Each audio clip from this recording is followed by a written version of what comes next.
Now, in 1 hour, we're gonna have the student break as I promised, but it's not gonna be like so long. It's gonna be for like 20 minutes, if you are okay with that. Hello everyone tuning in, welcome back to day 3 and the final day coverage of the Spade Poker Tour main event, down to our final 8 players playing for that top prize of a shade over 21,000 euros. Hugh Thomas from Austria, the chip leader, and here you've got the payouts, so 21.4 up top, ranging down to 2.4 thousand euros for 8th. A fairly decent chunk of change for the 199 euro buy-in, so everyone is guaranteed about 12 buy-ins, about 11 buy-ins profit, which is, well, depending on how many bullets, but decent profits for everyone at the table, you would imagine. I don't think anyone's fired more than 10 shells in this, so I think that statement's fairly safe. Probably likely to see some kind of deal as well. I mean, when you're playing, if you see the top 13k versus 21.4, people do tend to get uncomfortable playing for just the ridiculous amount of money between first and second. 40 buy-ins. There was a deal done in the high roller just to sort of even it out a little bit between myself and Joachim from Sweden, and then we played for a little bit extra that just sort of allowed both of us to sort of settle down a little bit, or sort of alleviate some of the pressure of the situation, let's say. So, Dobos, Jack 9 off in the hijack. Yeah, like the decision, 16 bigs. Got a couple of big stacks on his left there. Wants to be a little bit snug. So King Queen, very natural open for Oswald. And open it he does. Makes it 200k to go. So 2 big blinds. Chesney likes to take his time. We saw yesterday before folding, a little bit dramatic. Just kind of running down the clock in some spots. And yeah, Katowice here doesn't really want to tangle with the other big stack. Both of them 40 big blinds. You know, he flops some kind of middle pair, some kind of gutter, straight draw. He's got to go for a check call or a check raise. Just wants to be wise to those situations and get out the way.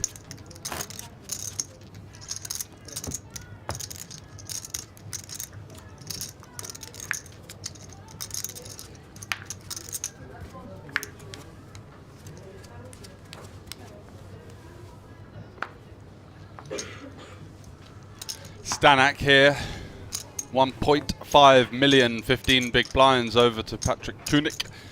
Under the gun +1, 4.2. Shame we can't see what he's got. Had a little bit of a problem with seat 1 yesterday as well. Just the cards picking up Dobos there. Unfortunate to have to fold the Jack 10 suited, such a pretty hand, but in final table situation, simply nothing else you can do. Oswald here with the kind of interesting decision. He's got a couple of short stacks behind. I think the natural play is to just call here, take a flop in position. That's what he does. Both of them playing around about 40 big blinds. And the thing is, on a final table, when the chips are so important and ICM is such a big thing, you really have to think that just peeling pre-flop in position can be so tricky for your opponent. You're kind of forcing them to connect, forcing them to make a hand, forcing them to find aggression out of position. So wow, we do see Patrick's cards. He's got ace-7 offsuit, very aggressive open, +1 8-handed. Katowice here, king-queen suited, lovely squeeze opportunity. I would think that he would imagine Oswald to be 3-betting this spot with sort of very strong hands and kind of a couple of bluffs, and this kind of call will be mostly centered around pairs, broadways and stuff like that. So Katowice here with the squeeze can achieve quite a lot. He knows that Patrick is quite a wide opener, and Oswald here, you're not really going to want to tangle with the pocket fours. Yeah, you can flop a set sometimes, but you're getting 550 into a pot of about 2 million. So direct odds of just under 4 to 1. You're gonna flop a set about 1 in 9, 1 in 10 times. So yeah, just going to be very difficult to play aside from that. And A lovely squeeze there from Katowice. I think seems to be one of the strongest players in the field, or that's left in the event for sure. Been really impressed by him.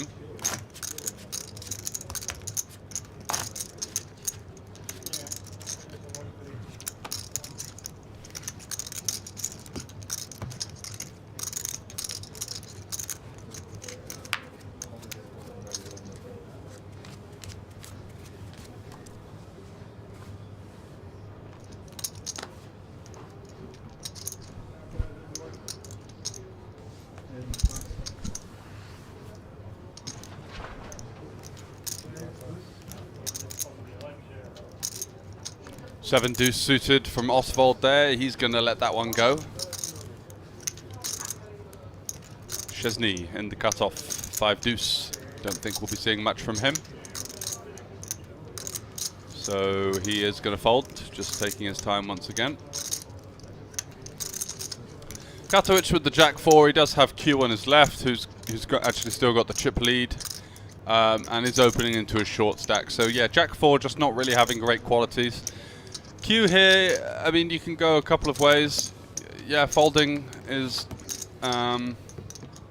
folding's okay. I would say. I think you can go for like a small 2.5x.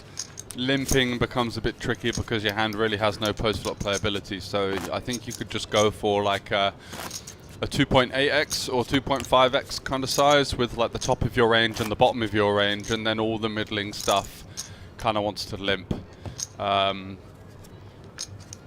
Yeah, I think that makes sense to me. And then you've got obviously some jams as well for 15 bigs there, just putting the pressure on the short stack. Dobos, he's played quite nice and solid.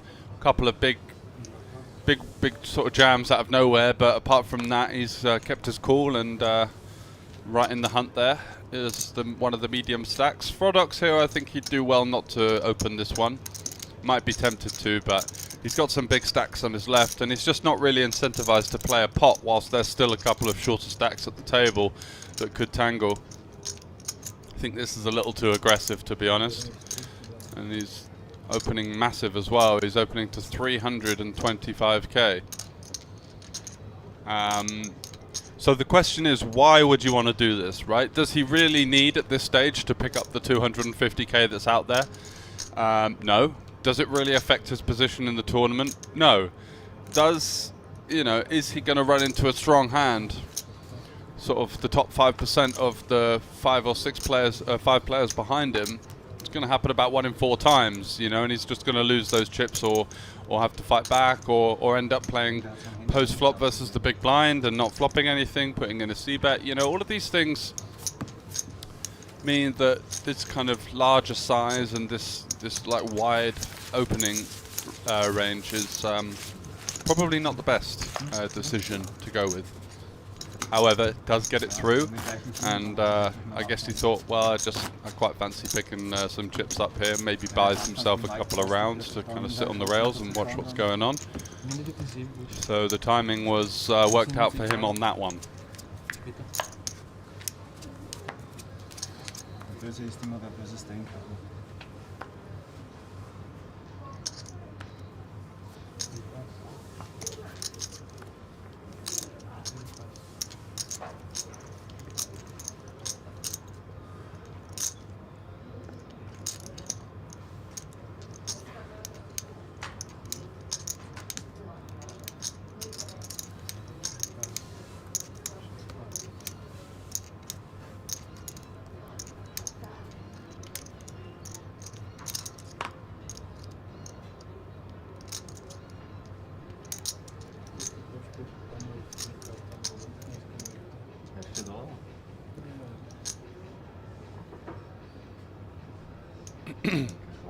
Q in the cutoff, Jack 10 off. Yep, pretty standard stuff.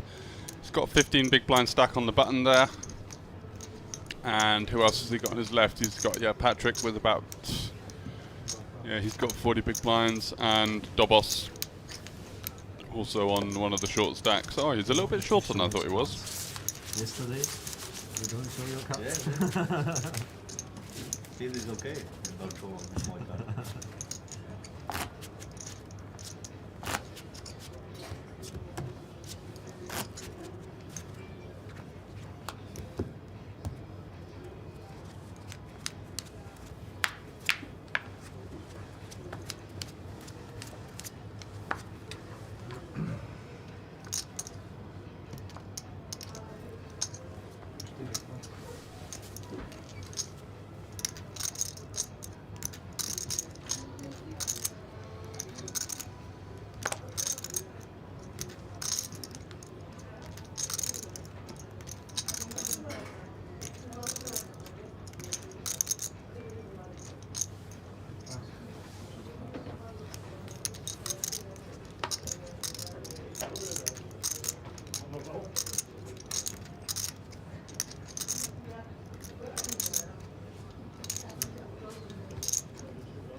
cappuccino, please. I will come.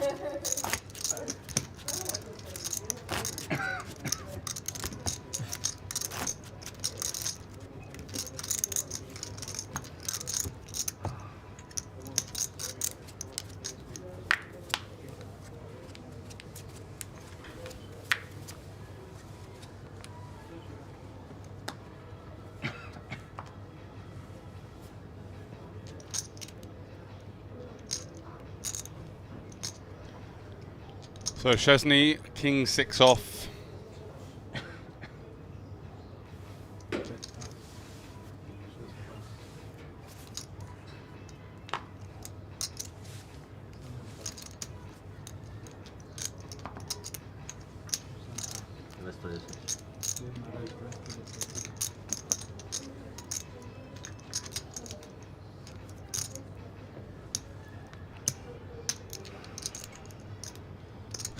Going to be getting involved. Patrick with the mystery hand once again. Should be able to get that picked up quite shortly. Oswald here, small blind, ace 10 off. Gonna have to VPIP this one in some way, shape or form versus someone who is happy to open as much as Patrick is. I would say I would prefer the 3-bet line, and obviously just kind of folding to a jam seems fairly standard. I think that achieves a little bit more. You know, you put some pressure on some of his pairs, 5s, 6s. You might get hands like King Jack, King 9 suited, Jack 9 suited. All of these kind of hands that do kind of well against you. Again, just this kind of final table strategy, usually about denying people the chance to, or just denying post-flop play, basically, you know, denying variance. So peeling here, you know, has some merit, but at the same time, I mean, what are you going to do? Just, you know, check call your way down. You're going to get into lots of spots where ace high is going to be the best hand, and you're going to face 1 or 2 bets. Not really a situation you want to be in at a position on a final table. So 3-betting here, folding to a jam, perfectly fine. And, you know, gets a lot of folds. So nice play so far. And yeah, Patrick just letting it go there. It's a big test, you know, getting 3-bet in this spot. What do you really continue with? What are you putting the 4-bet in with? What are you calling with? A lot of those hands that kind of look like attractive hands to open end up just going straight in the muck.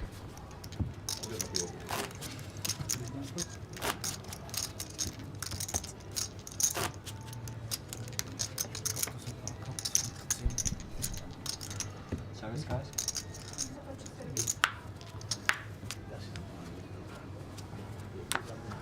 Bottle of still water, please. Coffee, please, with little bit milk.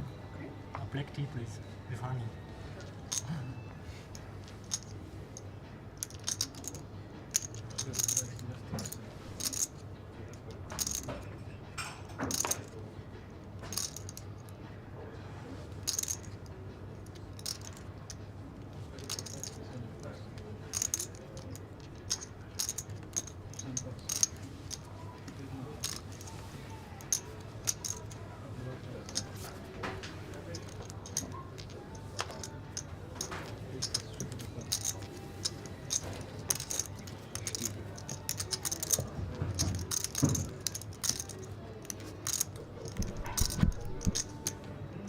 Katowice under the gun, opening it up with the pocket 8s. Not going to be met with any resistance here. 8 deuce suited.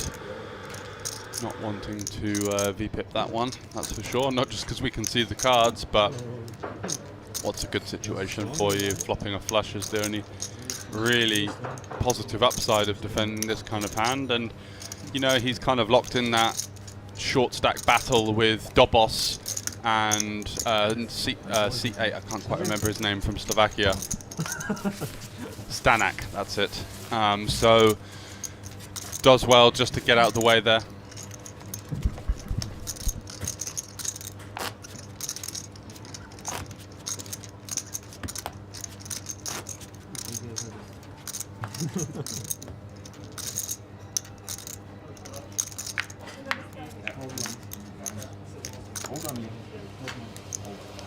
Hold, man.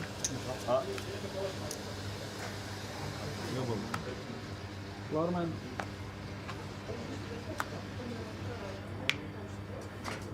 Został.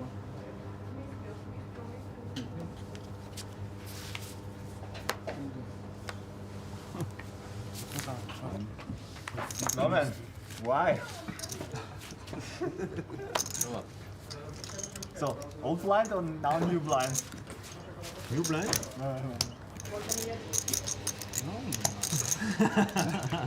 Why is it a misdeal?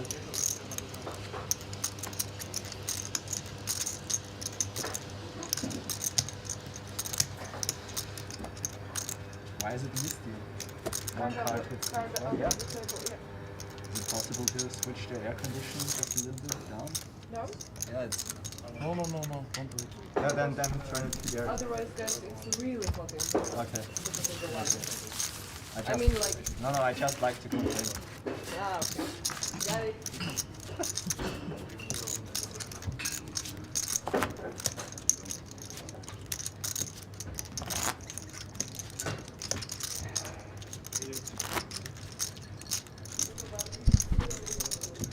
Ace queen suited. So fairly kind of quiet start to the FT so far. No really big collisions, and that's kind of what final tables are all about. You know, just ducking and diving, not looking to collide with your opponents too much. You know, just getting those opens in, getting those 3-bets in, getting those steals in. You don't really see much post-flop play.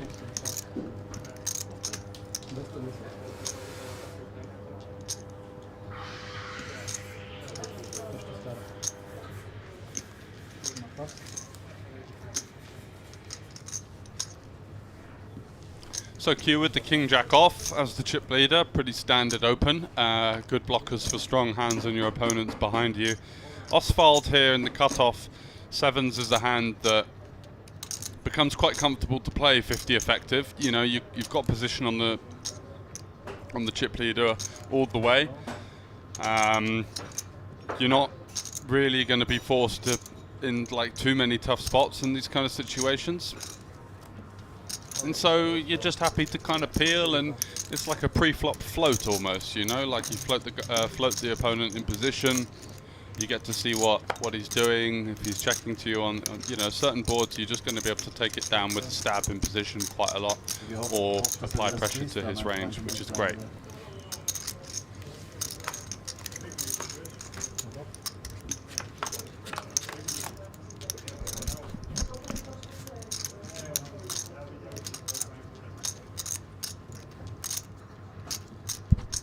I think king 10-10, we want to be checking out a position here. We are having some 10x, but it's kind of a neutral board, you know. You know, do we really want to play 3 streets with our hand? Yeah, so it's a decent flop for Q, but it's not like he's flopped the nuts or anything, and he's also tangling with a similar stack out of position. So I think he'd do well just to check this one over here. Most of the hands you're denying equity to, yeah, good check, well played. Most of the hands you're denying equity to are just going to be like hands like this, you know, 4s, 5s, 6s, 7s, 8s. Your opponent is going to be having like 10-9 suited, Jack-9, Jack-10 suited, Queen-10 suited, Ace-10. And yeah, you see Oswald here putting the chips in for him, so that's another you know, benefit of this kind of play. I think Oswald, you know, when you get checked to here, I think this is the board that Q might be c-betting with some hands like 9-8, or you know, just kind of air, you know, like Ace-5 suited with the back door or something. You'd probably just chuck a bet in there and hope to take it down. So improving to 2-pair, obviously still fairly dead against the 10, but Oswald's hand here just not really having like great qualities. He's not really blocking any of the 10x that his opponent can have, and just zero interaction with the board, which is, you know, kind of quite dense around what the sort of hands that Q is going to be opening here. Ace Queen, Jacks, Kings, Ace 10. He can also be having now pocket 9s as well. And I think this one's just going to go check check unless Oswald is feeling creative and facing this check. Quite a quick one in flow. I think that, you know, he's not going to show up too much with the straight here, but I think Oswald just having a stab on the flop, trying to get some kind of ace high to fold, and ends up taking a small loss there, but nothing too bad. Still got to realize most of his equity post flop. Da bin ich zum Beispiel gespannt zu sehen, was du hattest. Ob ich das Minimum gewonnen habe oder das Maximum. Check.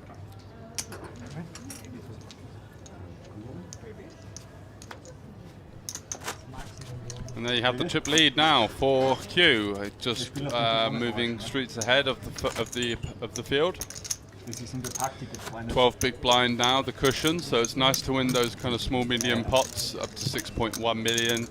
Katowice, Oswald, second and third in that kind of 35 to 40 big blind range, and the rest of the field heading up the leaderboard.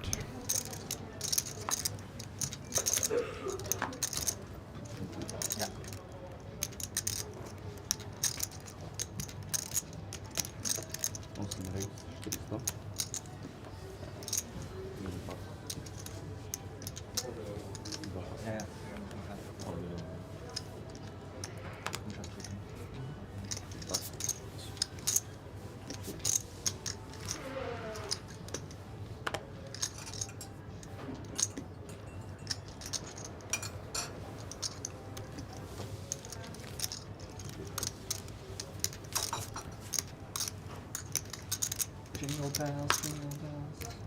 Can you give me?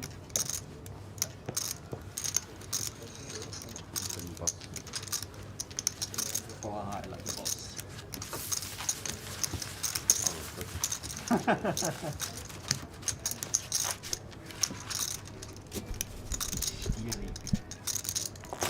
Schiri with coffee. Schiri pass. Schiri nicht. Schiri nicht. Party 10, Probox, whatever. Kannst jedes Wochenende deinen Namen ändern lassen und ich wieder einfach nicht. Ich finde es leibend, jetzt habe ich extra meinen Nachnamen wegnehmen lassen. Und dann posten sie überall mein Foto als Chipleader. Oh, leibend. Was?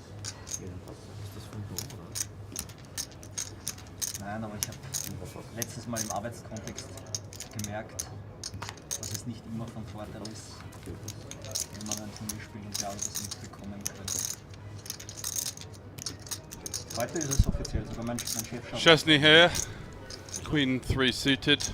Gesagt, ich hätte mal auf kleinen. Going to be a fold. I don't think he really wants to tangle here. Again, just not really that incentivized to play a hand. Wants to be quite solid with his hand selection as like that middling short stack. Katowice, I don't think, is going to let this one up. Queen 9-6 suited on the button.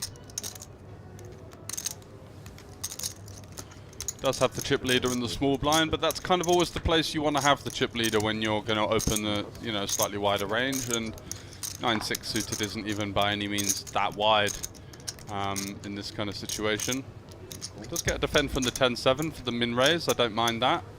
Going to be seeing a flop here. Stanek doesn't really have too much ICM pressure on him as one of the shorter stacks, so he does want to see a flop here, getting around 3 or 4, 3.5 to 1, and decent flop for Katowice. Can just continue for a small size. These kind of one Broadway, too low textures are very good for the opener.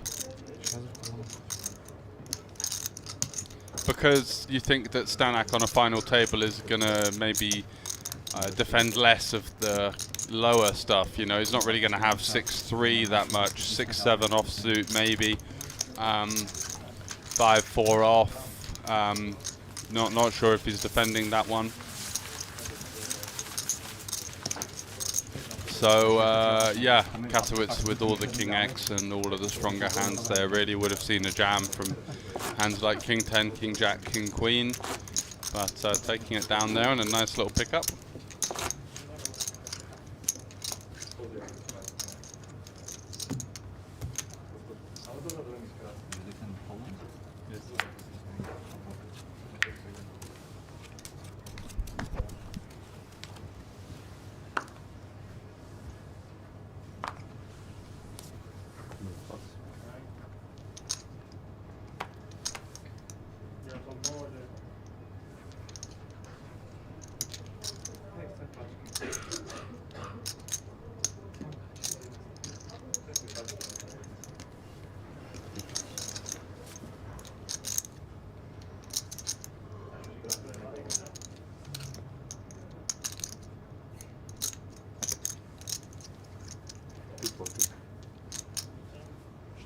240.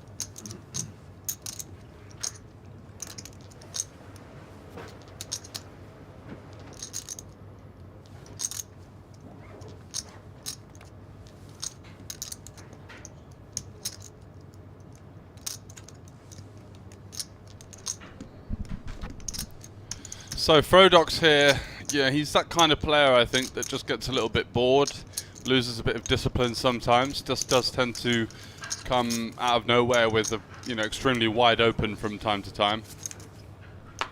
He's got he's got like a very strong player there in the cutoff, the chip leader on the button, short stack and the small blind, and Patrick, who's, you know, who plays, you know, is comfortable playing quite a wide range there, and he's opening it up with the Jack 5 suited. So, you know, a non-standard open gets it done again, and you know his timing's been excellent. He has definitely kind of shifted away from the norm a few times, but it's worked out for him, and he picks up a steal there.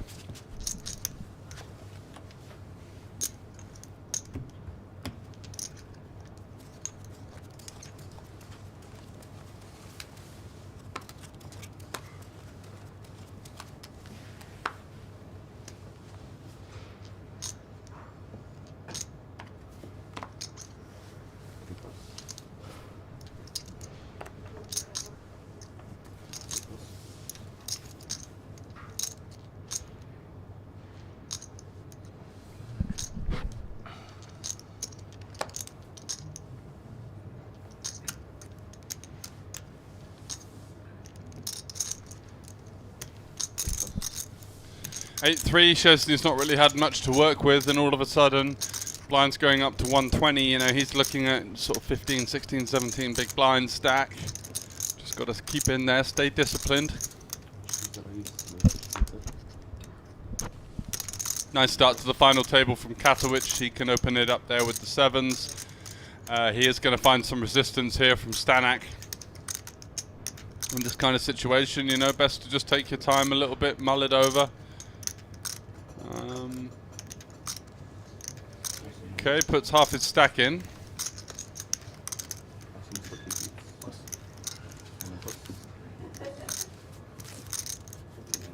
Over half his stack.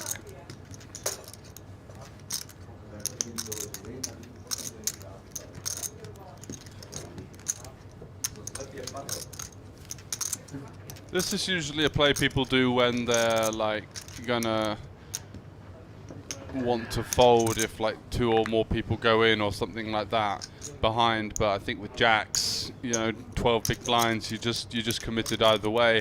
Katowice here has got a kind of a tough spot. Does his opponent jam hands like ace king, ace queen? Probably. So like this kind of sizing's a little bit strange to face. You know, what does it mean? That's what he's trying to think about at the moment. What's he actually going to do this weird like non all in committed size with?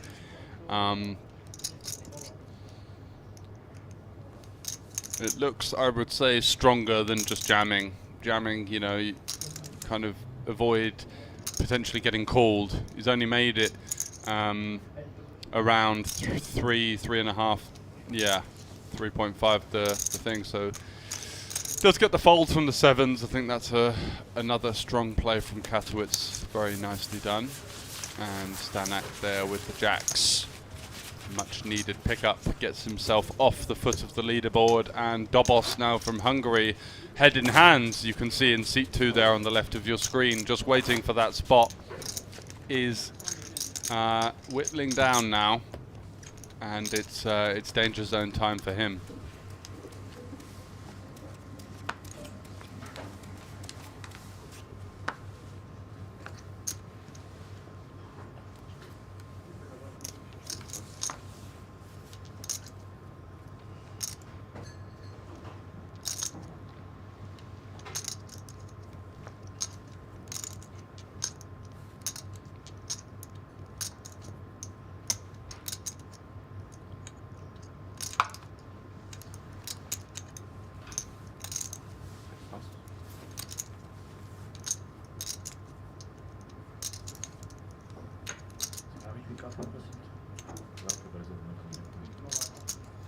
Water? Water, yeah, please.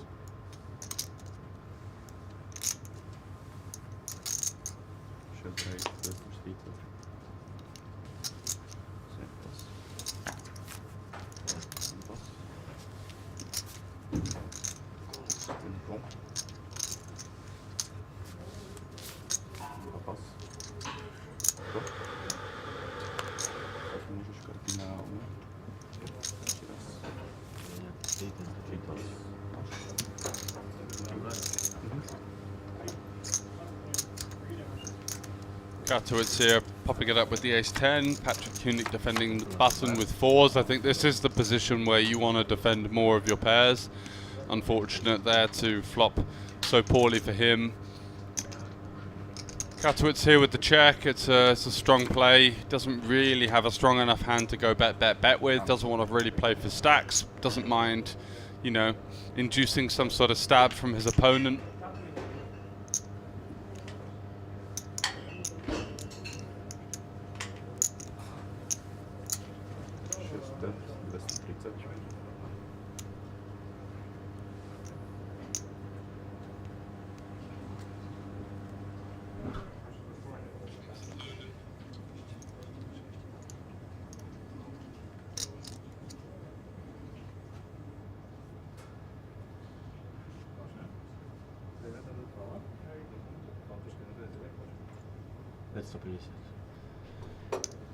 So 230k stab now, around about a third pot, and whoa, we're going upstairs from Koenig here. Not a diamond blocker or any real connectivity or kind of interaction with the board, just deciding to pop it up here and kind of assuming that his opponent's check on the flop and this small bet is, you know, on the weaker side, maybe trying to target a hand like, what could he perceive him to have here? King Queen or Queen 10? Oh my god, and he does river the one outer. The 4 of diamonds obviously no good. Katowitz holding that 10 of diamonds. So now the only other problem with his size was if he actually had value, wouldn't you want to get like a stack to pot ratio of like under 1 on the river?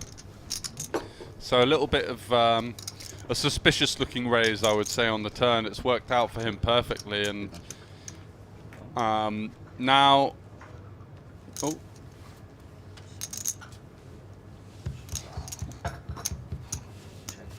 does he check back? No. Oh, nice. 0-4, all in.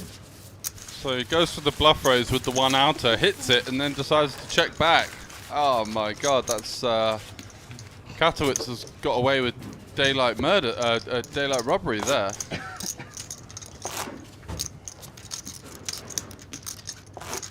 Wow. And obviously if he were to jam that river, I mean, I don't think your opponent's really going to have many flushes, because the board being ace and queen of diamonds is going to block that opening range. You know, how many flushes are they really going to have? 10-9 of diamonds, 10-8 of diamonds, Jack 10, Jack 9, King 10, King Jack, King 9. Not many, and not many playing that line either. So yeah, rather bizarre check back there, but does bink the offsuit 4 on the river, and that certainly helps his chances.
Hello there, aces for Oswald here, facing this small isolation raise. And I think your hand is so strong here, you just want to limp call. Save the limp 3-bets for hands like kings and queens that, you know, do need a little bit of protection versus the ace-x, and your opponent is quite, I'd say, quite splashy from what we've seen. I think this just looks so strong, and you know, you are blocking a lot of the hands that can fight back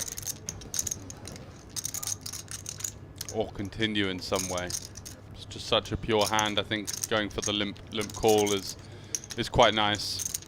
Obviously covering your opponent as well, just allowing them to get to the flop. You're going to see a lot of C bets on basically any texture from kind of the population in these situations. So I think limp calling there would have maybe outperformed this, but obviously you've got aces, you can't really do much wrong. And it looks like he is going to get the peel from 7-6, and if he does, they're going to be going to what's going to be in there, about 1.5 million with 2.3 behind. So 1.5 stack to pot ratio. It's going to get pretty dicey for Frodox if he flops the 6 or the 5. Has to be aware of the fact that this range is going to have a lot of hands like, you know, aces, kings, queens as the top. Very small 3-bet, limp 3-bet out of position. Alarm bells should be ringing for him. Still going to be some bluffs in there, you know. Like maybe something like a king 6 off, an ace 2 off or something, but you know, see, even hands like that, sometimes they might just want to limp jam as opposed to do this. It's really, really strong looking action from Oswald. And he does have it. So 450 to go. And just a snap fold there from Frodox. The game was up. Did have a couple of backdoors to his name. But the utility of those backdoors, short stacked on an FT with a bit of ICM pressure, is going down quite a lot.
Right, Stanek with the kings, opening it up to 400. Just an absolutely massive raise here at 120 big blind. And yeah, just doesn't get the action from the ace-8. That goes for the min raise there, gets the call, 8 high board. All of a sudden he's getting the stack instead. Just kind of, I wouldn't say wasting the strength of his hand, but he's just going to do very well to get action when he makes it that size. You know, you're kind of limiting the hands that you're going to get action from to, you know, hands like 10s, jacks, queens. How often are you going to see one of the other 7 opponents have that hand? Not often at all. So maybe just the pressure of the situation kind of toying with him a little bit there. Obviously very exciting stuff to sit down and look at such a premium as Thomas is doing right here, our chip leader from Austria. Just taking his time a little bit, nothing wrong with that.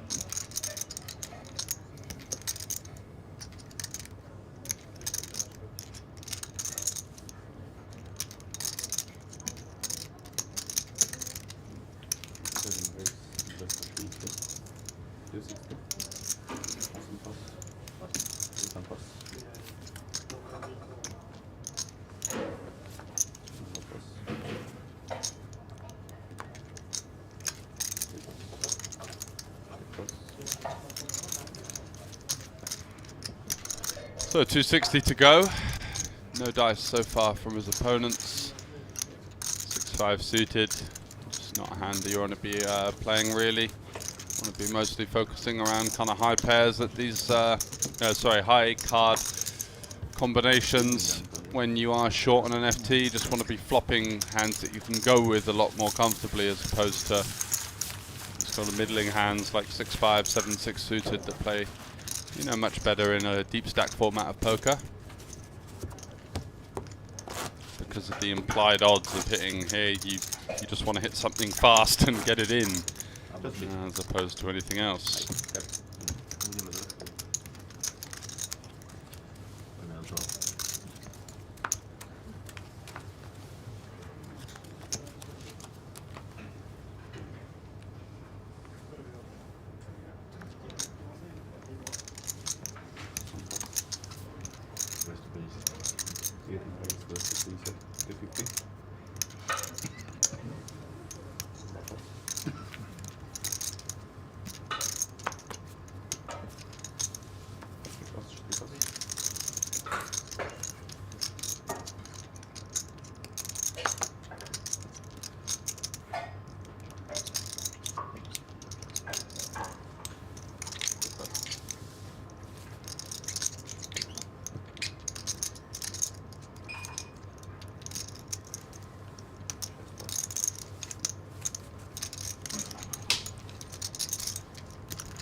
So Patrick Koenig again, can't quite see what his whole cards are, but he's opened it up to 250k, and Thomas in the big blind 10-9 off. No real play other than defending here. That's what he does.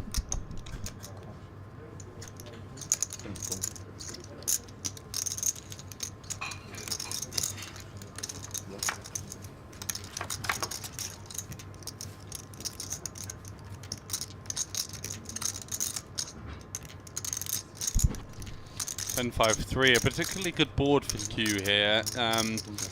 I would say that the 10-9 is slightly too far away from the board to consider leading, but hands like maybe 8-7, even just one pair, like a 5x, a 4x, a 3x, you could lead for a third here. Not particularly expecting too many snap folds, because a lot of ace-x kind of holdings are going to continue, but even hands like 9-8, 9-7, got some backdoors there. You can start to apply a lot of pressure on. You've got two kind of clean overcards. It's not really going to have much 9x and 8x, but yeah, 10-9 just a little bit too out of the way. And you know, when you do improve, sometimes you know, to a 10 or a 9, you are going to be up against ace-9, king-9, or and stuff like that. So I think he played that hand well, and Patrick just taking it down with the c-bet there.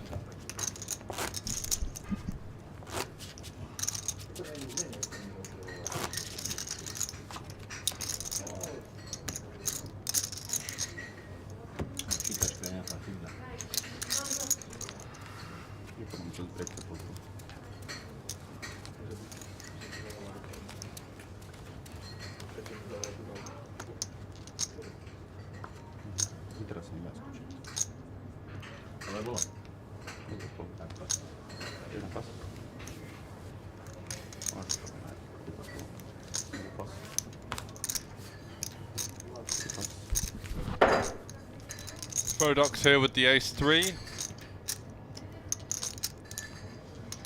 Just a little bit wide again from the hijack. Not really incentivized to play many pots in this kind of situation. Got plenty of other short stacks around.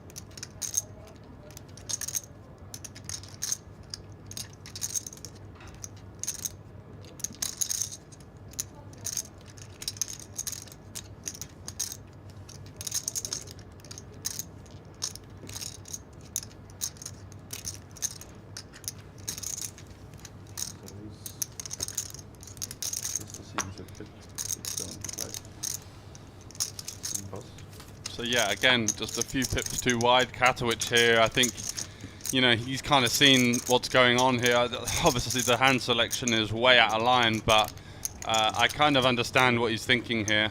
Does look a little bit sheepish as well. You can see just in the left side of your screen there, just sort of looking out the corner of his eye as if to say, I'm really hoping not to find any resistance from the guys to my left. Does run into the kings of Stanak, and the 10-6-0 is going to be out of there, I think. Kind of a good spot, but yeah, slightly optimistic hand selection.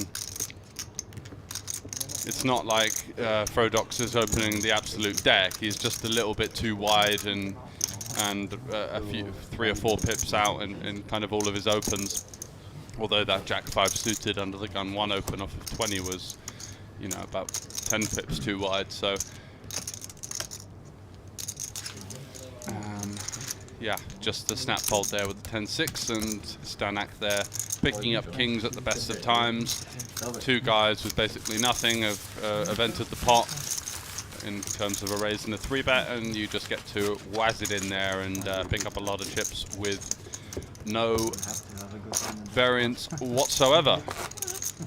Always a good spot to be in. So as you can see, quite happy there, stacking those chips, little smile on his face.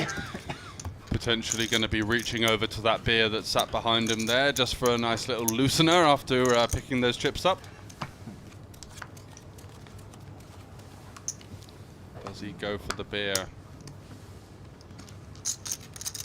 We don't get to see.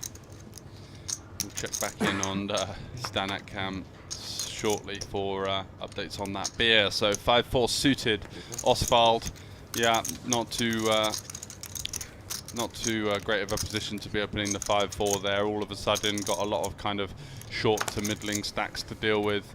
Got this Katowic player from Poland and the cut-off with lots of chips. He's not shy of V-pipping here, as we've seen. 10-6 off 3-bet versus the looser player. Probably had been doing a little bit of the studying from the stream yesterday and saw what his opponent there was up to and kind of identifying how wide he was in a lot of spots. So that's that kind of overnight homework can come in really handy on a feature table like this. So Thomas, ace-7 suited, opening it up, and I think Queen Jack, you can go either way. I think I probably prefer jamming, to be honest. Yeah, there is a couple of short stacks here, but you're facing a chip leader button open at the end of the day. You've got 25 big blinds. I think that jamming is a decent play. I'm not necessarily sure on it being the best, because obviously there is some variance there. You know, sometimes you run into a good hand and you're out, but think how many times it gets through. Think how many times that Q is simply forced to fold. It's quite a reasonable portion of his stack. Is he even going to raise call a hand like ace-10, ace-jack off for 25 here? Probably not, you know. So Queen Jack, if you get called, you're probably going to have, like, you know, 25 to 35% equity, something like that. Would be very unfortunate to run into aces and kings, and that button range having lots of ace-x, lots of king-x, lots of snap folds. So you know, the issue is now, again, just playing a post-flop spot out of position, kind of peeling, hoping to hit big, and being at the mercy of allowing the chip leader to all of a sudden find kind of unlimited aggression versus you, because they cover you, you know, they can easily put you in tough spots. That doesn't really affect them. Thomas does turn the best hand, whether he knows that or not.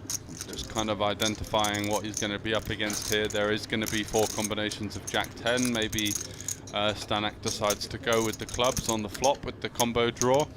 So, you know, 3 combinations of Jack-10. You could be still up against a set of 8s or 9s if he didn't decide to jam those hands, which is, you know, plausible. Everything misses now, and Stanak is kind of forced to bluff. does have a decent amount of 9x, but you know the problem is now that's kind of blocked by the board. So repping hands like King 9 of hearts, King 9 of diamonds, 10-9 of hearts, 10-9 of diamonds, Jack 9, Queen 9, Ace 9 off. You know, he may flat that pre. Can definitely value bet an 8 as well, I think, versus this kind of action. So I think with the Ace 7 here, you're unblocking clubs, you're unblocking hands like Queen 10, Jack 10, Queen Jack, Queen 10, which is kind of nice. The size isn't so big. I'm not raising anymore. Need to call 550 into a pot of 2.5 million. Only need to be right about 20% of the time. The fact that your hand has decent qualities for a call. 15, 1.4. Possibly people are going to be missing their 8x value bets on final tables and just kind of a population thing as well. So weighing up all of those things into consideration, I know it's easy for me to say because I can see the cards, but are you going to win this 1 in 5 times? You know, that's just the question you need to be asking yourself. And if you think that you can name some natural bluffs, which there are, of course. King 10 of clubs, Queen 10, Queen Jack. Some hands like maybe even 7-6 of clubs, or 7 could be value betting as the worst hand. So does get shown the bluff and picks it up there. Well played. Just took his time to consider it. It's perfectly reasonable, perfectly allowable to do that. You know, no one's forcing the clock on you on an FT like this. The levels and structure is pretty decent. Just putting 2 and 2 together and getting to an answer there that he felt that he was going to be doing pretty well against that stab.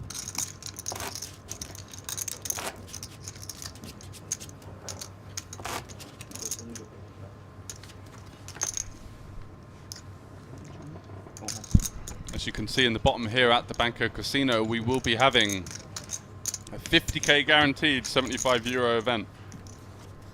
I've been very impressed with the growth of the casino, especially during the COVID period as well. You know, you've seen other casinos and poker sort of franchises and businesses not really do that well, but Banco have tackled the regulations that they've been given and just continue to put great tournaments on almost every week with fantastic guarantees. So excited to see the future here, and we'll be bringing much more coverage for you in the upcoming months. Having the Banco Casino Masters, the flagship tournament, 250k guarantee there. We're over in Košice next week for the Polish Poker Cup.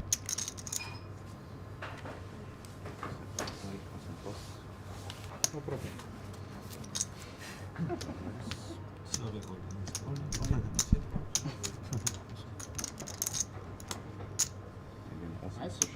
No. No, nice. No, I think it's nice. It's flush. It's better. Kunik going with the King 6 and does get a fold from Dobos there with the Queen 7 suited. Kind of a closer spot than it looks like, to be honest. Queen 7.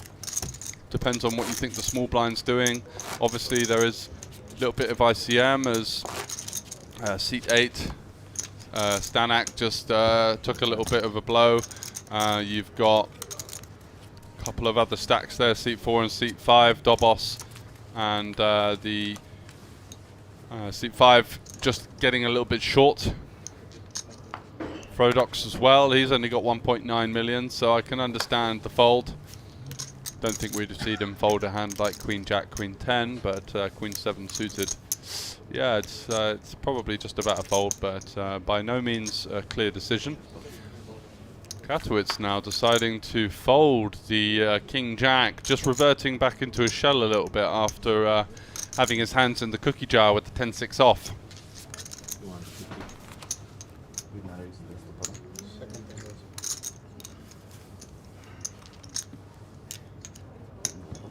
Every time, that's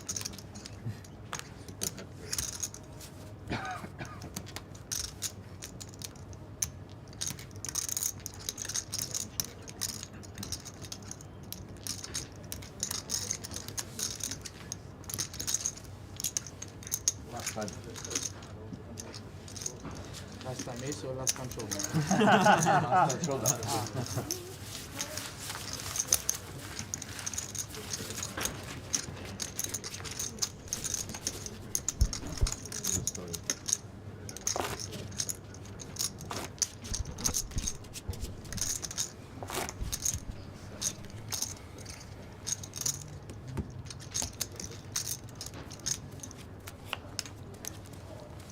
So I thought it might take a while to see the first elimination, usually does.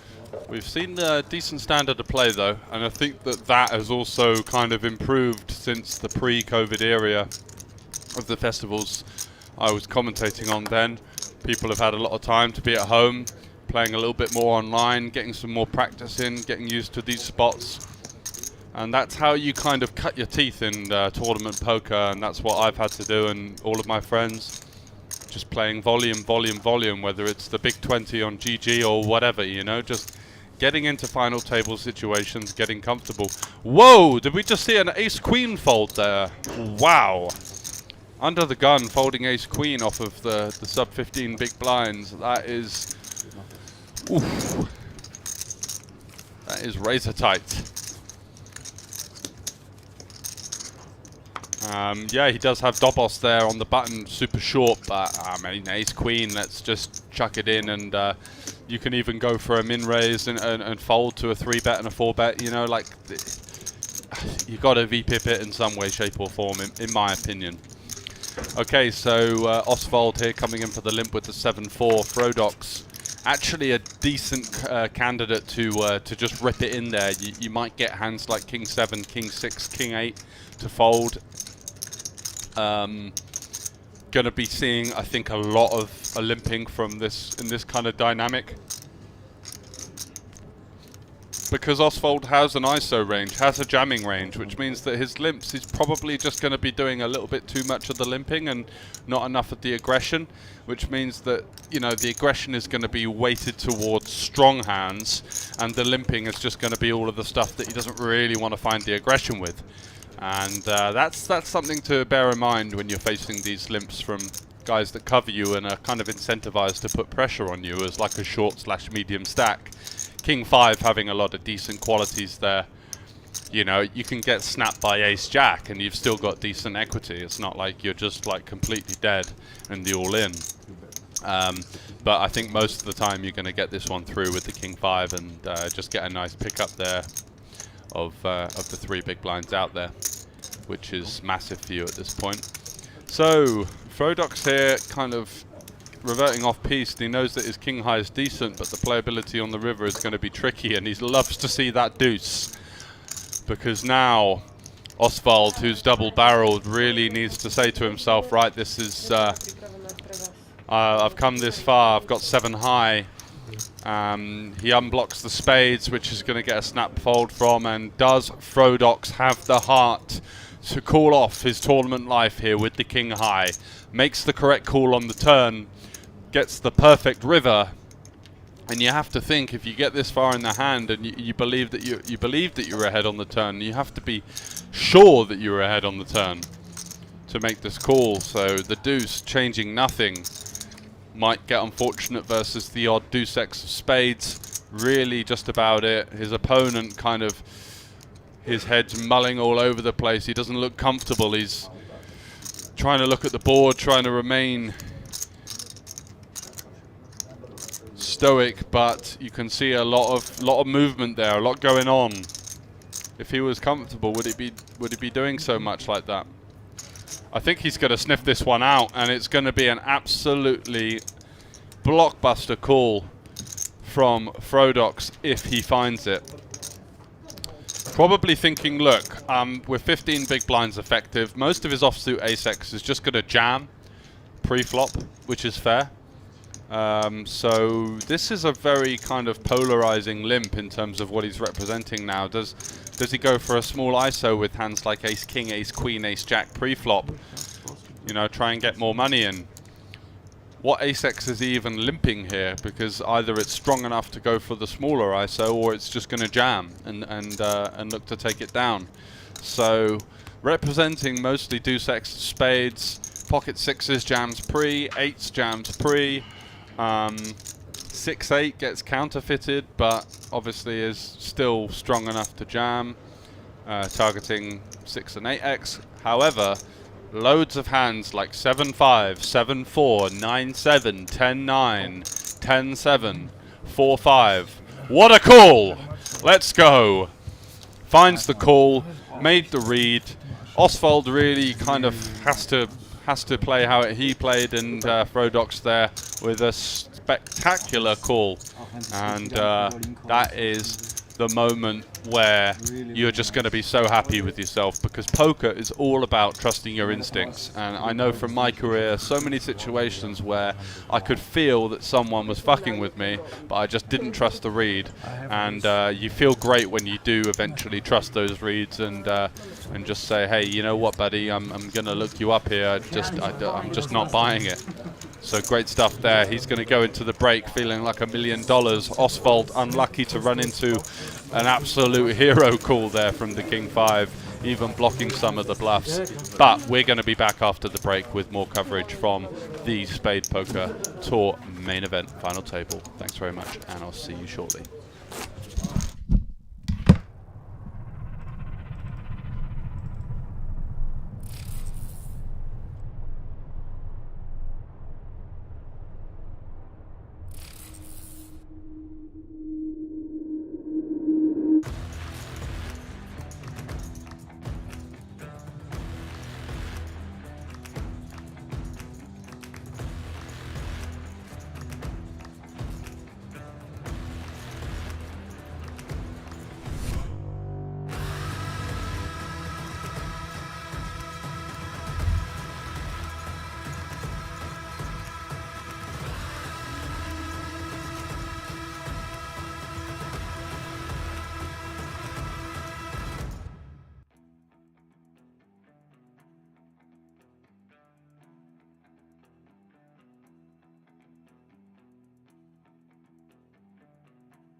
I'm not sure. I'm really not sure, but I think you cannot move in on the river. If you push on in on the river, it seems so I think you can believe me. Yeah, but the 9 pike pairs, so I think you're only value betting maybe an 8 and life. Right, we are back. Still 8 players remaining.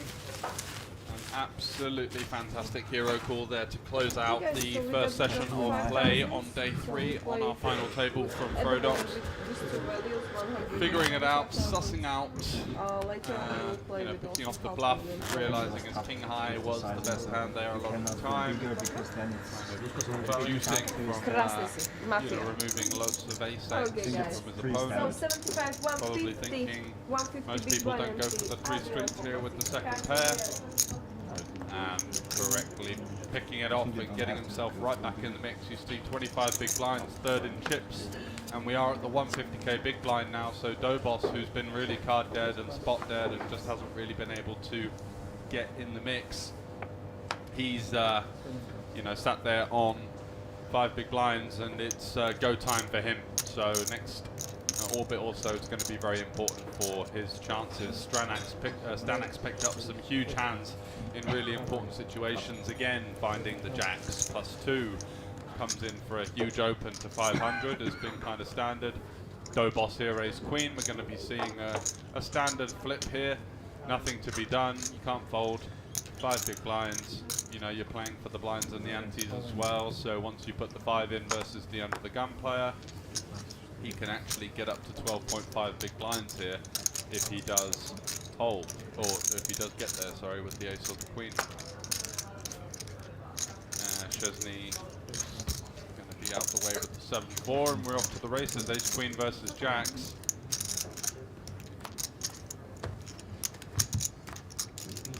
And this could well be the first elimination if we don't see an ace or a queen. 37% equity from some of the removal cards. We must have seen some aces and queens folded. So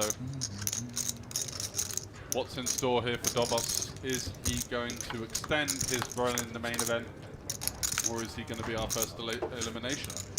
Jack high board, but a double gut shot for Dobos. So fun for all the family here. Stanak head in hand, but he does increase his equity advantage somewhat. So he's got to be happy with the flop. Still a sweat. King or a 9 needed from Dobos to remain in the Spade Poker main event. Let's see the river. Oh, and there's the cold hard offsuit king.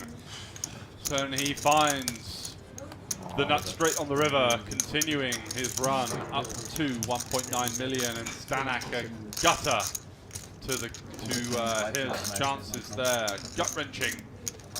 Just feels like a cold dagger in the back, doesn't it? You flopped yourself a step, you got to sweat the double gut shot. Turn brings nothing, and the river just a killer to his momentum there, as he's now the short stack. And we remain with 8 players in this main event feature table. Andere Position.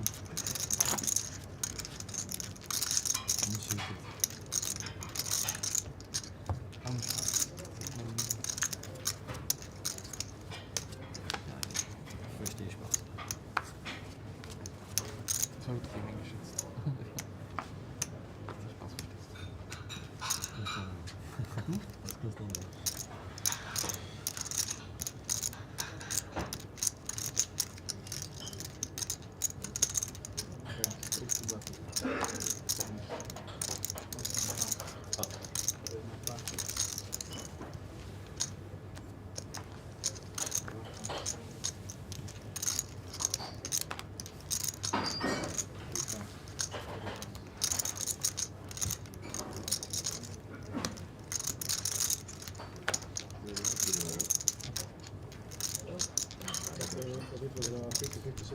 verstehst. So Thomas here making it 3-2-5 under the gun, and that's just going to get through. Nice little pickup for him. He's played a lot better today, I think, from what I've seen. I think he went back and reviewed some of the footage from yesterday and realised that maybe he could have been a little more aggressive in some spots, and he's come out firing. So well played so far from him. Really cemented his name at the top of that leaderboard now, and wants to kind of take the initiative now and make sure everyone else feels like they're playing for second place. That's the beauty of the chip lead on the final table, especially with these huge pay jumps that people are going to be sweating, and you haven't really seen anyone apart from Katowitz on his right get 2 out of line, and you know he's sat with direct position on the most aggressive player on the table. So we've also seen a fair bit from Frodox. You know, he's not been scared to get involved. So it'll be interesting to see how he comes into play now after making that hero call. He's up to 25 big blinds, so there's going to be a bit of a tussle at the top of the leaderboard over the next hour or so as they try and, you know, really cement their name and try and guarantee that top 3 spot, which is going to get them a 5-figure payday. Chesney on the button, king 4 off. Again, just a tough spot for him. He folded the ace-queen under the gun off of 12 bigs, and he looks like he wanted to open the king 4. And it's not a bad candidate. You've got a hand that blocks some pretty strong hands behind, but he is opening into 2 quite deep stack players.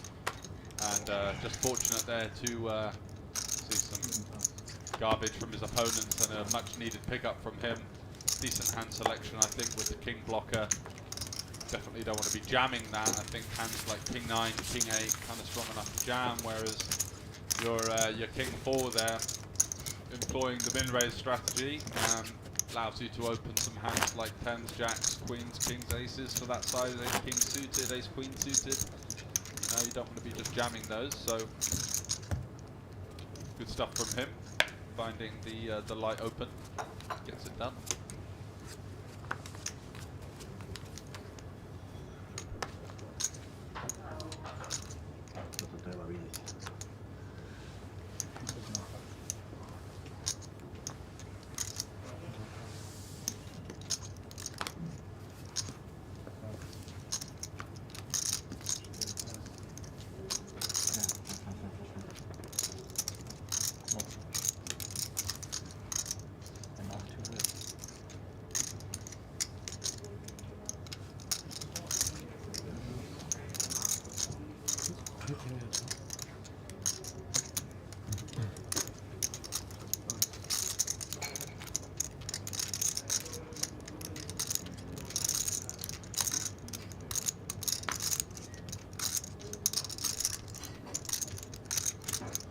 So Q here with Queen Deuce. Just be interested to see how much exactly his opponent has. He does fold. 1.4 million, yeah, so just about 9 big blinds with the queen there. I have no idea. Can go either way. I think as opposed to, you know, you're much happier jamming like queen 6, queen 5. You could probably go for it there. I think you're probably going to see a tendency of people overfolding. But I think we want to beep it in some way, shape or form. At least limping or going for a 2.5x or something like that. So just getting out the way, but I think the queen there a little bit too strong for 10 bigs effective. Aber der Kommentator, egal was ich gemacht habe, wird sicher sagen, es war scheiße. As a chip leader, he has to move in.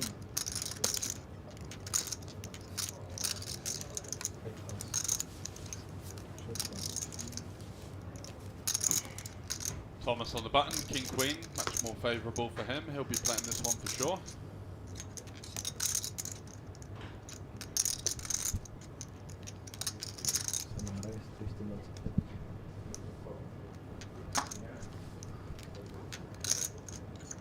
Whoa, and Stanak's picked up some huge hands here, finding the aces now, and tough spot for Q. Raised calling here, the king queen is going to be up against some hands like potentially king jack, king 10 suited, pocket 9s, 10s, 8s, 7s, 6s, all of these go in. And the good thing about his spot, you know, is that he doesn't lose his chip lead if he loses. And if he wins, he's just got a real hammerlock on the table. So I think king queen a little too strong. I probably would fold a hand like king 10. But yeah, just 9 bigs he's up against here. You've got to call 1 million into 1 million into a pot, just over 1 million into a pot of 3.1. You know, you're needing about 33% equity there, and I think he's getting it with the king queen. You can think of loads of hands that he's doing well against, even ace jack, ace 10, ace 9 suited. Those hands, you've got nearly a flip. Looks like he is going to call, or are they just like doing a little bit of negotiations on the side? One thing to consider as well when you are opening into short stacks like this, you kind of got to have a plan of what you're going to do.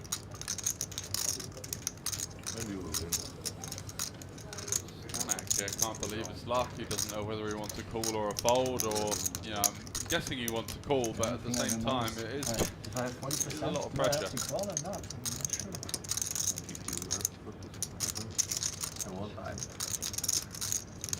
Looking very comfortable either way. I'm guessing he doesn't really mind either way.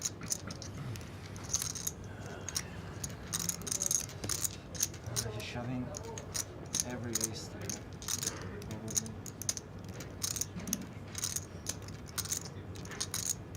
I look like a nickel if I fold. You here just mulling it over. Now I don't know if I want to. You even dominate some of the king jack suited, king 10 suited. I think most people find those. What else are they going to do with those kind of hands? Queen jack suited. So I think it's just a call, and unfortunate to run into it here.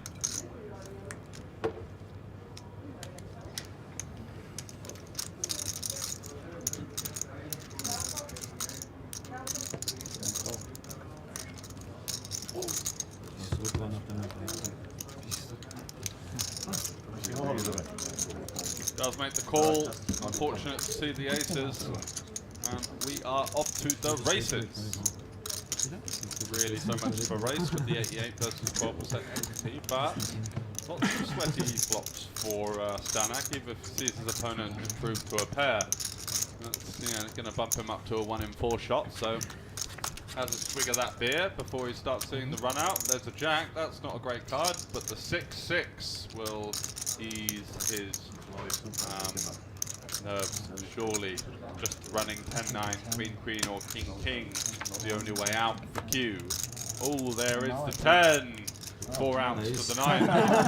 We can see that he only has 3, but in Stanek's mind here, that little sip of beer, and just deep breath. No, 3 on 5, so he does end up holding, but always a sweat. lucky turn. Flop. 0 It's outs. way up to 3.2 million now, and all of a sudden, Q back in with the rest of the pack at the top of the leaderboard. Still got the chip lead, has the call. That's just an unfortunate situation. No nevyhrá by mu urobil posledný. Ale keď by si nevyhral, hej? Nie, o mňa nejedná sa, o teba sa jedná.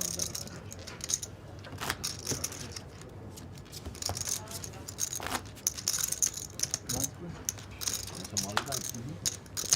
60, 70.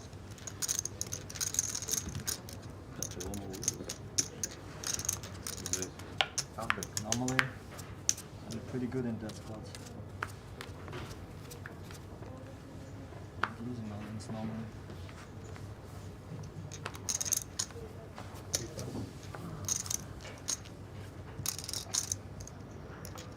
Ouch.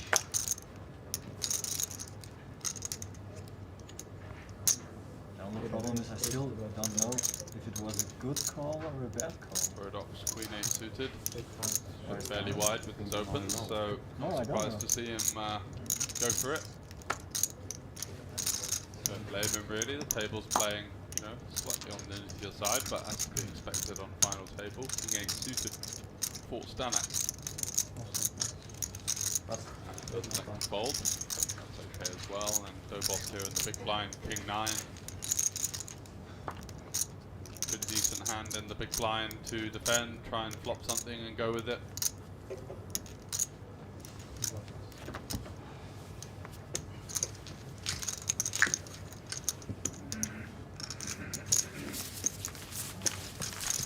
Wenn es kein TV-Tisch gewesen, hätte ich es wahrscheinlich weggekauft. Da habe ich Angst gehabt, dass mich jeder verarschen hatte.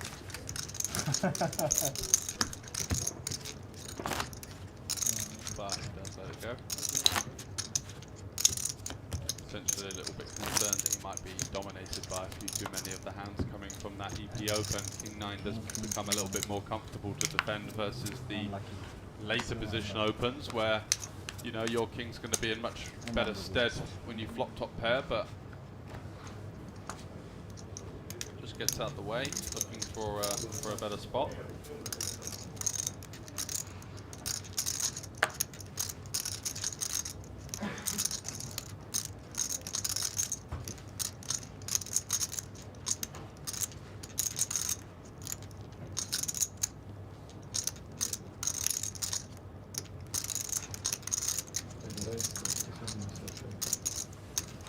Ace-9 for Chesney now. 13 bigs. Folded ace queen off in a similar spot earlier, now deciding to open it up. Got a bit of confidence maybe. Found it from somewhere and probably gonna work. Yep, Jack 4 in the big blind is not gonna be defending. And a nice little pick up there from Chesney, up to 2.2 million at the 150k big blind. That's 15 big blinds and good use of hand selection there.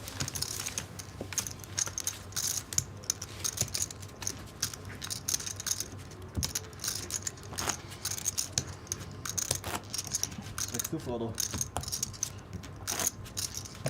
Gut davon. Hab nicht gesagt, was ich mache. Normalerweise kartentechnisch ja, und sobald er anfängt zu reden, so wie er geredet hat. Ja, es war schon stark.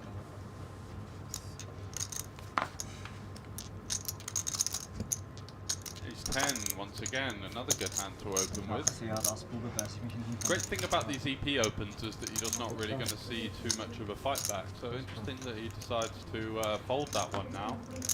I guess just thinks he's kind of happy with his previous steal. Doesn't really want to push it too far, but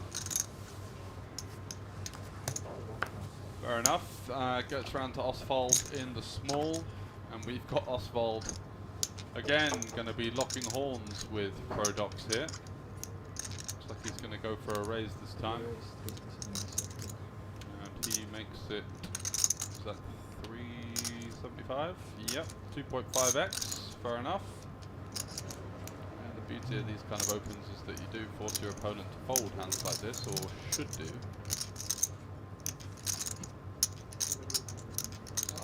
5 off, playing sub 20 big blinds, not really the best kind of hand to be tangling with. Nice timing for this. Does get a fairly reasonable price, but at the same time, I think it's probably just a laydown.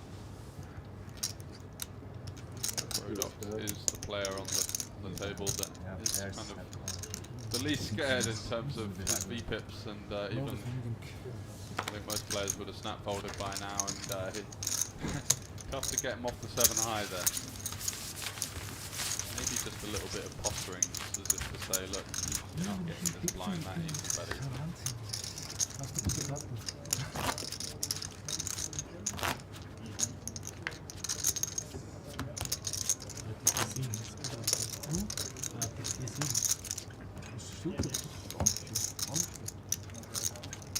There you have the payouts. So at the moment,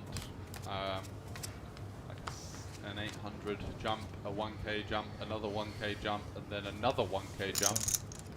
So not an awful lot of ICM pressure. They're really quite top heavy, so I think it would mean that you're kind of a little bit more incentivized to take thinner spots. Because all the money being up top, you really got to play for that. So that was how I would kind of deduce it. Stanak again with these kind of awkward opening sizings, just making it 3x. And when you do that with a hand like King Jack and you face even peels and things like that, you are likely to be not in the best situation. And also, if you do run into a monster hand and get 3-bet, you know, you just save a little bit of, save a few chips. Runs into pocket kings, gets 3-bet, is not going to continue in the hand, but he loses a big blind that he could have saved by just min-raising. Der Leute hat als 10 im Stream hat gerade schon König gehabt im Finalkick. Und die meisten ausgebildet gehabt. Ein Ass oder König. Viermal Ass der 3 drin.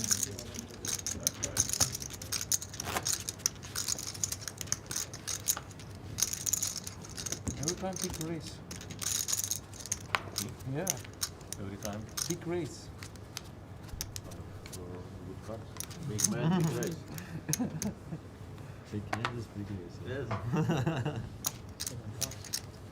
So bad hand is small race. Muss danach ein Nagel werden. Bad hand is only twin check. Two check.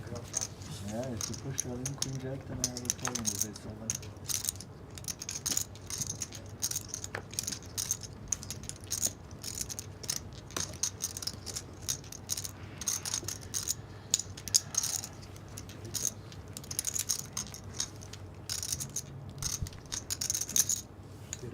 Afternoon to Pilgrim and Mikey in the chat. You're doing well. King Jack from Frodox there, opening the button, and Kaplitz here, just going to jam the ace versus a particularly aggressive opponent, pretty standard. I think the sort of play that a lot of people are missing in these kind of lineups. But a good play, because Frodox is a pretty wide opener and does like to play a lot of hands, so putting a lot of pressure on him. He's thinking about it with King Jack, thinking, well, he's probably going to jam hands like 10-9 suited. Jack 10, Queen Jack, King 10, King 9. I'm actually doing pretty well against those. Really dominated by an awful lot, just the Ace King, Ace Jack, King Queen. Doing pretty well against pairs, but you know, this is for over 20 big blinds each, so I think it's a little bit too much to call. It's a shame to have to fold such a strong hand, but I think the situation would dictate that you're flipping a little bit. Flipping too much for sometimes behind, sometimes dominating, but the aggressive action usually takes precedence on final tables.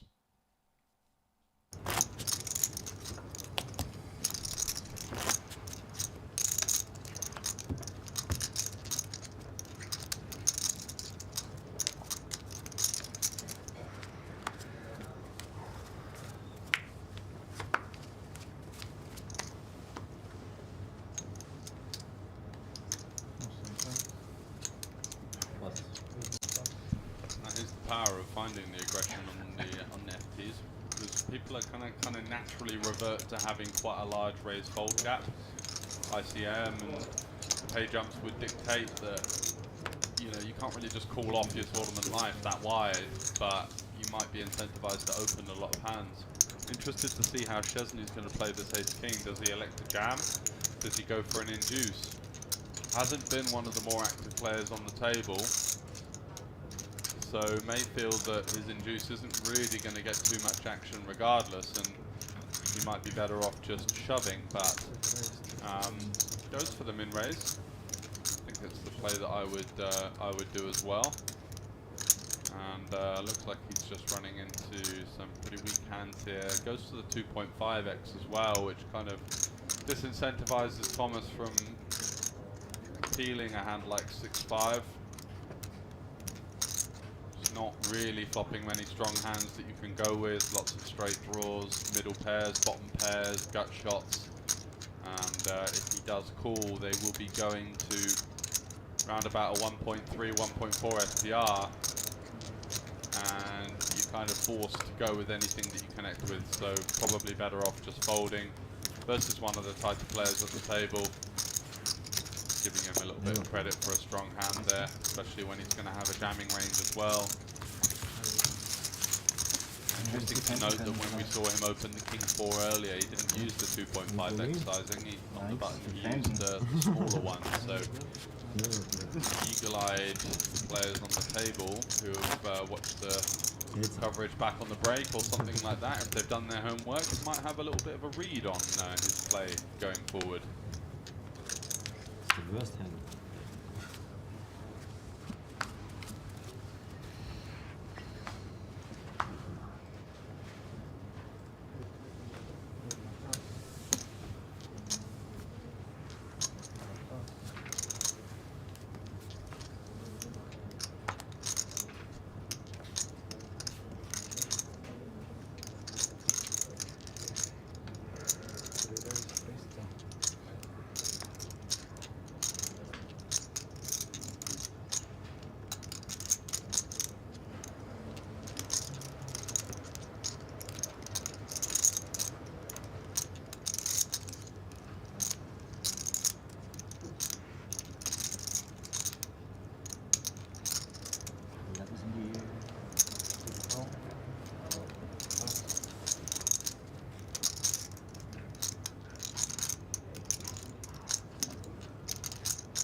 So we see an open, a call, and now Thomas with quite a small 3-bet here. Facing these two sort of 20 big blind stacks, I think you just want to jam the ace-king off. Such a big pickup, 600k plus the blind and antes. That's another 300, 900k. You know, ace-king obviously a powerhouse hand, but now Frodoc's here getting a really good price, 525 into a pot of 2.2 million. He's probably forced to call, and although Thomas has the overwhelming equity advantage, just out of position invites his opponent to be able to see a flop. You know, if they're peeling hands like Queen Jack suited, Queen 10 suited, 10-9 suited, all of these hands, you'd rather just fold out versus 220 big blind stacks and use this as a little bit more polarized, maybe ace-king suited, maybe aces, kings, queens. So I think ace-king off might do better to jam, but just my opinion. Has actually flopped the absolute world. King, 5, 2 clubs. Not an awful lot to protect against, doesn't really want to go big at all. Something around 20% pot, 400k would be the sizing. Goes for 475, a good size. Frodoc, you know, it does put a lot of pressure on this kind of hand range as well. Ace 10, backdoor straight draw, backdoor flush draw, ace high could be good. Interesting to see whether he's going to call here.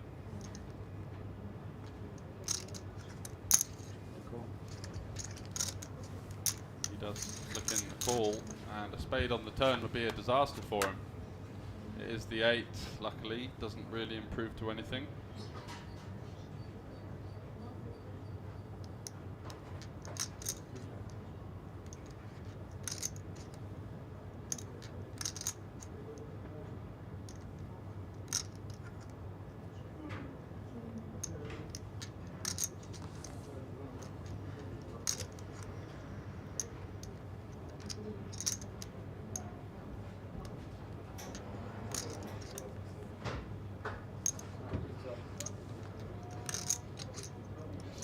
Thomas plays this one. I think with such a strong hand, you could also check, because a lot of your hands really want to check here. And with the small sizing on the flop, you've forced your opponent to continue fairly wide. The turn doesn't bring any backdoor equity, and your opponent may well have just jammed a nut flush draw on the flop or that kind of hand, or you know, you might have seen some sort of aggression from those kind of hands. So doesn't really need much protection and does have a lot of kind of give ups here.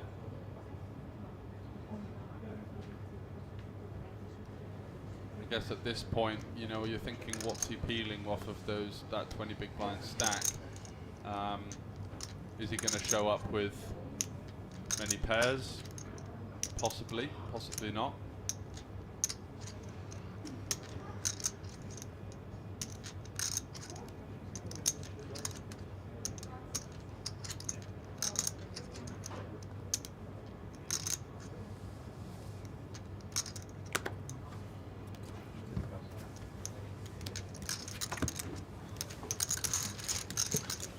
Ruhig mal reinstellen.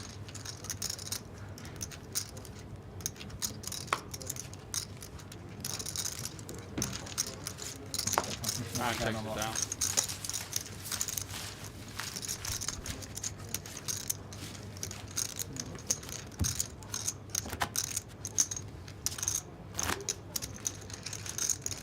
Ist es gehabt oder was? Also nein. Nein. Wirklich? König oder was? Nein. Das wird krank.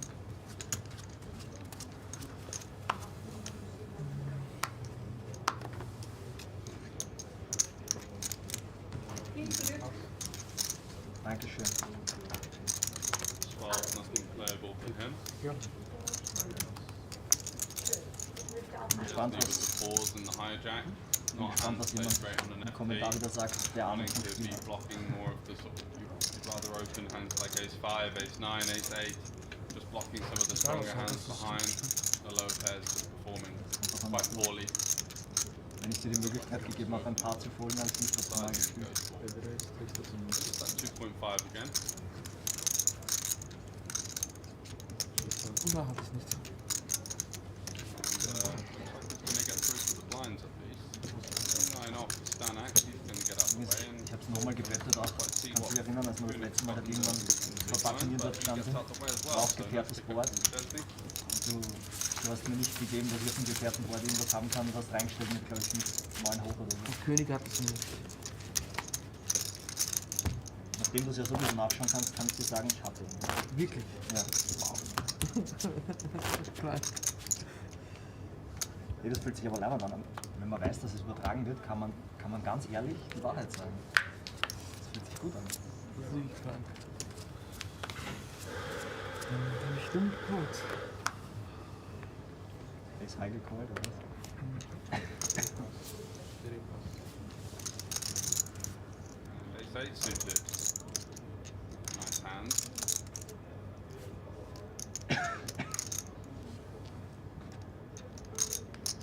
Likely to see another open.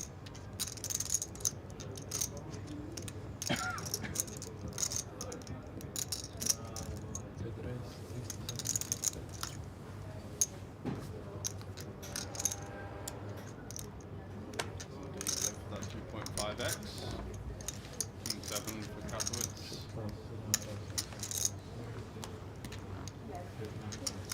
Which is a hand that you can mix in some free bets Also, with, du I hast recht, believe. du hast gesagt, dass niemand hat so But oft probably das thinks that his opponent is on the snug side. Das war das Ass König. Let's go and another raise and take. Schlechte Spieler brauchen gute Karten. Sonst kann das nichts werden. Du hast das gestern schon so gut gehabt, ne? Richtig. Ja, je schlechter man ist, desto mehr hat man verdient.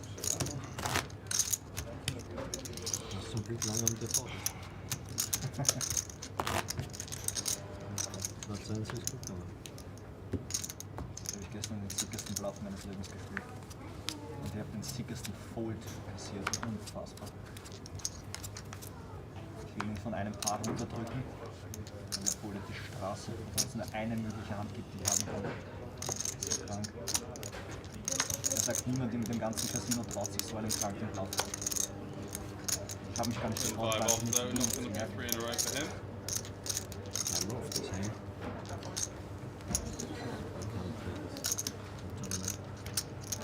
Thomas and hijack 10-5 suited. Leader, certainly a candidate for an open, considering just the lack of resistance he's facing, or he's seeing from the opponents on the table. Elects not to play it. Davos in the small, whoa! And Oswald picking up the queens here in the big blind. Does he go for the jam? Does he go for the not 3-bet non all in? Shaky. I think probably the latter. Dobra. Well, actually, he is under 20 big blinds. Does shove, yeah, that's a fine play, obviously, and I'm guessing he's going to take it down. We've seen Kunik be quite active with his button opens. Not seeing what he's got in this hand yet, but just letting it go. Ace-5, can't really call.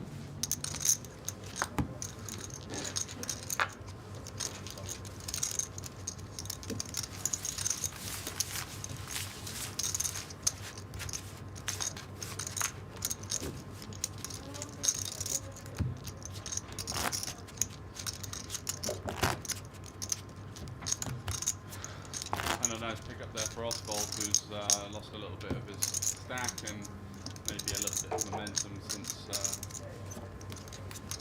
the start of the FT. Scheiden übrigens extrem viele Spiele aus.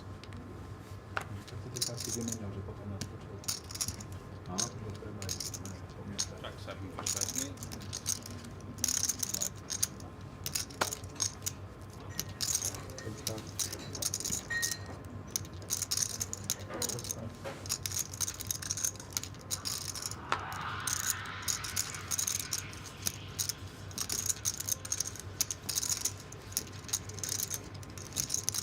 And 2 with the pocket 3s.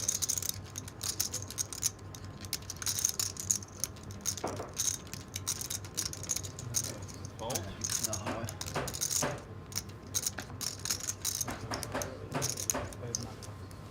Galaxy must have played the ace-4, I think a good decision. And Dobos here, 8 big blinds, king 5 suited on the button, gotta go in my opinion.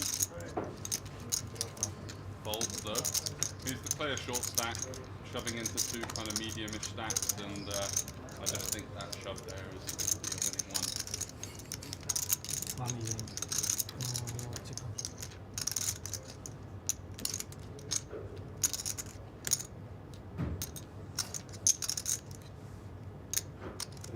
Oswald now limping in, and we've got this Oswald versus Frodox action once again. Frodox instantly shoving the king 9, a good play.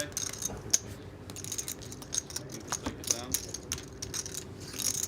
This is what he imagines to be a fairly wide limp.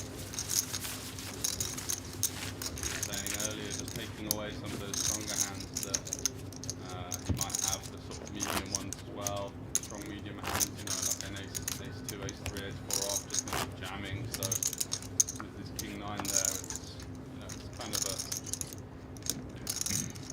sort of a value jam in a sense, but most of the time just happy to pick it up.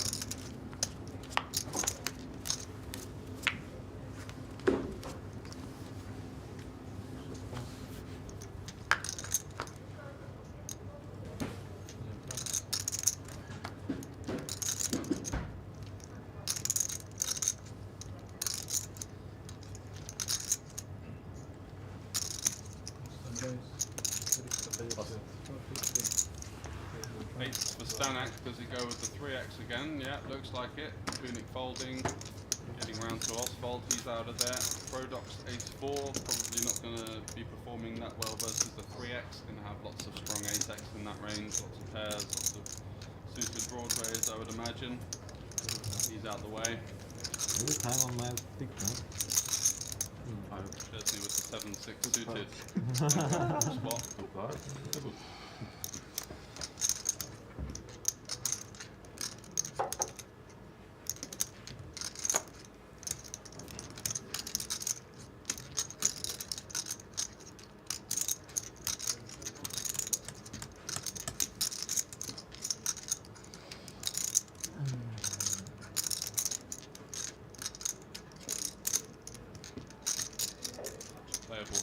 but again, an FT kind of wants to avoid collisions, especially when there are some shorter stacks around.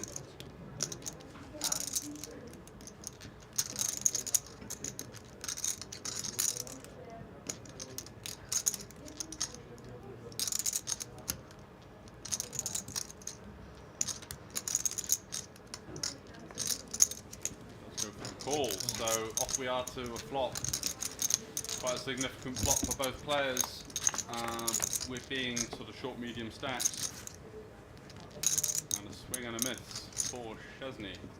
Stanek, is he going to continue with the pocket eights, or is he going to allow his opponent a free card? Could get dicey on turns like a 4, a spade that gives him some equity. He's just going to see bet. Quite a large sizing as well, 450 again.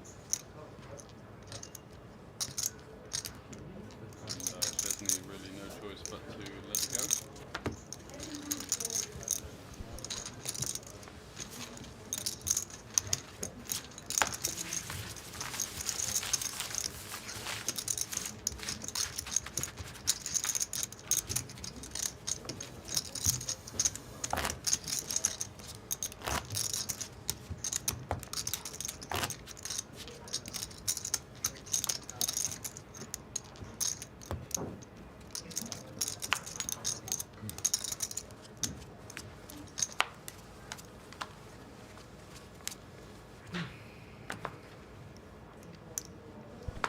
6 for the chip leader. Don't think we're going to see an open.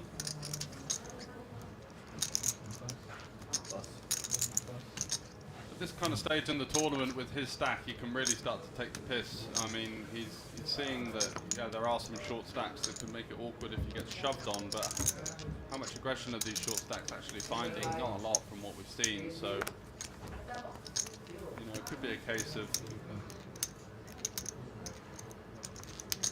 just wants to maybe widen that opening range up a touch. Some pressure on everyone else around him.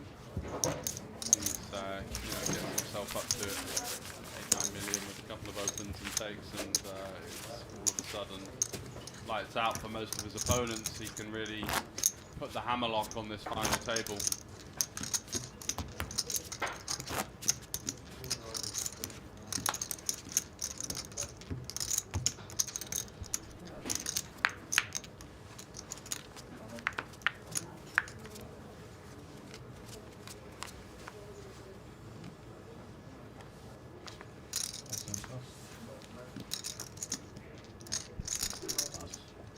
Queen 5, don't think we're going to see him into the pot. Oh, and Dobos has been patient, and the patience has paid off here by the looks of it. Ace King offsuit for him. All in for his 8 big blinds. An expensive one.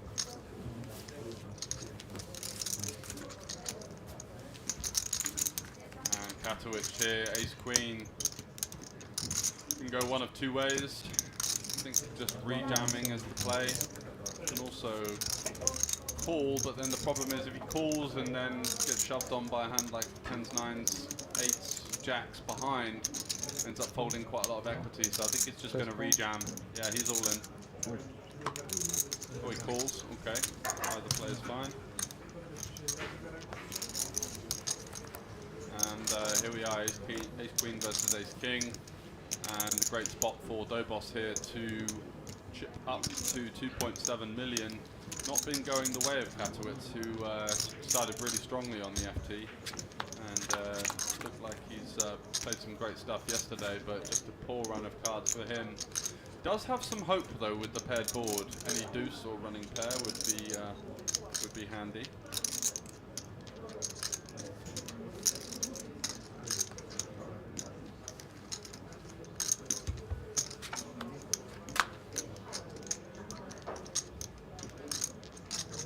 Six, deuce or queen is the only hope for Katowice to get some of this pot back.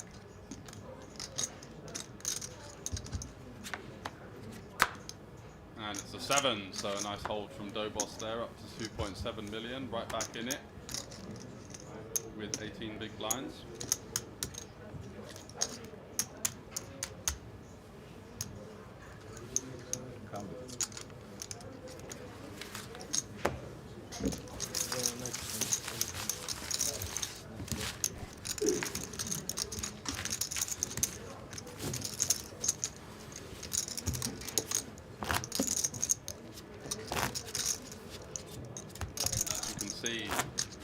top 7 million. Formed a nice wedge between him and second place, over 3 million chips as an advantage over the likes of Kunik and Stanak, and Stanak's done well. He was the real short stack at one point, and he's battled himself up there, finding some big hands in big spots. Good to see. Kunik, been a bit of an unfortunate run for him. He got up to about 5 million, but some of his opens, you know, just getting 3-bet or shoved on, and nothing really he could do. Frodox here with the King 10. He looks like he's just going to shove all in. Chesney out of there. Too many players behind versus shove of, what is that, about 14 big blinds. Yeah, ace-8 would be fair enough to fold.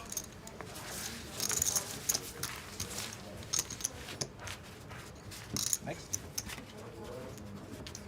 Then I have a chance.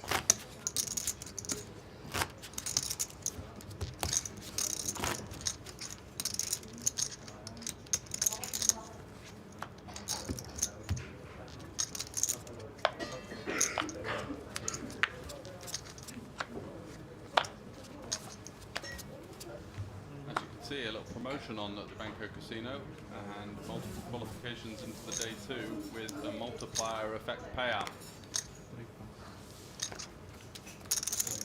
So Frodox can fold. Chesney now 10-3 in the hijack. Don't think he's going to be too interested.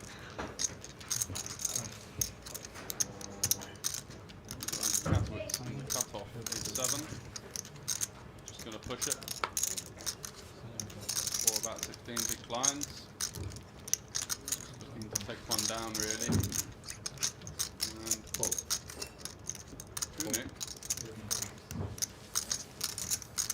Oh, it looks like he was about to call, but he did say fold. So back in his chair with one chip in his hand, he thought maybe he's flicking it in. Still 8 players here at the SPADEPOKER TOUR main event. Ouais. Ça marche. Das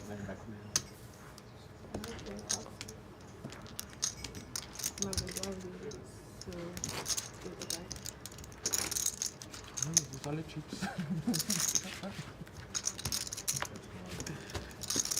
Ja, irgendwie verändert sich da nicht viel heute. Also, Oh, bei mir schon. ja, wir schieben sie eigentlich nur hin und her, aber so ist es großartig. Ja,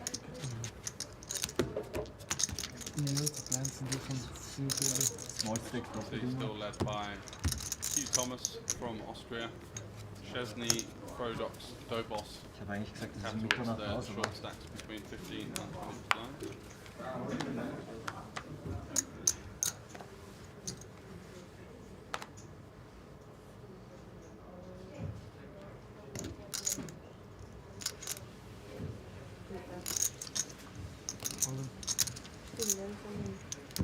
Jack, letting that one go early position, fair enough. Frodox just all in.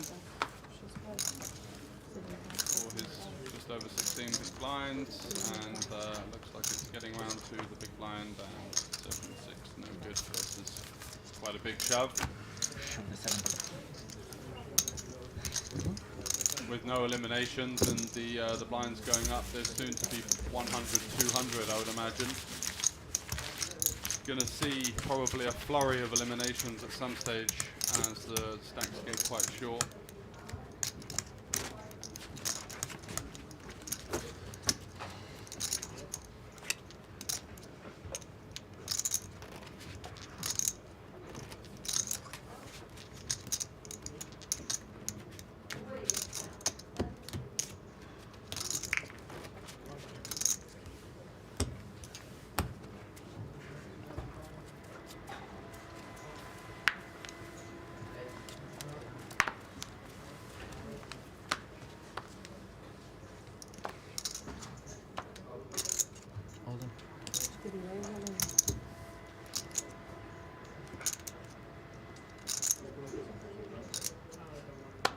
Frodox now again all in for such a big amount of chips.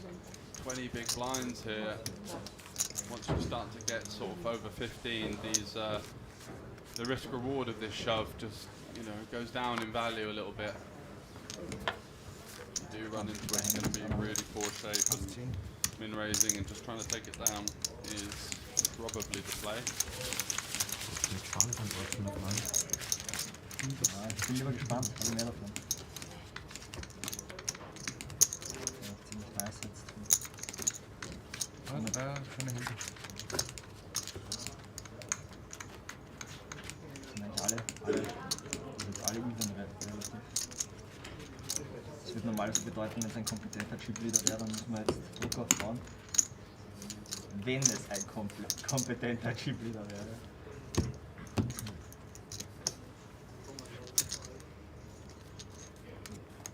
Punished with stacks.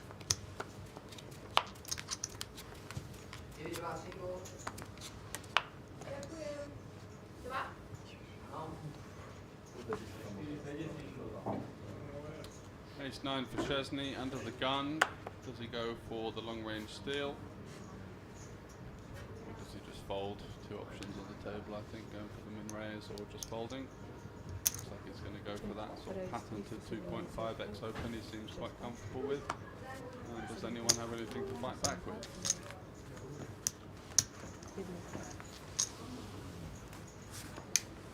Seeing a lot of, you know, one player get a kind of medium strength hand and everyone else the rags.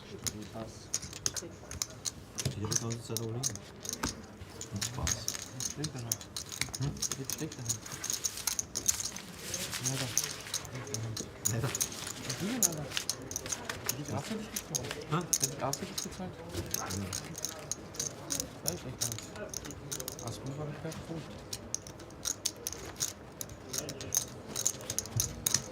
Nein, der Verlauf von der Kamera. These payouts said 800 and then 1k, 1k, 1k. Two and a bit pay jump, and then all of a sudden you've got those juicy ones at the top, the 4k pay jump, and then the 8.5 thousand jump between first and second. Sweaty stuff.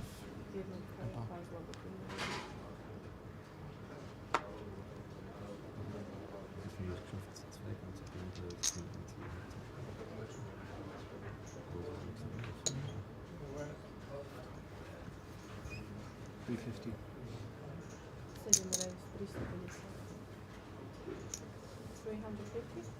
Correct. Threes from Q. We're putting it up to 350. That's the chip leader, absolutely fine open. And Frodox here on the small, Queen Jack off. What are you looking to do? I think that's his +1.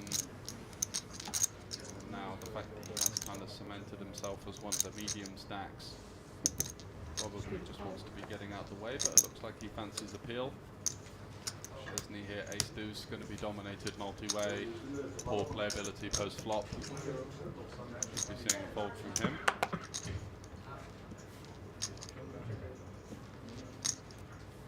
Yeah, good fold.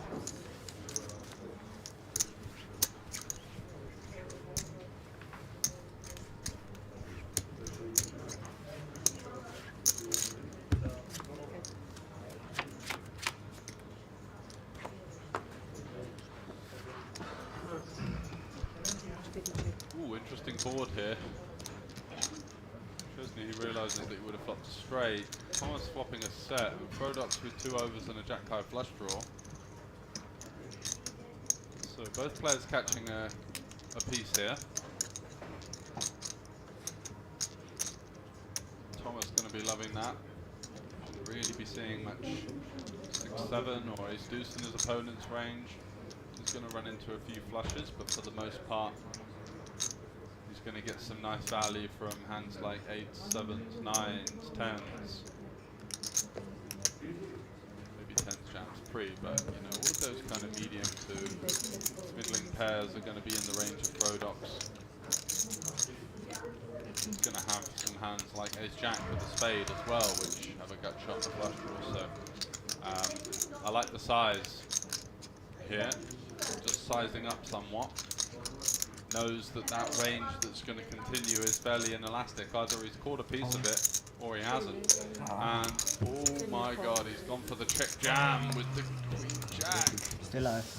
Oh, that's extremely aggressive. Gets snapped off by the pocket threes, and all of a sudden, kind of a loose pre-flop peel is, you know, catapulted into running into a set and 8 outs between him and the door.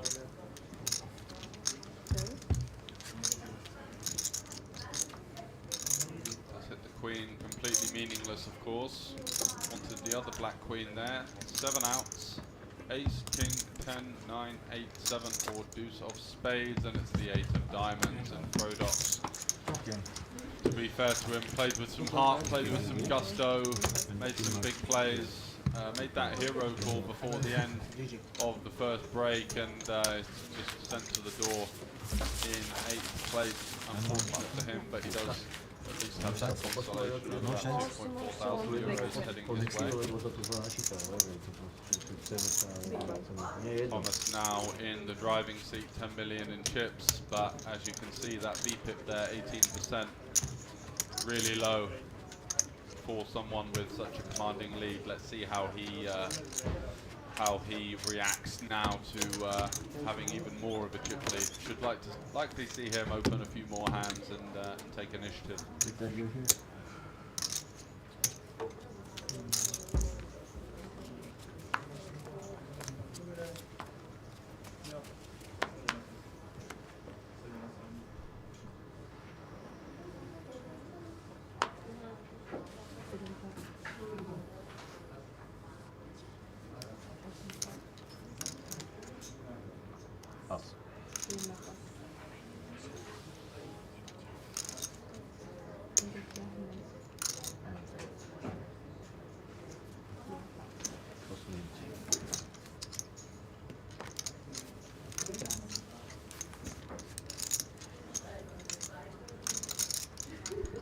Chesney, queen 8 in the small blind.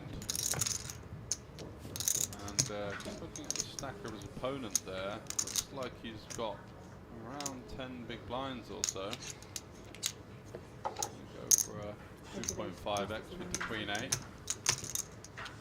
hand that you can limp. Oh no, 2.7 million, is that right? There's deuce here. Play a number of ways. You can shove, you can peel. It's nice to have an ace in your calling range, so that when you do see an ace-high board, you're just going to get loads of aggression from your opponents. And there is the ace. Ace-6.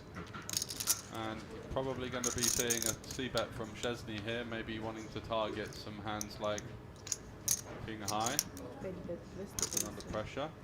Does go for the c-bet, and again, just one of the benefits of defending the ace as opposed to 3-betting. Getting that c-bet a lot of the time when you do flop an ace.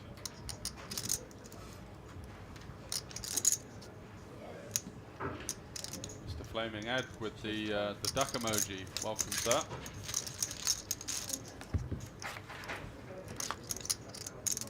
Ten on the turn, goes bet and a call. Chesney now basically with a complete air ball.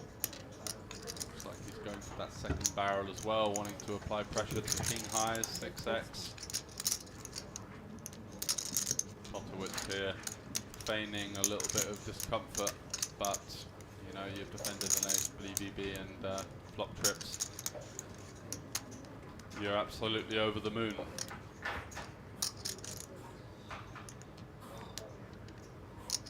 Again, just a great example of how good it is to defend the ace as opposed to always jam or just allowing yourself to get into situations like this where your opponent feels obliged to find the aggression. And there we do, slides in the call, and might be a little bit concerned, you know, if a spade rolls off or something like that, but that's a great river for him. And he goes for the three barrel jam, runs straight into it, and he is eliminated. Queen 8 and the ace 2 for Kottowitz there. Played that nicely, nice and comfortable. do see people a lot of the time in these kind of fields end up like raising the flop or jamming the turn or just not allowing their opponent to barrel it off. And not sure why the currency is saying Czech Swiss francs there. That is euros, and 3,169 to Szczesny, eliminated in 7th place after going for the 3-barrel with Queen 8. Oh, looks like he does have a few chips behind actually. So we'll be seeing a little bit more of him, but probably not that much. About one big blind there in his arsenal.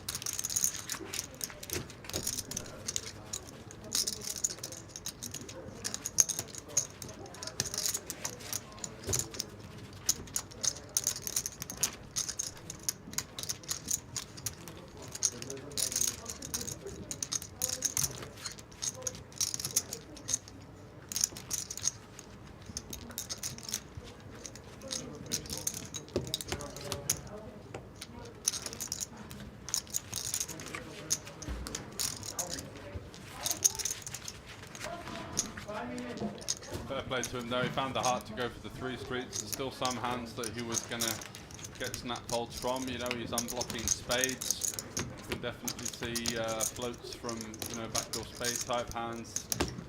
Maybe the odd sticky 6x or 10x is in a really tough spot on the river, but you know, holding the ace, obviously never targeting a fold from that, and probably not expecting to be up against too much ace-x anyway, so unfortunate from him, but showed some heart and just wrong time there. So Patrick Koenig, 1.5 million into his stack at the moment. He's going to open for 350. No boss out the way. His double up recently with Ace King versus the Ace Queen of Katowice. Oswald out of there. Oh, and Koenig does have a premium. Kings this time. Hasn't had the best run of it.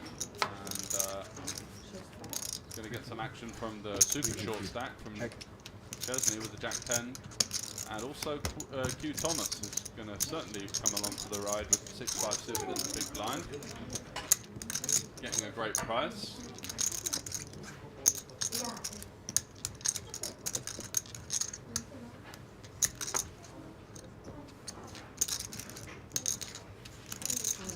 Also another spot that, you know, will occur here is, what's he doing? Folding? No. Yeah, he calls. Calling, and Koenig now flopping middle set.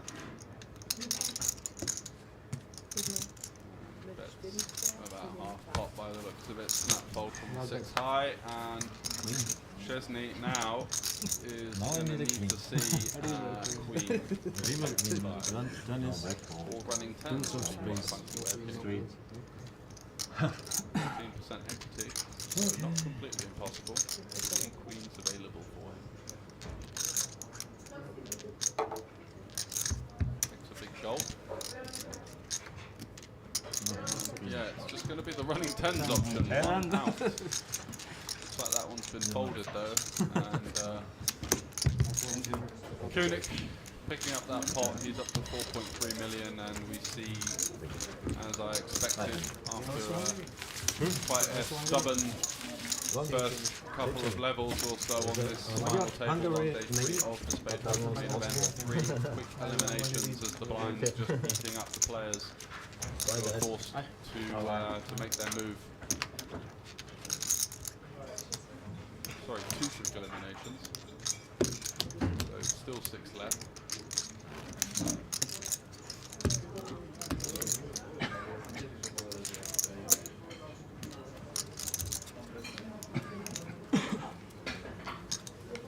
Thomas heading up the field, 9.7 million. And with those 2 eliminations, the stacks relatively deep once again. So lost the short stack. Queen 10 off for 12 bigs in the hijack. Not taking it. I think that's a pretty good decision. 6 on the button for Katowice. Going to be seeing an open here. Good candidate. Nice. Hand with some decent kind kind of qualities, you know, the king obviously blocking some strong hands behind. Does block them, but in this case does run into it. Ace king to Q here. Let's have a look. So they're going to be playing around 35 big blinds effective. I think the sizing needs to be up there over $1 million at least. Possibly pushing towards sort of 1.2, 1.3.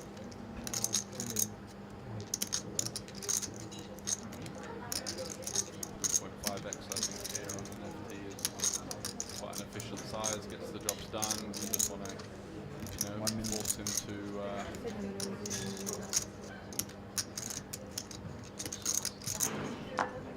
give 1 million, okay, on the smaller side, just around 2.8x, something like that.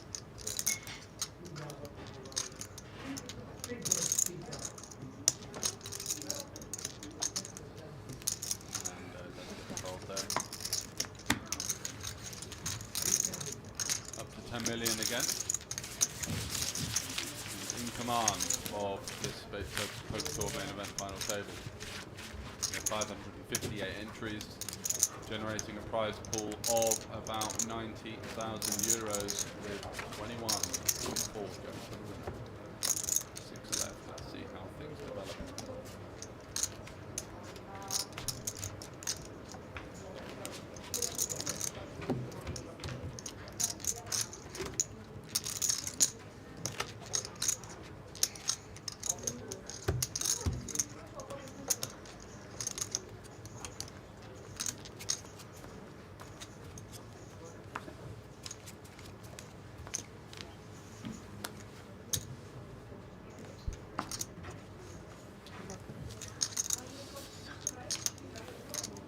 Ace 5 for Oswald here in the hijack.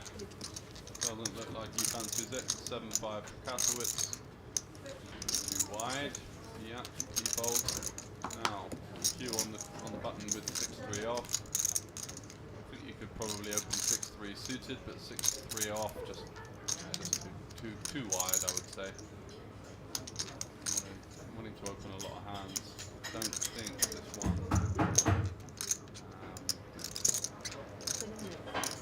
particularly the best candidate, but he does have a resounding chip lead and he's not seeing too much fight back from his opponents. However, Jack 10 suited for Kunik here. Electing to call, you can also jam here. Versus the chip leader specifically, you're going to expect a very wide button opening range. But Jack 10 also is such a playable hand post flop that he might just want to peel one off and see a flop, which he does. And getting over to Q now, I think you're going to just see a small range bet here, something around 275k. Seems reasonable, quarter pot.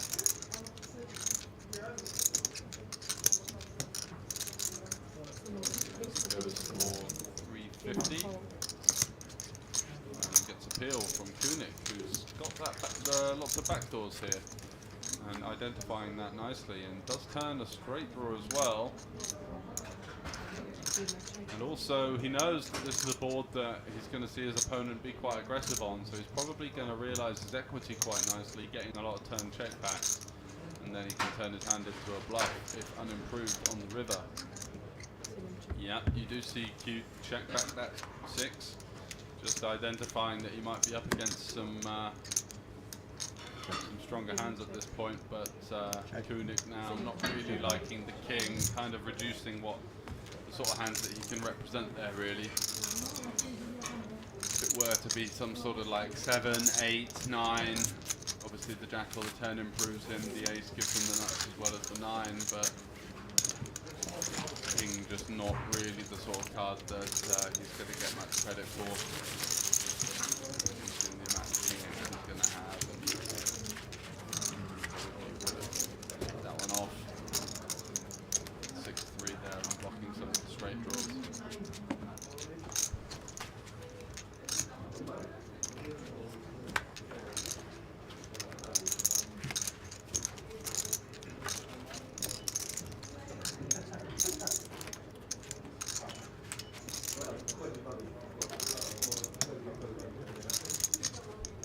So 6 left, all of the players have locked up themselves 4.2k. Playing another 1k pay jump for 4th and 5th. and then it starts to get quite meaty with that, you know, starting off with the 2.3k pay jump, then a 4k pay jump, and then 8k or so. Nein, das war, ja. 8-7 off, Er hat dann off die fold. letzten 100.000 erledigt. Folds, Katowitz here, easy open, king 9 suited, lovely hand to come in for a small raise, and does exactly that, 325 to go. 6 and Stanak on the button now with ace 10 suited, hand you can jam, a hand you can call. Ooh, I don't think this option is particularly great, to be honest. It's just too good of a hand to 3-bet bluff with, and you know what's the plan facing a shove? You're just folding a lot of equity a lot of the time. Makes it quite small as well. I think Katowitz here is kind of forced to continue with that king 9 suited, but does elect to fold. So gets out the way.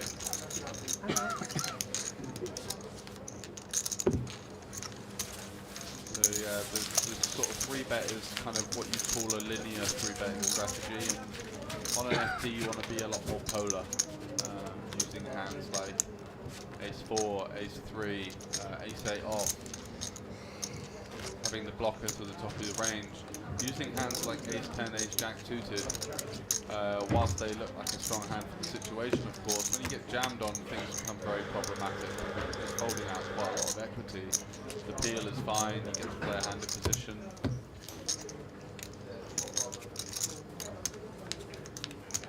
So some aggression there, which has paid off, but hand selection maybe slightly off. He's 4 off for Katowitz. Getting a little bit of a battering with a few hands recently. So 8s for Q, chip leader, doesn't need much to open, and 8s is essentially super premium in terms of all of the hands you're going to likely see him enter the pot with. Popped it up. Goes to 375k. Kunik on the button here with ace 10 off, facing the chip leader. Gonna call. I think that's a pretty reasonable decision. 22 bigs versus hijack is a little bit dicey with the ace 10, but you are up against precisely the chip leader, so you don't expect to see him enter really wide, maybe half the hands or so, 2-5, maybe more. maximal.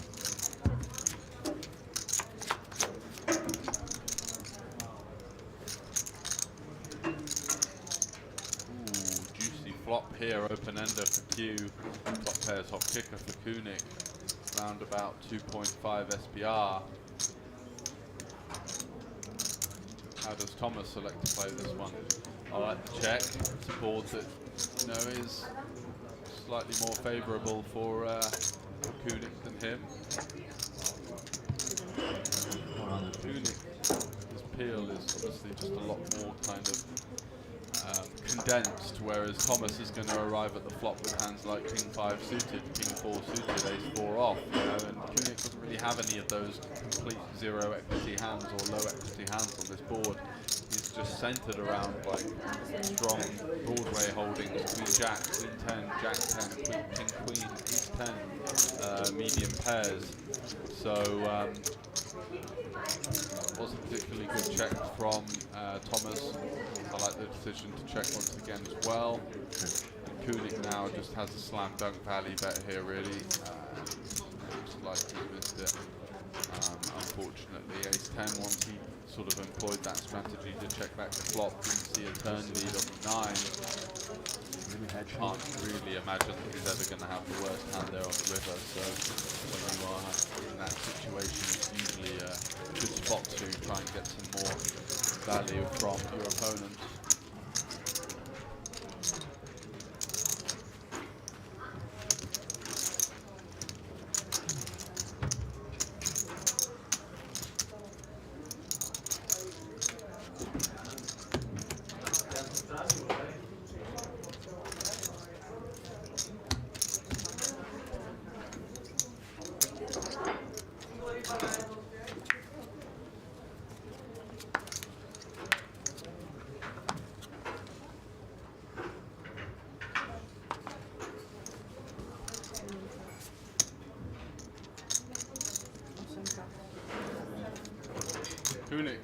ace-10 of diamonds.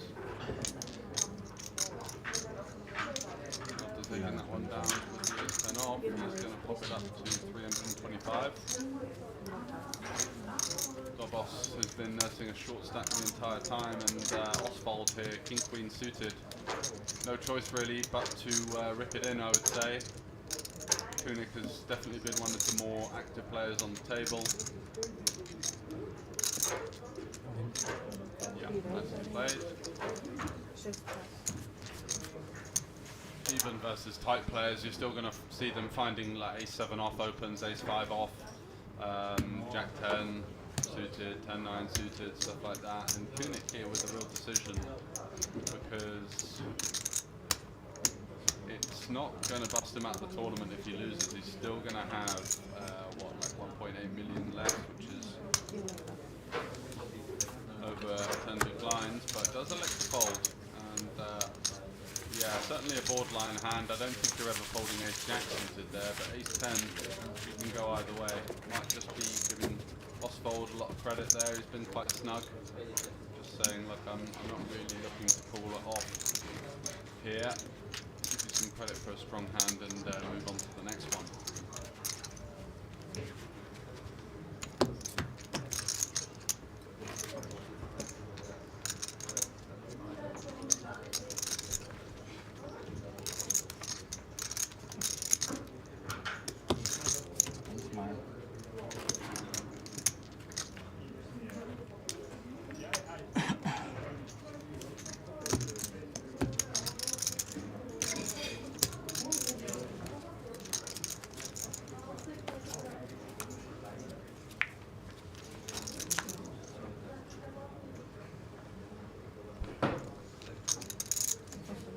So 9-4 suited for Stanak, he's out of there. Kunik. He folds. Dobos now with the king-6 in the cutoff. Nope, doesn't fancy it. And ace-jack now for Oswald on a little heater there, picking up the re-jam spot with the king-queen, getting that one through. Got a better hand to fold. Now ace-jack on the button and opening it up. And all of a sudden we've got some interest from Katowice here. Is he going to pile this one in? Less than 30 big blinds. Is he going to call? I think those are the two options on the table. I think 3-betting non all in is not really the play with a hand like 10-9. Doesn't really have the blocking qualities of his opponent's hand. Doesn't really want to be 3-betting with. So does elect to peel, and we're off to a flop here. And it's come 10-7-3 with 2 diamonds. Some interest for Oswald as well as Katowice flopping top pair. Oswald has 2 overs and a backdoor flush draw and some backdoor straight draws as well. It's a board that I like to check back here.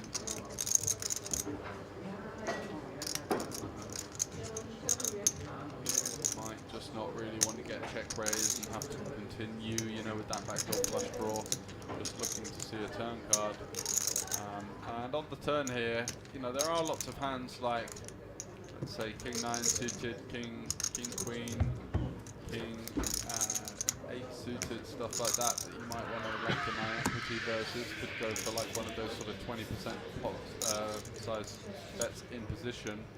And Katowice here just checking down to the river with that 10, hoping to induce something, doesn't get a bite, and he's just going to win with the top pair.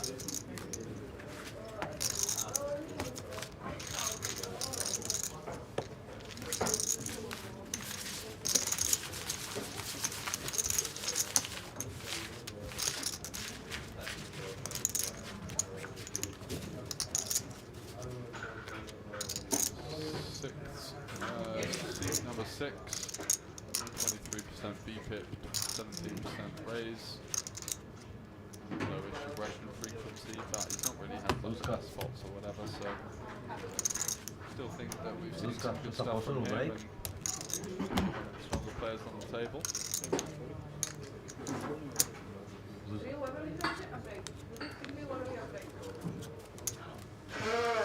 Teraz nebol breakball, čo som hľadal. Teraz ukazuje hodinu teraz ešte. Kunik under the gun. Just Still at the 150k big blind level, must be getting to 100, 200 soon. It feels like it's been quite a while now. Dobos with the king 3 suited, seeing him getting involved. Spald, he's out. King Jack suited for Katowitz here.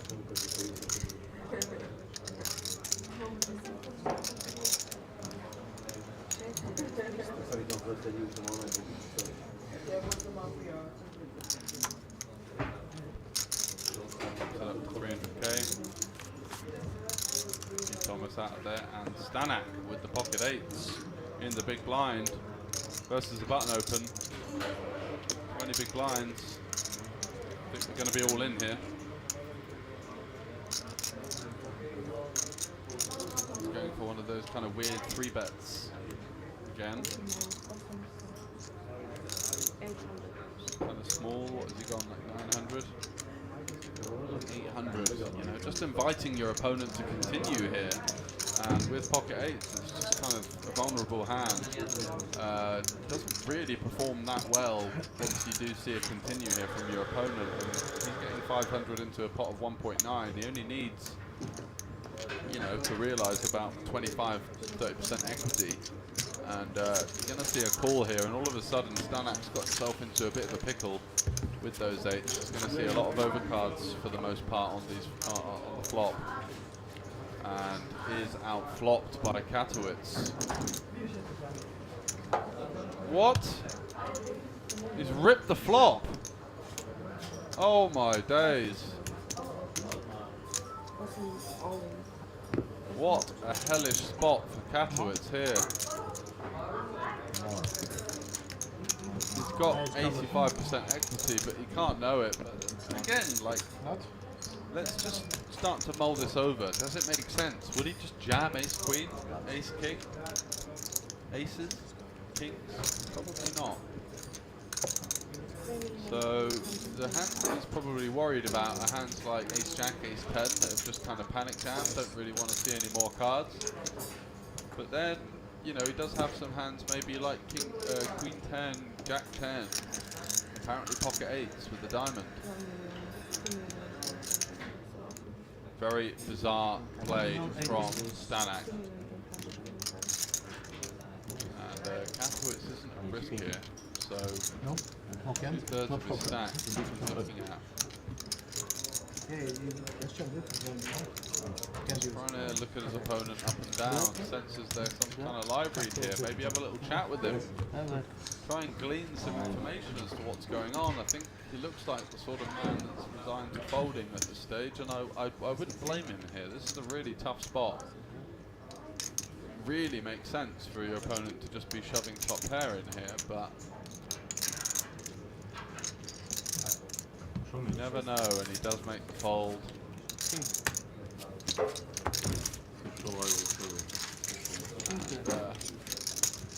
a real blow up there from Stanak, but does eventually does get it done.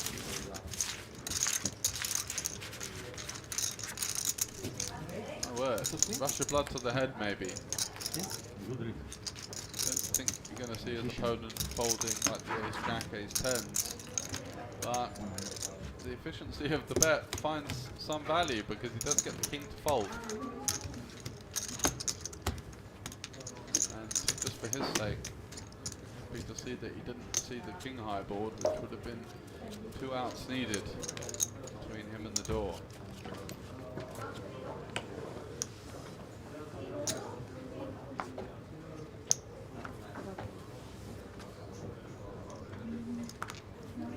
So Dobos again, kind of card dead. Just had the one spot with the king, not a lot else. You with jack deuce on the button.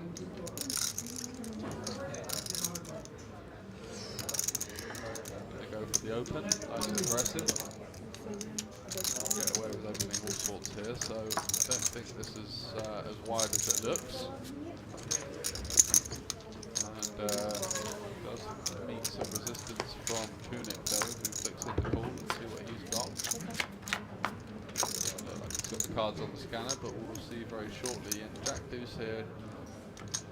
A nice board again. King deuce 3. Kunik up to? Is he checking there or is he leading?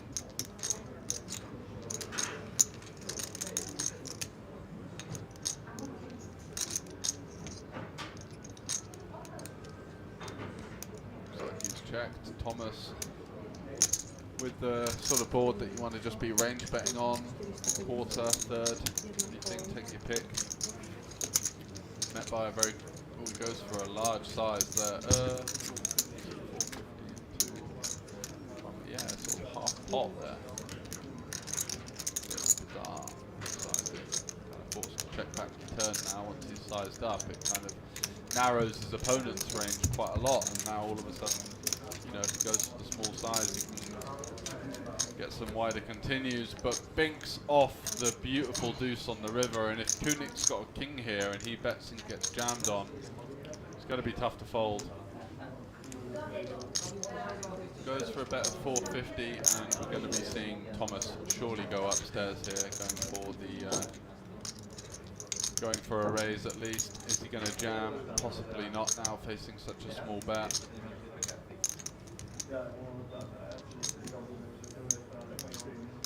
I would say a good exploit play here is to bet something, raise to something like 2 million. It gives your opponents some chips behind, which means that they're not going to like all of a sudden start to overfold their king X. Kind of, you know, just guarantees more of a percentage call. Once you do shove, the issue is, do you get called by hands like, you know, let's say king 7.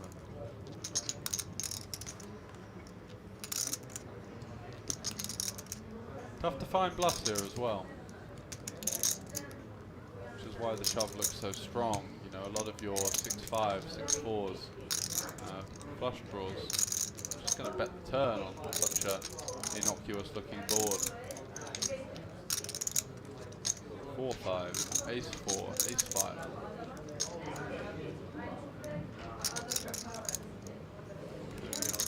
Putting the pieces of the puzzle together. Is he a believer or a non-believer? We'll soon find out.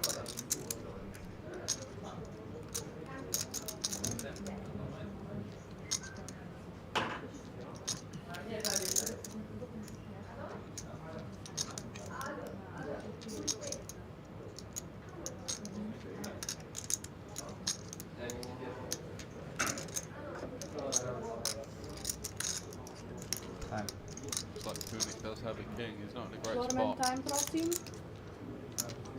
But with the deuce not being a spade, slightly less deuces you think than normal. Floorman time. We know that Thomas is opening jack deuce off, which obviously means he's got a lot of combinations of deuce X, because what's stopping him from then opening the queen 2, the 5-2 suited, the king 2, the ace 2 of course.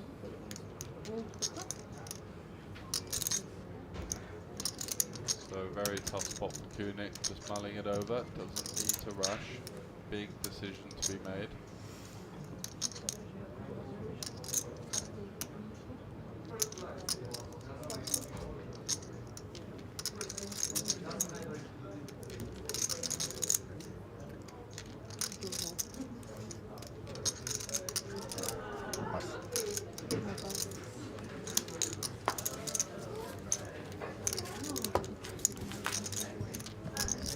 Discipline, lay down.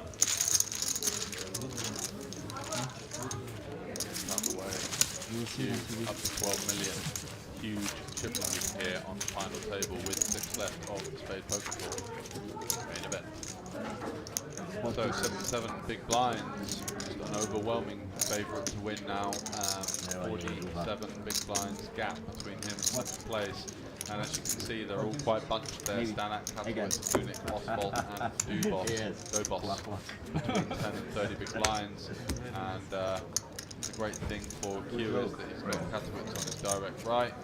Stanek also going to be kind of caged. He does open. Dáme si teraz po leveli krátky break, iba aby sme vás presunuli, dobre? We're gonna have just a short break, like 2 minutes, just to change the seats a little. Oswald under the gun, 7-5 suited as a medium stack. Don't think he's going to be pipped. You can watch the stream later, but I want to Ace 10 suited, he's definitely going to be in the mix.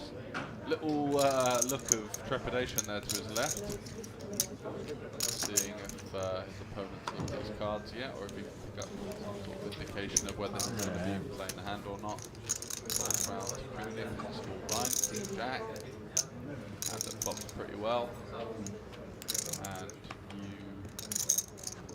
you can go either way. I think jamming is a little bit too aggressive in this particular setup with hijack opening with the chip leader on his direct left. It's going to be a slightly stronger range, you'd imagine, than normal.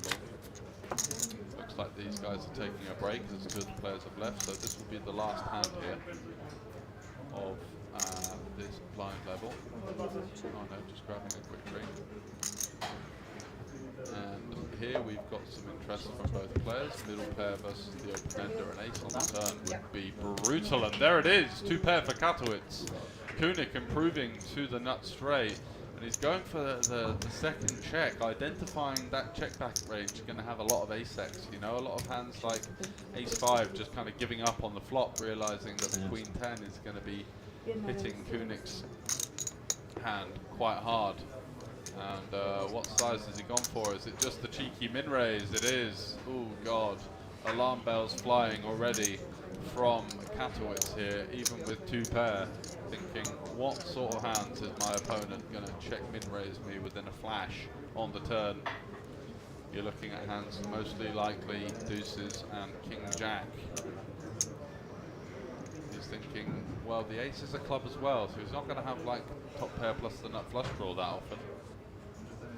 Yeah, I think I like this play, just seeing a river, seeing what develops. Get an idea from the river as to his opponent's sort of timing. And Kunik here, I don't think he should be too worried about the club. Just not many flushes out there. You know, he's up against maybe King Jack, King 8, Jack 8 clubs, that's basically it. And You guys can make a break? he's looking at the call versus the block and shown the bad news. I have to move you and they have to do the production. Looks like we are indeed going to take a break. Brutal blow for Katowice there. Cooler 2 pair versus straight. Kunik picks up a big one. And the 2 Slovaks give themselves a fist bump as they are through the second break. We're going to be back in about 10 minutes time. See you very shortly.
stretol.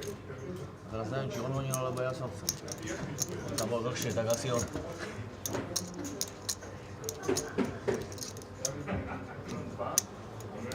To nerozumiem. Som si to zobral naspäť, tie čipy, ja som mal dosť problémy. Dosť ťažký fold som mal. Som mal trojku, tam bolo pekné. Čo? Tam posledná ruka. Teraz s tým kinžekom? Došla farba, ale musel som si veľmi vypýtať. Ale tam som mu trojku foldoval. Na tom 2-2 K3.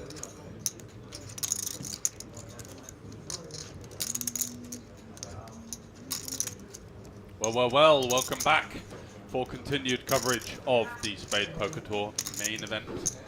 Final table, day 3 of 3, and here are your chip counts. 2 players extremely short now with that quite severe jump from the 150 to the 200k, you know, over 33% jump, so removing their playability somewhat. Hugh Thomas at the top of the leaderboard, he's having no problems whatsoever. It's been a great FT for him so far. And, he's gone from strength to strength. I think he had about 5 million at the start of the day, so a couple of nice situations for him, and some good play as well has propelled his name to the top of that leaderboard, and you know, he's really staking his place now. This is a big opportunity for him over the next hour or so to kind of lean on his opponents, you know, the likes of Kunik, Stanek, Oswald there, as those sort of medium-ish stacks.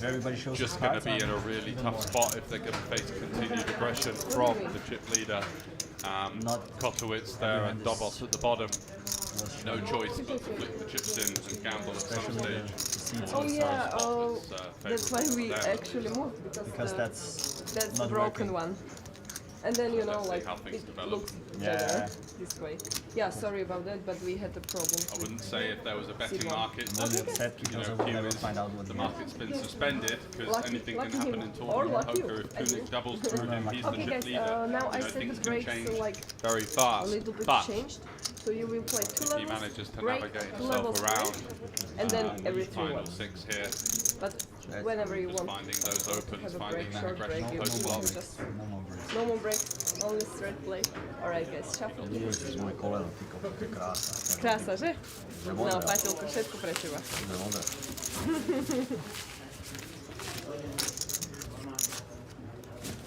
Okay, prvá cena. 21 000.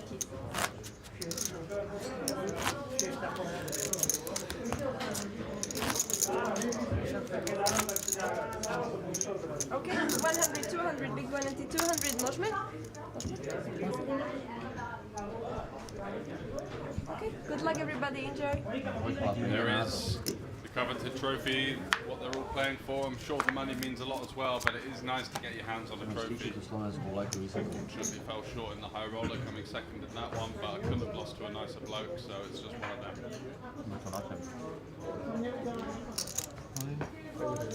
5-4. What? He's all in with 5 high. Oh, he's lost the plot here a little bit as Kotowitz. Not sure about that at all.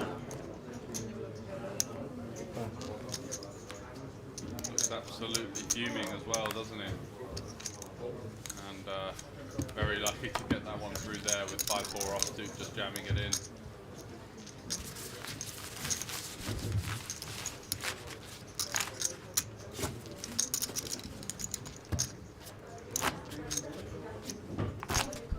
Aha, Anders Wilson. Yeah, sorry, mate.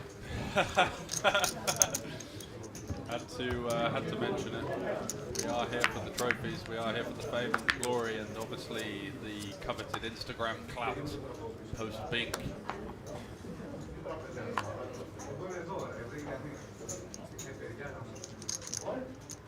So Kotowitz there, just kind of calming himself down. He went for the kind of gung-ho Hail Mary shove with the 6 or 7 big blinds he had under the gun. Kunik looking down at the ace-king suited here. He's going to be loving life in the cutoff. 450. He's got 2 short stacks to deal with behind. Dobos on the button, and the very short big blind, and then you've got that medium stack in the small there, just folding Oswald. And absolute cooler central here.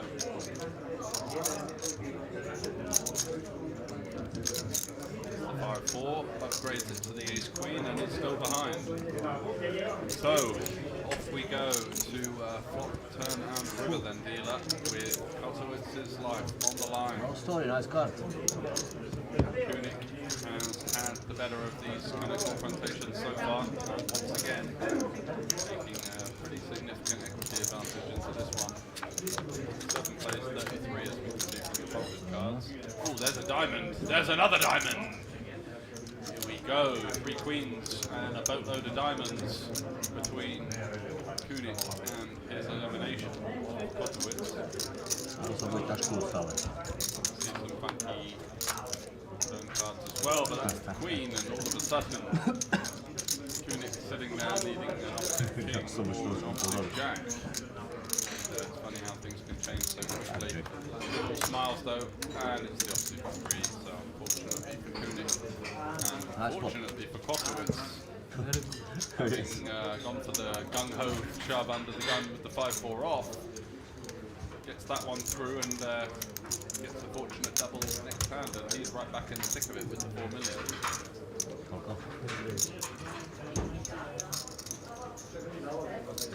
Yeah, and here we've got Q from Austria, who's yeah, kind of he's got a lot of the chips, about half the chips, but definitely missing some opens, definitely missing some aggression. He's done a lot better today than he did yesterday. I think the nerves of the situation were starting to play a little bit. Now that he's kind of forged himself as the chip leader, he's a little better in terms of aggression, but 6 definitely Okay. being the folding camp. What was on the pads instantly yesterday? For my sins, I actually flicked an unfollow because there was just too much going on.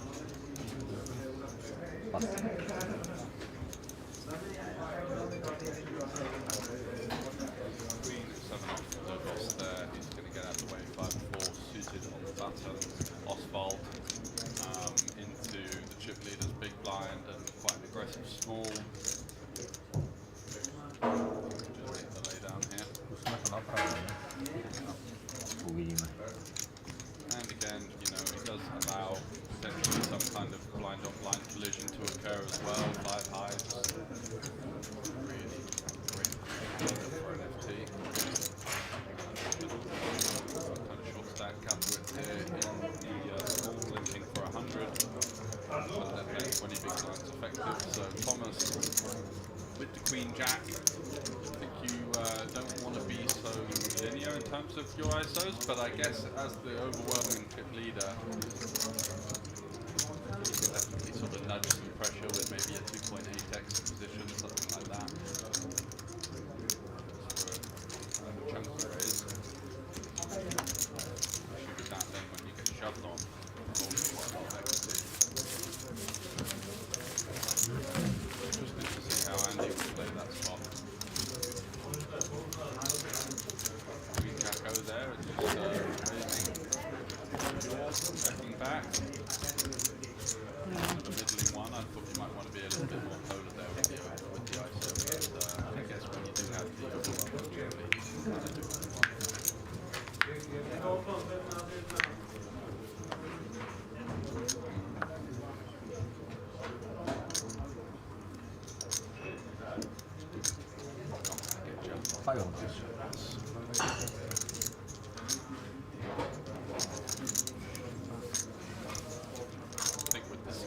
He went for sort of an over 3x. I think with the slightly smaller one, you kind of force hands like the check back from Andy. I'm kind of in that camp as well. I think with over 3x is a little bit chunky. If he is going to ISO, maybe a smaller one. Yeah, there we go. Why I was maybe thinking of a 2.8x just to force those like Jack 9s and Queen 9s and stuff like that to continue, but Yeah, it does. It's a nice hand to check back and flops really well. Good playability in position. We've seen from Kotowitz as well that he isn't the sort of player to shy down from going for it post. So Kunik versus Kotowitz here. Nines versus Ace Jack, and wow, what a spot.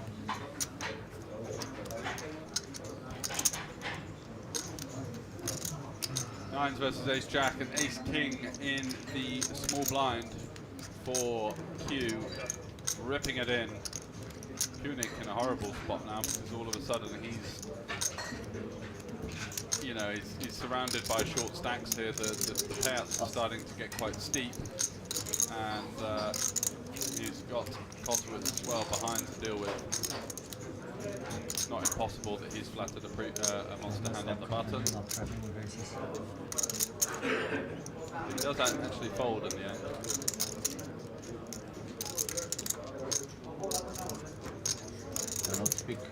Could have maybe just gone for the open jam pre for the 15 big blinds that he had.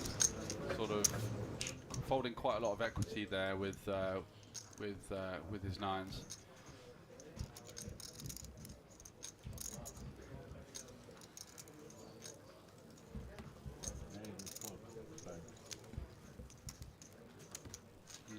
And Q taking another big pot down there. Kotowitz kind of a little bit, just laughing it off, saying, "God, is this guy just running, picking up hands all the time?" I think he would have been aware from watching back some of the footage from yesterday that Q is not the sort of chip leader that's particularly getting out of line or leaning on this situation too heavily.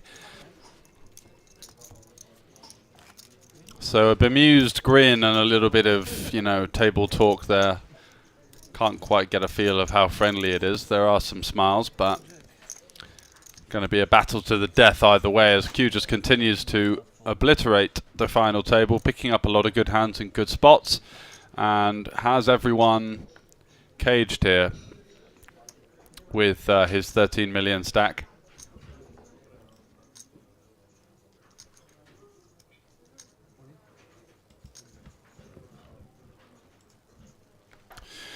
Dobos here, he's had enough, fed up waiting. King Jack is a very good candidate for him to be sending it in. 7.5 bigs. Queen 10 on the button for Q. Yeah, not going to be doing great against even the 7.5 big blind shove there. And Stanak here with the threes. Looks like thinks he's got some sort of decision, but it's just a snap fold in reality. Got to think about the sort of hands that you're going to see here. Yeah, you're flipping against a lot of his range, but still, all of the pairs dominate you, and also you're just not really incentivized to take these kind of thin spots here. As I think he's now clear second in chips with 6 left, and he'd be better off with how severe these pay jumps are, just kind of allowing the chip leader to do his thing and ducking and diving in between. But Kunik in the big blind now with the pocket tens, sat back in his chair, looks like an extra from Casino Royale. But let's go, on we go. So King Jack versus tens, off to the races. 56% with some of the card removal as we've seen from the folds for the King Jack, and classic flip on the final table.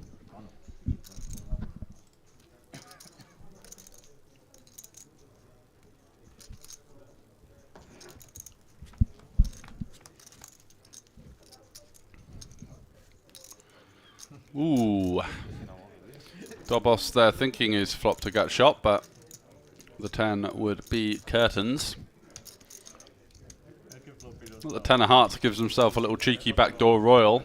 Don't see many of those. Oh, ace on the turn, and Kunik in the driver's seat here needs to fade a king or a jack or an ace.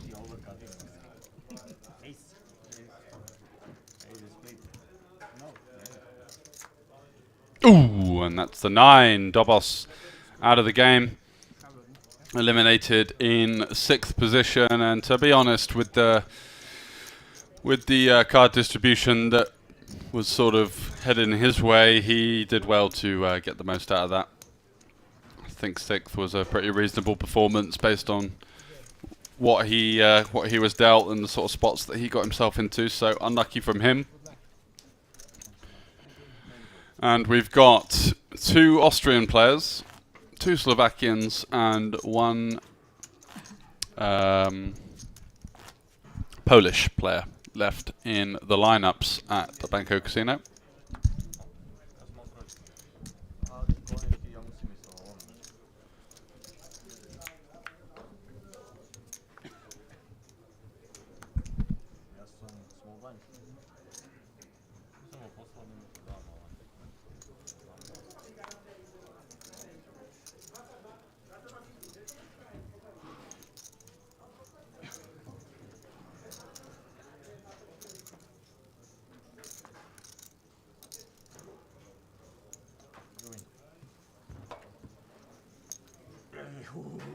Queen 8.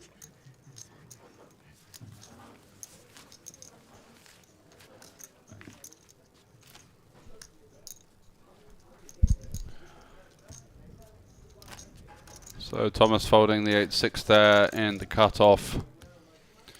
Kunik in the small gets over to him. We saw quite a tight fold from the button there. It didn't quite pick up the hand he had, but would have been running into Oswald's ace-queen anyway. And as you can see, an unbelievable spot for Q here. Is being dealt a fair amount of the kind of bottom of range stuff, which, you know, even still to some extent you could probably get away with opening.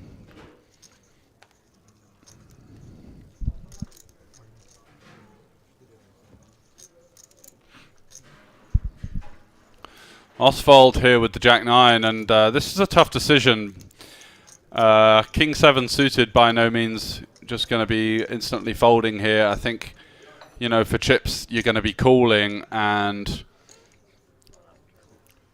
the problem is for Katowice is the pay jumps at the moment are, you know, quite minimal, whereas he wants to really give himself a chance to propel himself into the top 3 spots. It's like 1K, 1K, 2, 4.5, and then 8 between first and second. So, but then again, you know, taking thin spots and then sort of being second in chips with the chip leader on your left would usually be not the best situation. However, the chip leader isn't the type of player that's going to just be relentlessly kind of chucking you into a cage, so he might actually take this one.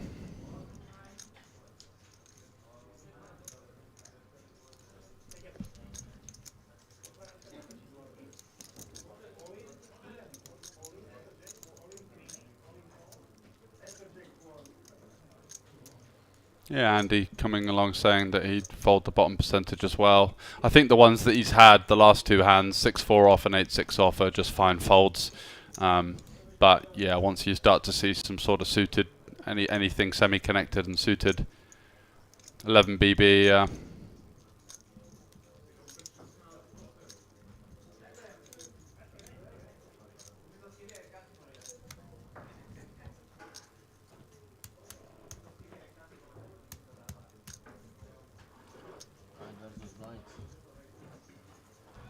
Hey JB, my name is George. I'm sort of poker player and sports bettor from the UK. Do a lot of the commentary for the Banco Casino, as well as the festival, which will be back here in October. Ooh, and he does make the call. Kind of thin, but mulling it over and decides to flick it in. Oh, I'm a little bit behind, sorry. Just got an update. Yeah, so it's ace-9-6 flop.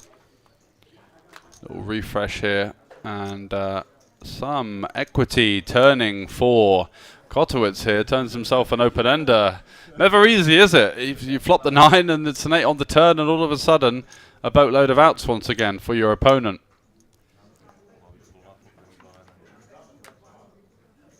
King on the river.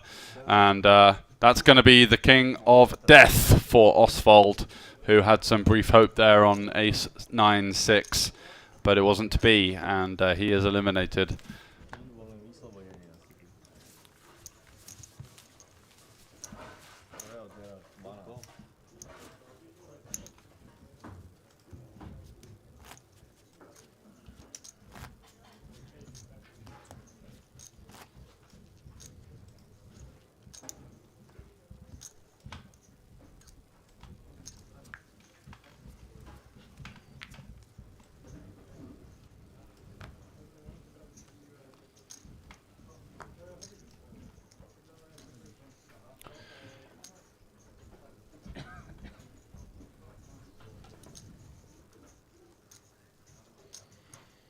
Yeah, BB ante definitely. I played BB ante heads up the other day. That's rather weird as well. You just seems like you just want to kind of VPip almost every hand on the button, play loads of limps.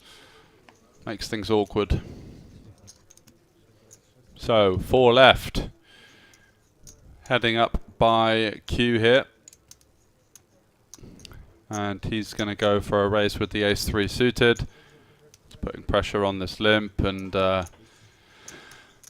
Katowitz here thinks he can get away with the 6-deuce suited. I think he probably might be just better off just folding that, although he might think that his opponent's not going to find enough aggression.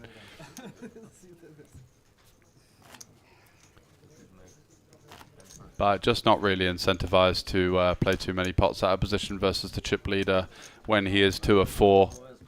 As you can see, the pay jumps. We got 2.3 and then 4.3 and then 8.5. So getting dicey now in terms of the ladders. 6.3k locked up for all of our players. Katowitz here, 7-5 off. He's going to be out of there. Whoa. Going off piste.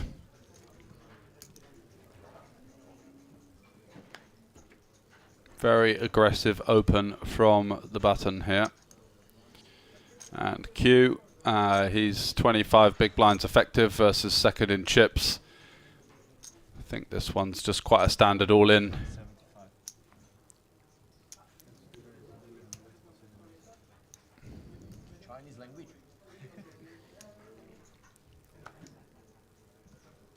Such a massive raise fold gap for the button here when you do just jam hands like ace jack, ace 10. You know, you offsuit probably just going to have to fold. And this size is, you know, it's decent, it's okay, but it's just too, well, it's just too small in my opinion. You just kind of force a lot of hands to continue. And get yourself into some tricky situations out of position. I think just jamming there and putting the pressure straight away on that button open, if he knows that he's as wide as 7-5 off, makes the decision a lot easier. But then with the 3-bet, you know, what's he going for? A 3-bet fold, I guess, and just kind of it opens up the action for your opponent to do something like shove a pair that might fold to the jam or something like that isn't that beneficial for you. So Queen Jack suited, definitely going to be opening this one.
So check, check, flop. Kunik with the best of it.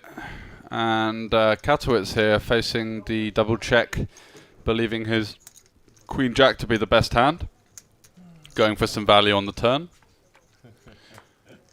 River Ace, no reason really for Katowice to believe he doesn't have the best hand, and we're probably going to see another bet from Pepsi Max going down the wrong way, but we're going to be seeing another bet from him for sure if he is checked to. I don't think Kunik really wants to be leading this river.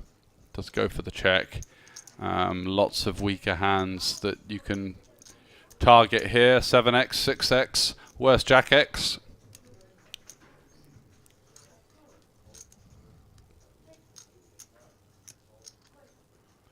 So let's see what sizing he goes for. Looks like he's going to go kind of 6-2-5, just over a third, and snapped off by the ace.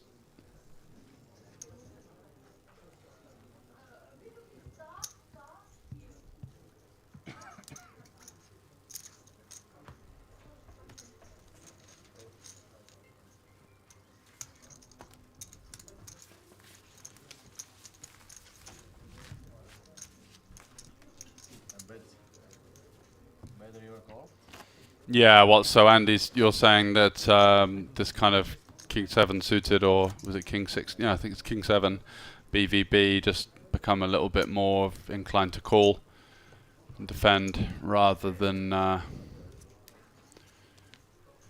because of the added incentive of the big blind ante. And the fact that Kunik there had just won that flip, he was up to sort of 30 and got a sort of forced to take a thin spot really, just not really going to get that many chances to open, kind of sandwiched between first and second at that point.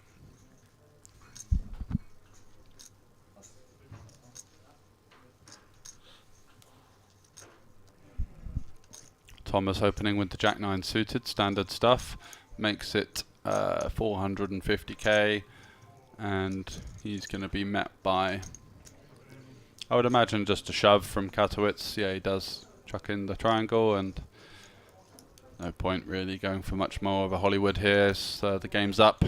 Can't be calling it off with the Jack 9, so let's just slide it into the muck. It's not like you're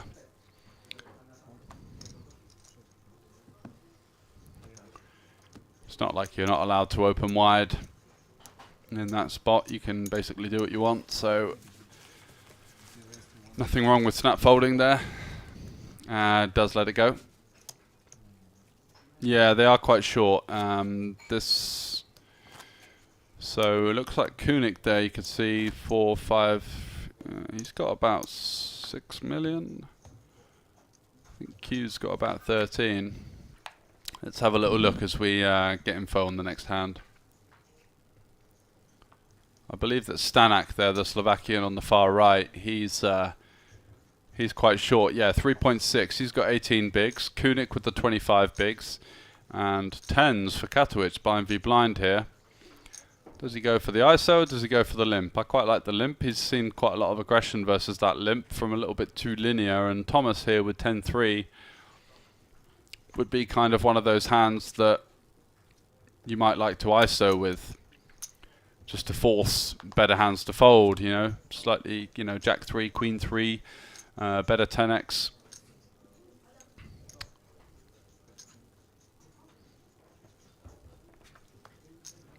And snap check back.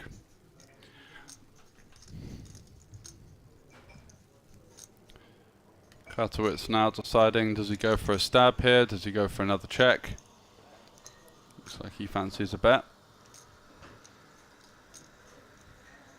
Such a quick check back from Thomas that I think it's unlikely for him to have a better hand at this stage, and he's going to float with the 10 high. Not sure what the plan is on the rainbow board.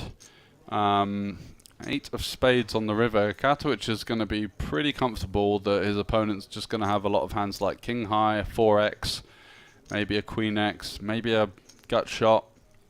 Could have improved to an 8 sometimes, so goes for 300. And we're going to see what the plan was with the 10-3 here.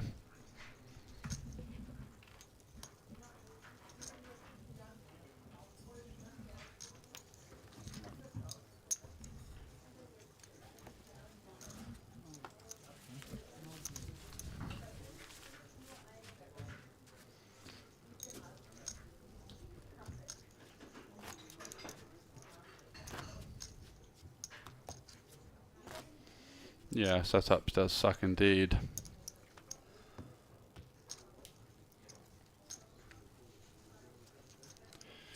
So a pick up there from Katowice, and he gets up to 5 million as well. So it's him and Kunik in second and third, tied for those spots. And Kunik with 25 big blinds, king queen suited. I think he's going to be popping it up. Makes it 450 to go. Katowice is going to be out with the junk on the button. 10-9 for Thomas and the small. Probably just going to see him fold, I guess. He's out the way, and it's over to Stanek and the big blind, who's not interested either. So moving on to the next one. Kunik now in second.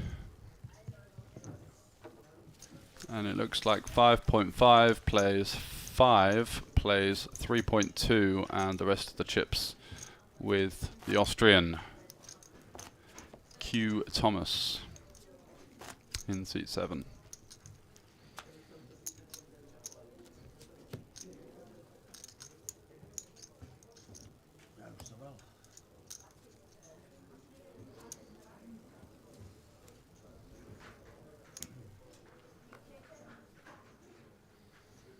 King 8 off for Katowice. Let's see if he still kind of continues to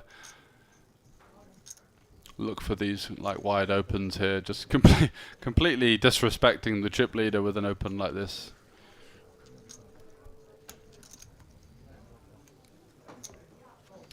Gets the snap folds.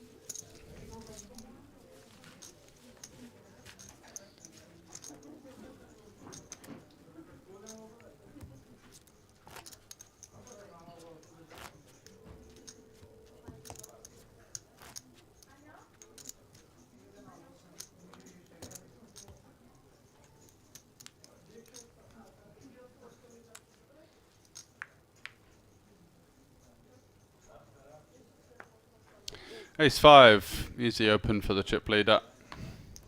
13 million he's got, so 65 big blinds.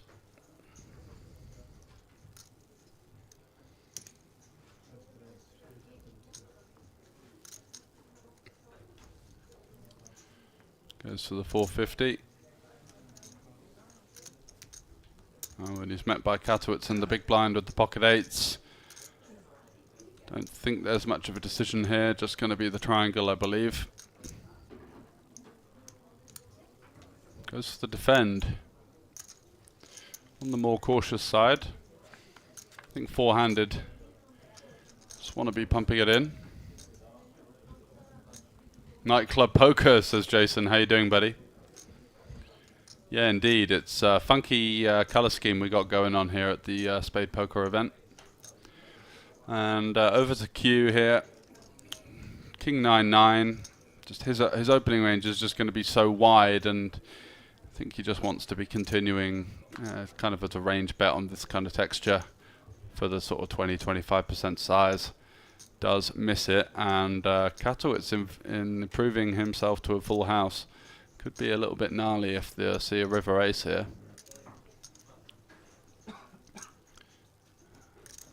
Q now with that ace 5 would be kind of a strange one to go for a delayed bet with. Maybe your like ace queen might want to bet, but ace 5. Ooh, hands are shaking a little bit there. Ooh. Oh, Jesus Christ, he's making an absolute meal out of this one. Hello there, turn indeed.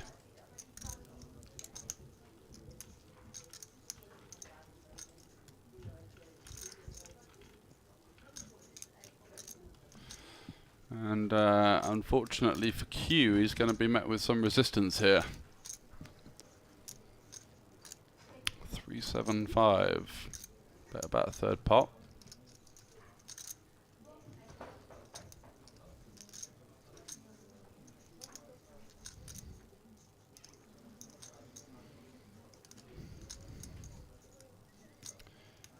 And I think this is the moment where Katowice is forced to raise. Gonna see a lot of continues from the raise here. Turn spades, maybe some checked back, queen, queen, jack, jack, the odd like hand like king 5 that's just kind of forced to check back the flop maybe. Doesn't really want to go for multiple streets, just looking to pot control a little bit. Yeah, and he makes it 1.4 million, and Q's probably thinking, well, I'm getting so owned here, but nothing really he can do.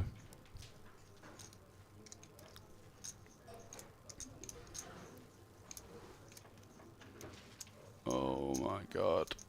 Oh no, no, no, no, no, no, no. And he's gone for the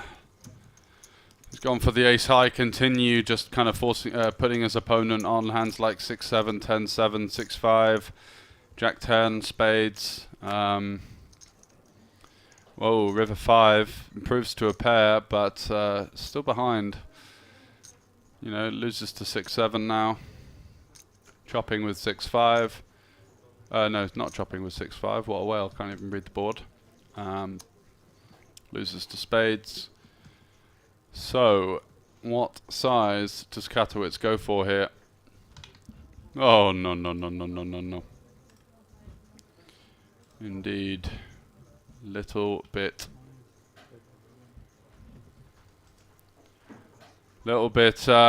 optimistic this one, and Katowicz no choice but to rip it in, setting himself up with under a pot-sized bet on the river.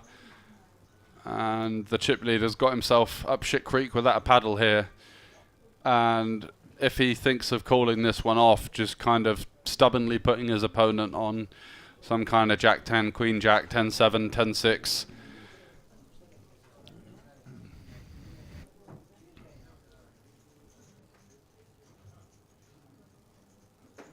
Feeling the pressure of the bright lights is our chip leader there. Hands were shaking with the c-bet, felt like he needed to get stubborn just because maybe he realised he was giving off some of that kind of nervous energy himself, and then thought, right, well, I just need to defend my ace high to the death now.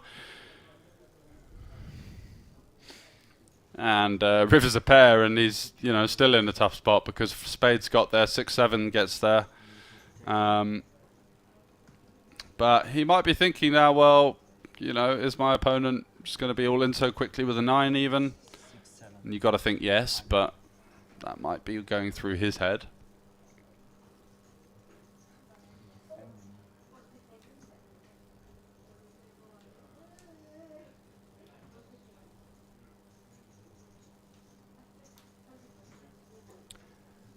And this would be a hell of a blow up if he flicks into call here. Sanak just sat there thinking about his dinner. Kunik, an interested observer. I'm thinking for 1 minute.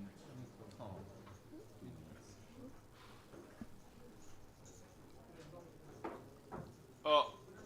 Oh no. Please don't do it. Please don't do it.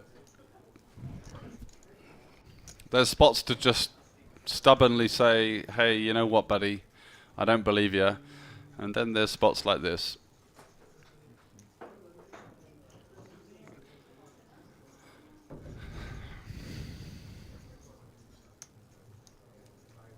Just praying your opponent's got some sort of 10-6 suited, Jack 10 with a spade. No idea really. What's the phone going down here? Someone's called the clock by the looks of things. Or he's asking what the ICM deal would be before he puts the 3.4 million in. Either way.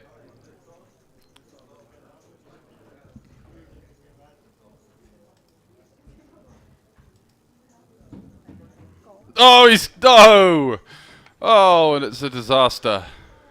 Absolute disaster.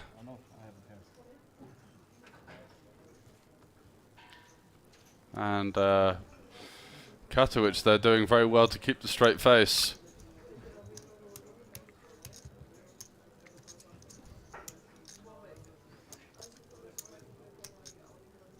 And a good example for all of you guys at home.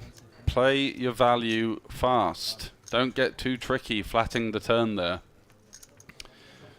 Q just thinking, well, I've checked back the flop and I've stabbed the turn. He's probably gunning for me here, and ends up calling with the 5. So an absolute blow up from the chip leader there, who hands it over to Katowicz now, sat with 11 million, and Q all of a sudden facing some downward momentum.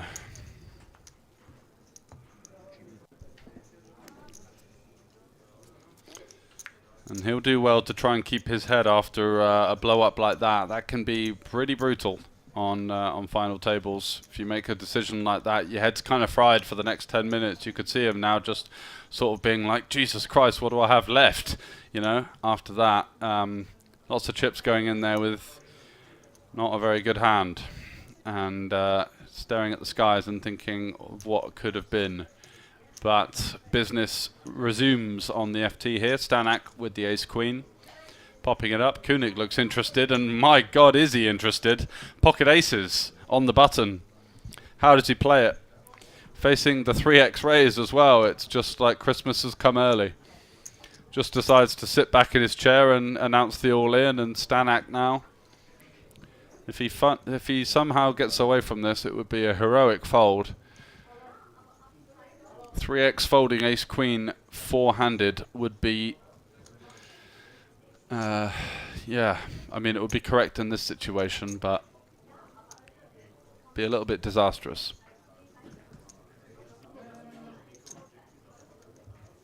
He's got 12.5 bigs behind.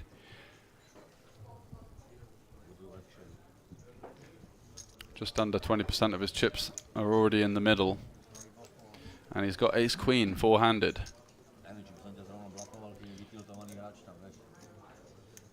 Kunik giving off boss man vibes there.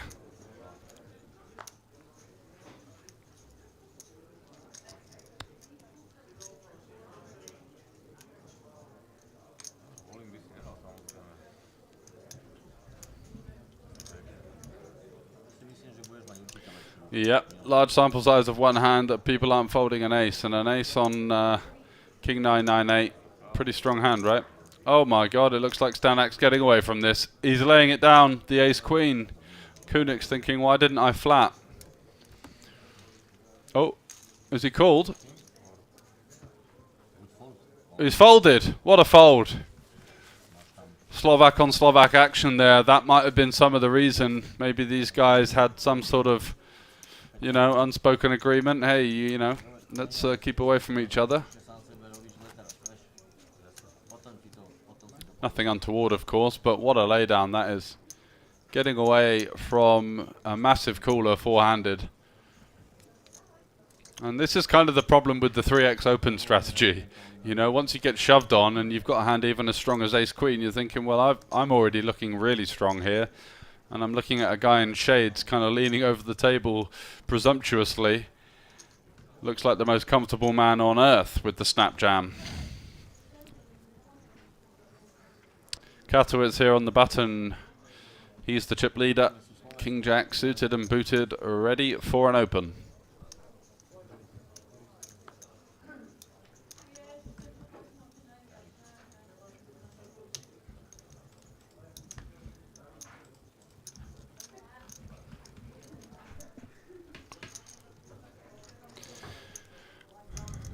And Q here with the ace-10.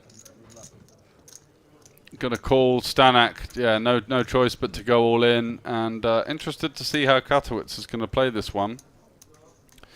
Although I think that you can essentially rule any kind of strong holding from Q out at this point.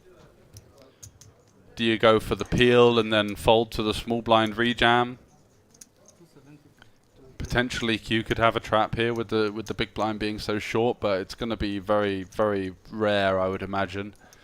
I think the play is just a call. No card. 2, 4. Yeah, the laser tag vibe is mostly from the Spade Poker Tour setup that they've got here for this week. Quite cool, I like it, futuristic, lots of colours. Nice, Andy, thanks for that info, mate. I'll have a look at that one after I finish it.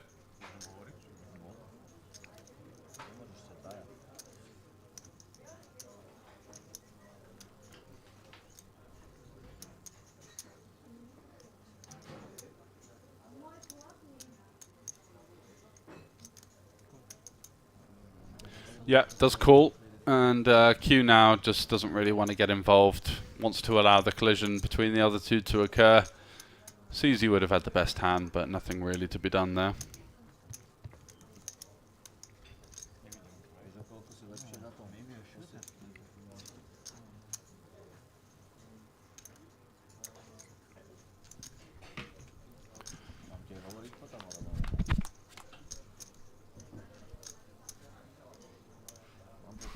Ooh, saw that jack ripped out, but an 8 on there as well. And those equities need changing because Katowice needs some help very quickly.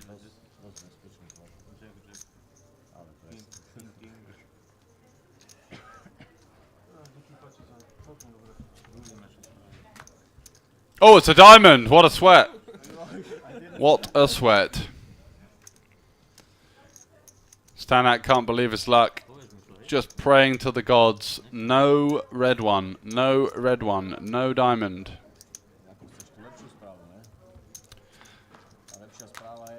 Ooh, the 7 of clubs saves him. Yeah, I know what you mean. Live poker can be a little bit all too consuming.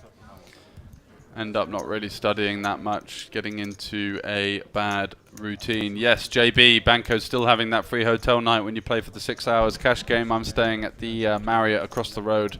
Beautiful hotel, lovely gym. Good views in there as well. The rooms are 4 or 5 star quality, I would say. And mostly, definitely worth getting in touch with the casino here via Instagram at Banco Casino. And saying, hey, I'm fancying some live poker. I'm going to be down there. Let's get me involved. So just type in a Banco Casino into your socials and reach out via the messaging service. And you're going to be able to get yourself that deal for sure. Banco having cash games and tournaments running basically every day. So loads of action to be had.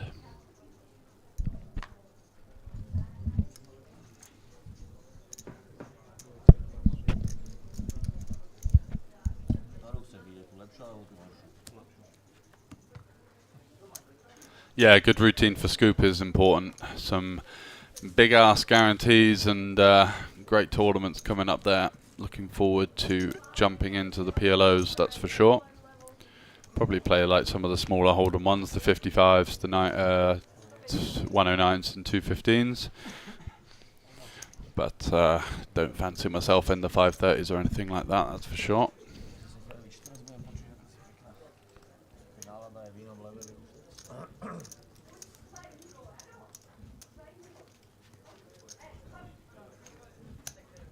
So, Katowice, 27 bigs. Thomas, 23, 20 for Kunik and 16 for Stanak. And after that blow up from Thomas, he's handed over the chip lead. And all of a sudden it's all to play for. Look at these stacks, so evenly matched. I mean, I wouldn't be surprised if they started talking about some kind of ICM deal. I guess Katowice is the chip leader and looks like he's some kind of professional. Would probably say no. It depends on a lot of situations really, doesn't it? But those pay jumps are quite severe. He might want to offset some of the variance that you just see a lot of the times at this kind of stack depth. So Kunik and the small blind, 6.1 million. King deuce suited. What's he going to do? Decides to call Katowice here with the king 10. Nice hand to check back. Flops pretty well. Keeps in a hand like this. King deuce that you dominate. King high board. Money. But it isn't. It's, wow, what a flop. And Kunik can't believe it. You see that? Just look back. Kind of an instant reaction there. If you can pick these things up in live, you can do quite well. But it doesn't matter for Katowice because he's flopped top pair. And the money is probably going to be flung in here at some point. Is he going to go for a raise?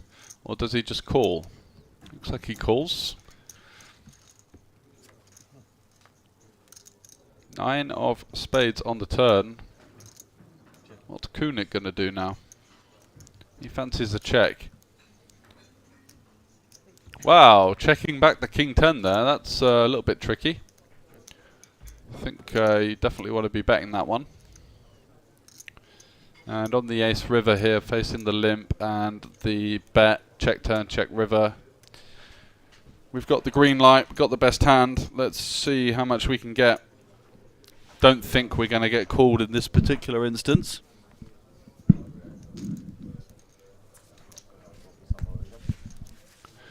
And yeah, we do get the snap fold from Kunik there, just getting out the way, but what looked to be a pretty coolery flop.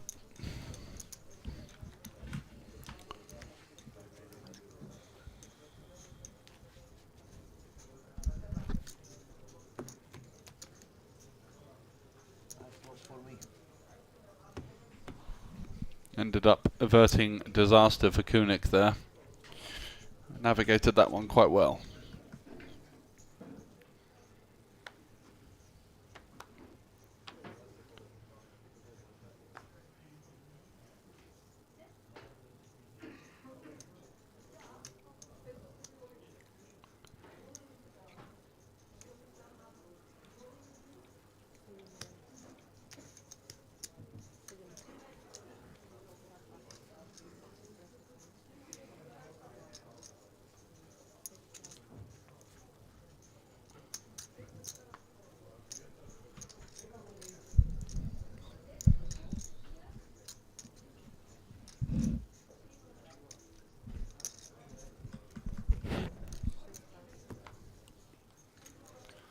Stanek there opening the ace-4, getting one through.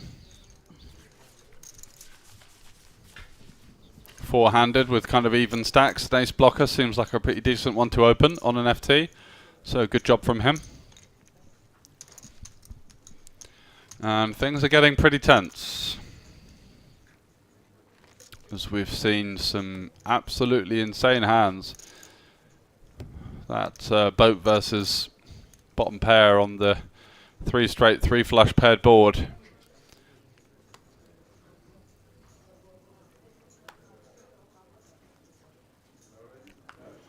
Kunik, king 10. I think we're going to be seeing him into the pot. 300k big blind now, so things are getting pretty dicey out there. Probably going to see an open to 600. Would really not like to see him shove. I think that would be a little bit overzealous. Looks like he's gone for the, what's that, 500, 800? 800 to go. Katowicz on the button with the deuces. Pretty tough spot actually.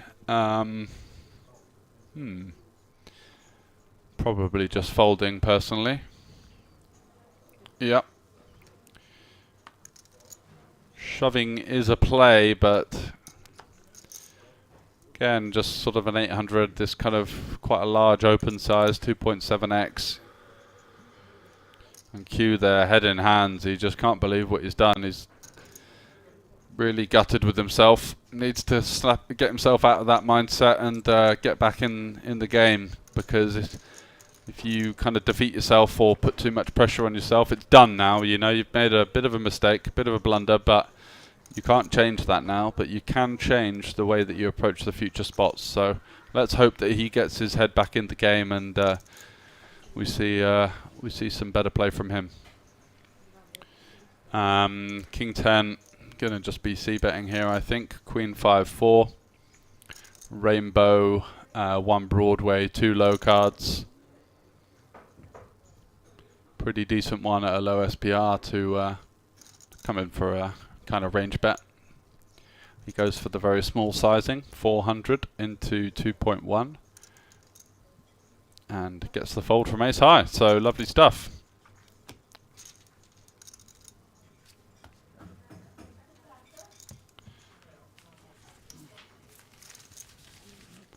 And we've got some very interesting play coming up, because this big blind ante, as Andy pointed out earlier, now four-handed. Gonna mean that you've just kind of forced to VPIP. You know, you're gonna have to defend more, you're gonna have to open more. Got to fight for that.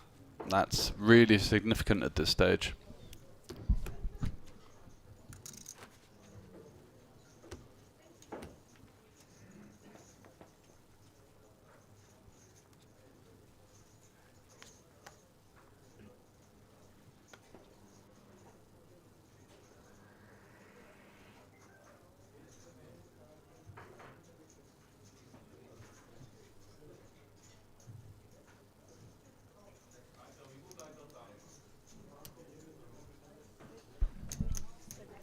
5-3 suited for Katowice as the chip leader.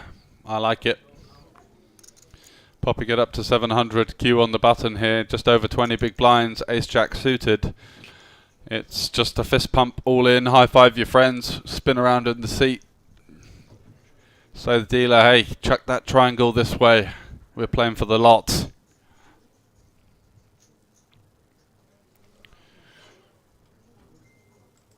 Yeah, absolutely. Absolutely. Ooh, what's he doing here? He's not going for a peel, is he? Oh, no.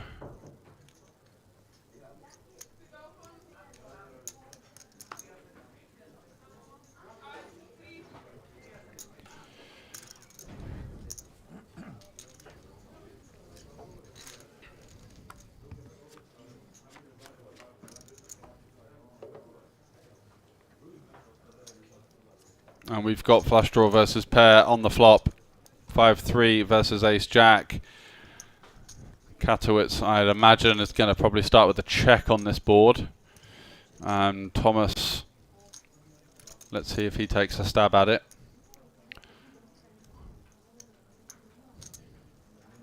Yeah, exactly. Just a little, lots of big sort of adjustments you got to make in live poker. And the full big blind ante, short-handed on an FT, is quite a clusterfuck.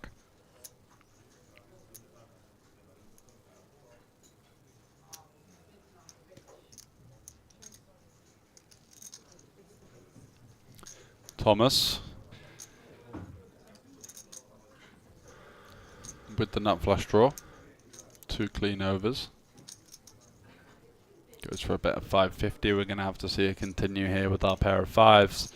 Still going to be up against some hands like Jack 10, 10, 9. Some random hands like maybe King 10 of hearts.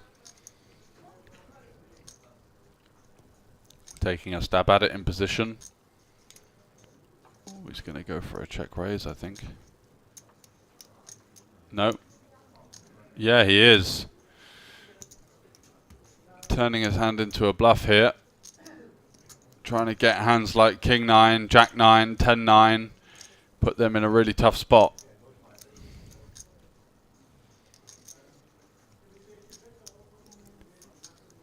Should really be thinking, well, my opponent doesn't really have any sets here. Doesn't have 9-6 suited. I can open that. So, see what Katowice is doing here. He's like, well, I've got 9-6 suited. I've got 8-7. I've got 5, 7s, 8s. My opponent kind of stripped of a lot of those. That's unfortunate to run into the nut flush draw though, and going to get jammed on, and with your 5-3 here, just forced to fold now.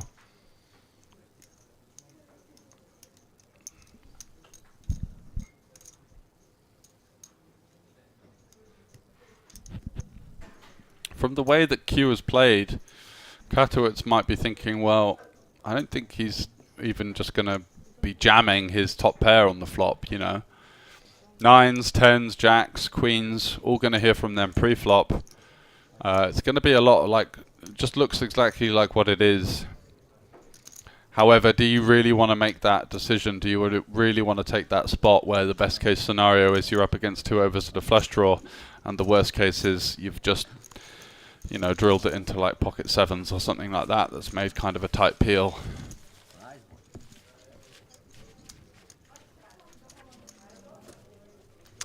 And Thomas then regaining the chip lead there with some nice timing, finding that nut draw, getting a check raise, and blasting it through and picking up a really significant pot. Let's hope that his momentum and confidence is going to come back after that one.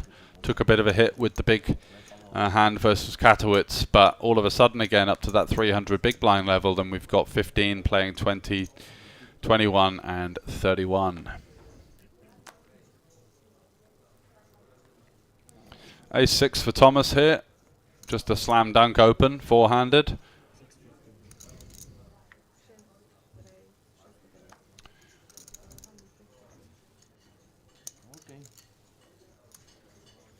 Goes for 650. Kunik out of there, and Katowice as well. Can't be defending the Jack 5 versus the chip leader.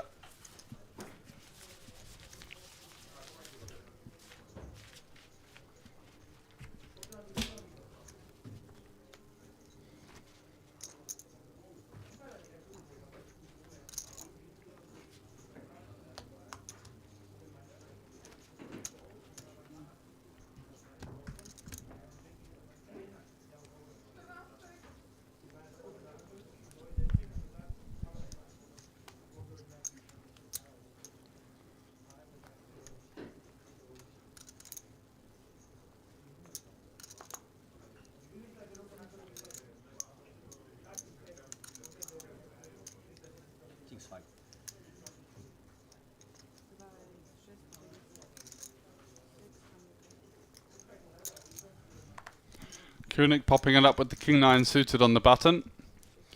Won't face any resistance from Katowice, but let's see what the chip leader's holding in the big blind. Not a lot. Makes the fold.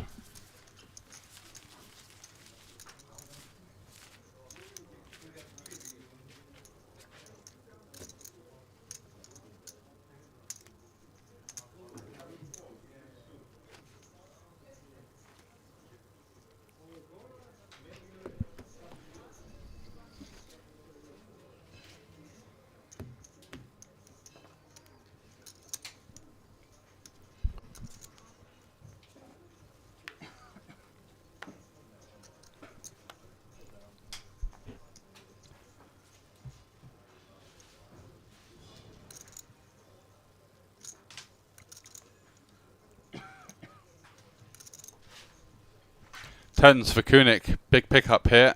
Under the gun, four-handed. It's going to open it up.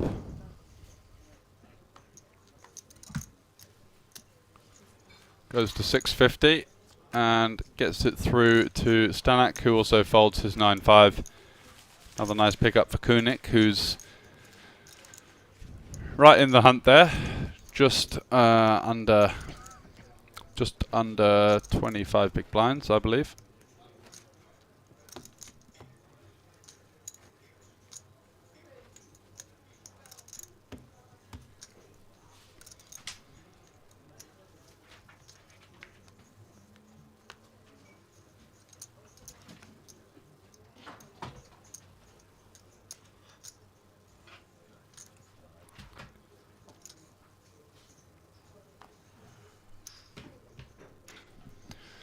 Katowice, ace-3 off.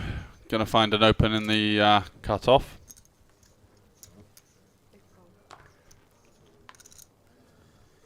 Jack-6 on the button for Q, he's out of there. Stanek looks like he wants to peel the... Oh, Katowice just limped the ace-3 off. Interesting.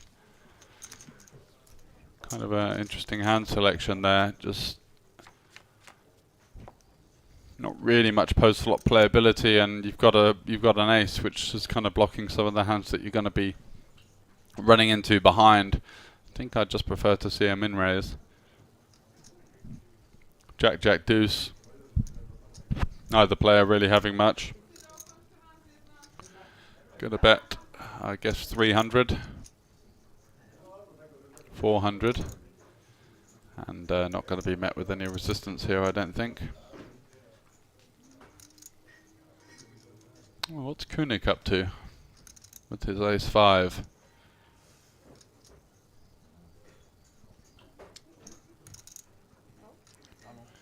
He is going to come along for one.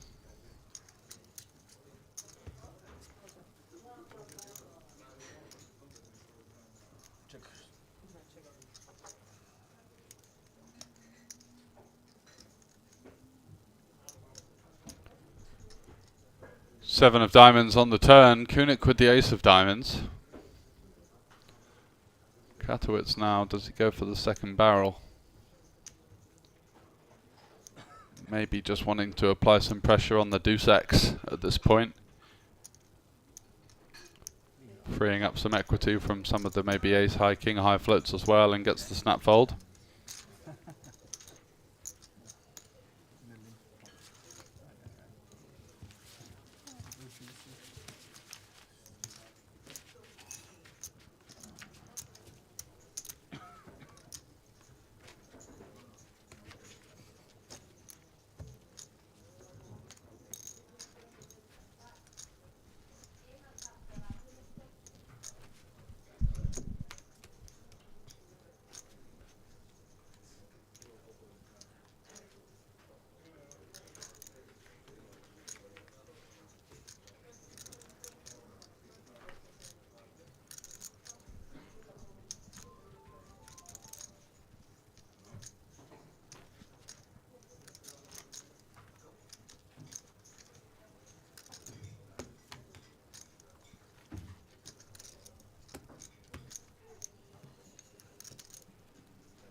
Koenig in the small blind, 10-7 suited.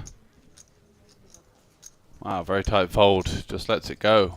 Would have run into the sevens in the big as well, so uncanny timing. Maybe flip. Okay. Maybe.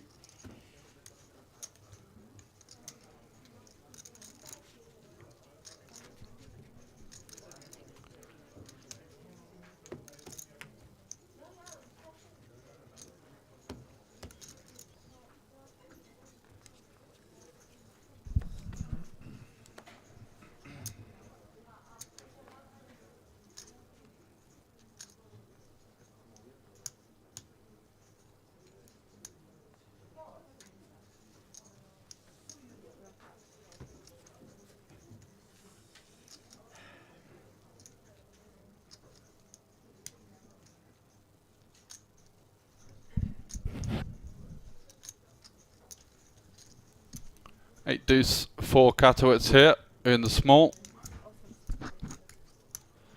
Deciding he's going to go for the ISO. Opening it up to 850, and Thomas here definitely going to be continuing with Queen 10 BVB. And I think peeling is the preferred play.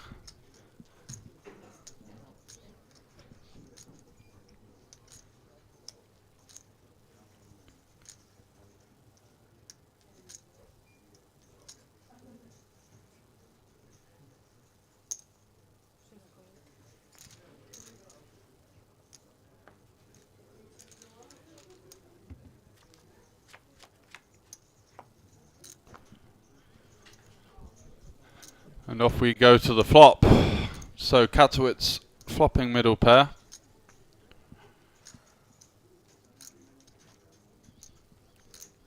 May elect to just kind of simplify here and go for a small c-bet with most of his hands. The 8 having, you know, some benefit there, just to fold out a hand like Queen 10 that you can see as 24%, but just can't really continue, and does exactly that.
Koenig, ace-2 suited under the gun, or cut off I should say. 650 he makes it, 10-8 off for Katowice on the button. Seen him get a little bit splashy.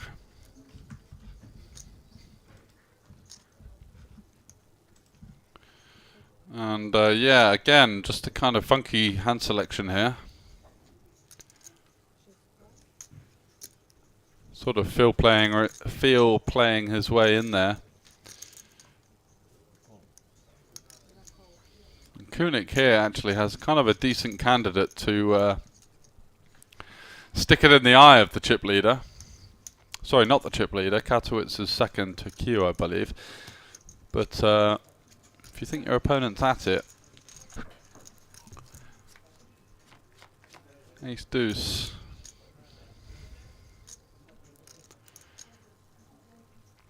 Could be one to just pump in there, and here we go, 1 SPR.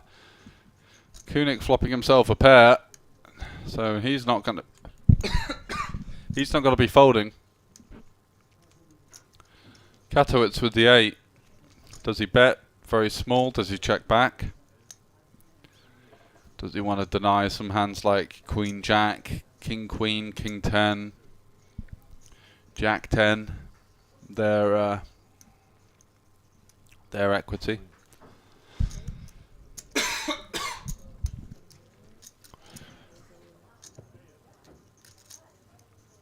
And it looks like after his bet, Kunik has just instantly sended it in.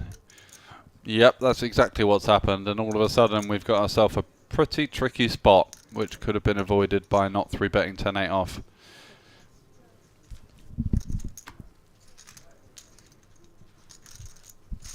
Gets away from it. And Kunik now, actually, after this swingy Herculean battle, as Andy comments in the chat, is now etching his name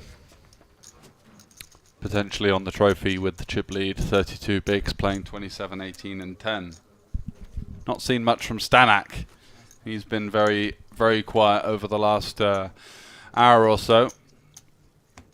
Let's see what develops over the next half hour.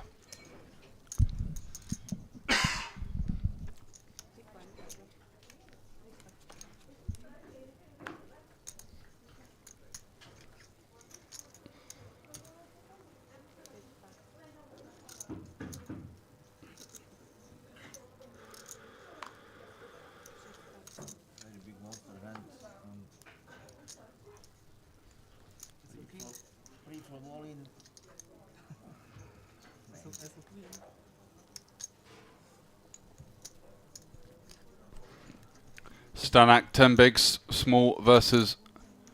What's he doing here? Nothing wrong with just shoving, mate. You got 10 big blinds. Makes it 3x and gets Kunik to fold Jack 9. Not interested.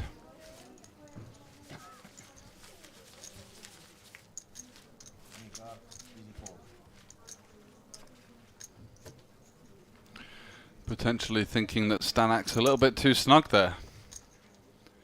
Whereas Jack 9 is pretty close.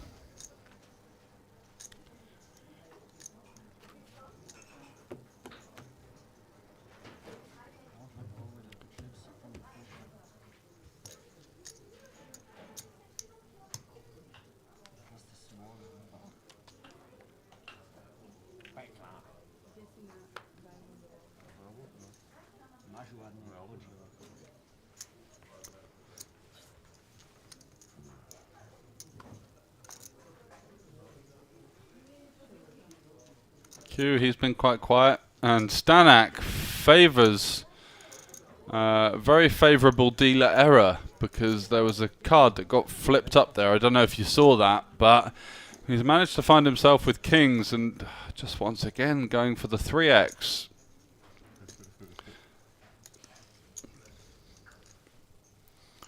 Just forcing all of his opponents out of the pot, basically. And yeah, doesn't benefit there at all from those kings. Wouldn't have got any action from the min raise anyway, but just something to consider for him.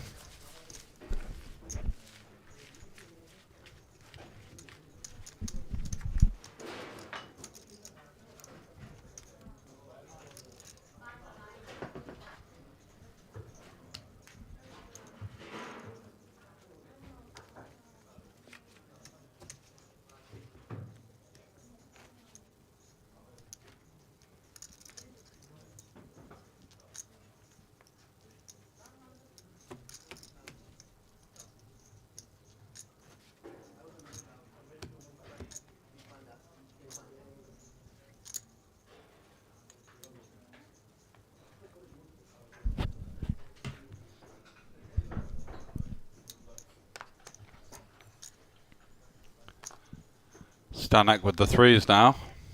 Bit of a wild card. Let's see what he does. He's going for his funky 3x again. Kunik just instantly out of the way with the fives, and no action from the other players.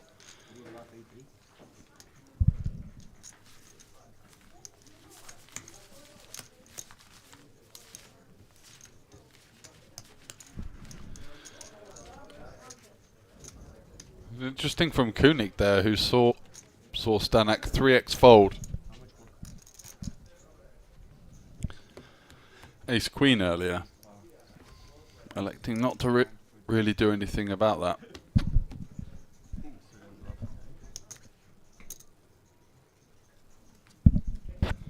Apologies, just got the hiccup slightly.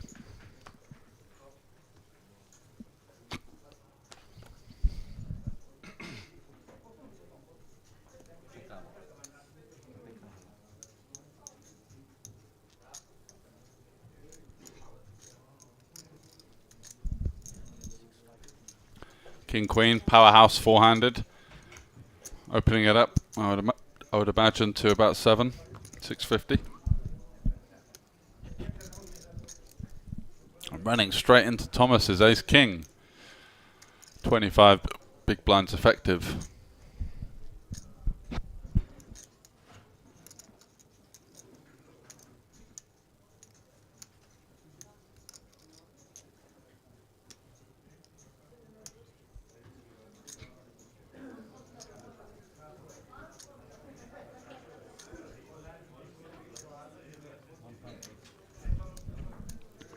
Second versus first, I think we just want to be shoving this one.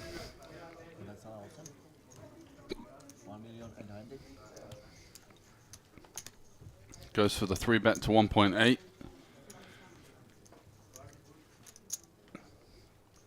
Again, just kind of inviting variance, you know. Second versus first, you got the two other guys there, the pay jumps are massive. Nothing wrong with just taking down the 4 big blinds in the middle. If you run into some kind of hand that calls, so be it. But by doing this, certainly forcing your opponent to continue quite a lot, or at a reasonable frequency.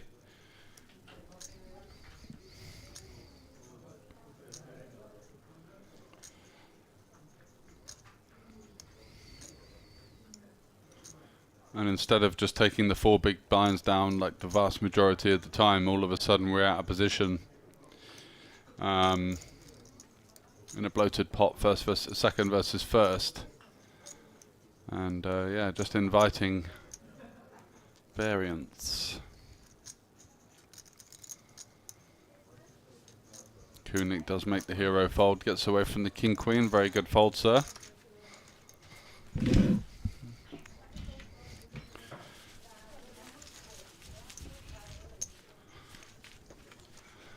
Koenig's awareness and kind of instincts have been spot on. He's got away from some spots that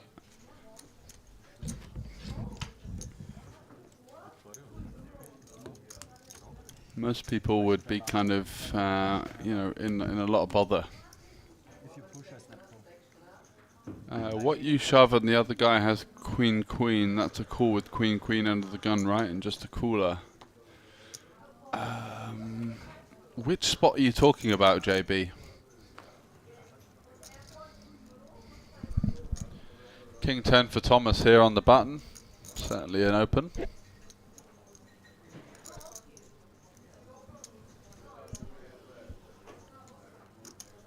And he duly obliges. 650 I would imagine to go. Stanek not interested once again. And Koenig in the big blind with the ace jack. Does he shove? Does he call? Both options on the table. Elects to call.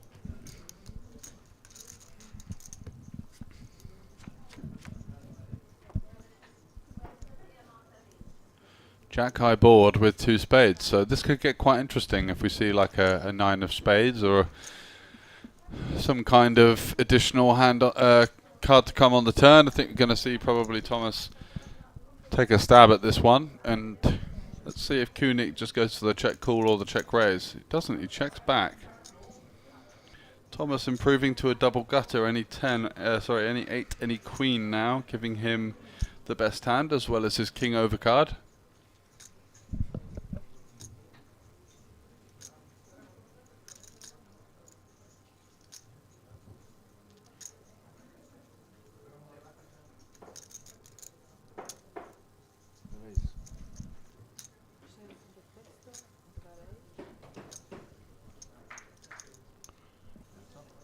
Now decides to go for the stab, 500k.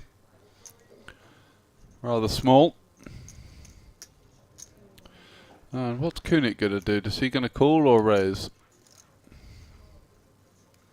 He's made it 1.5 million, wants to play for a little bit more, kind of identifying that sizing can be quite weak. He can be up against, you know, hands like 9x, hands like Ace-7, King-6 suited that might have checked back the flop. Wants to go for a little bit of value. Quite like it. Probably would have been seeing C-bets from hands like 10-8 suited on the flop, so can't really be too scared about the 9.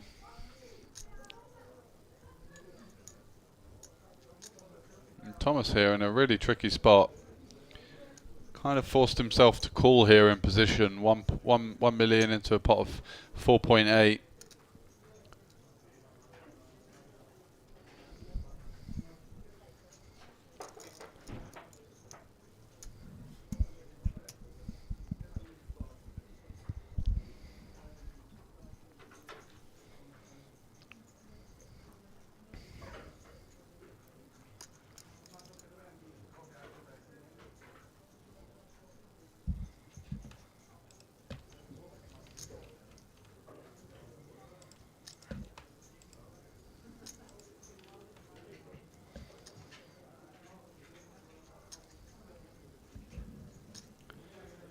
Yeah. Queen-Queen instead of the King-Queen is obviously going in there versus the Ace-King.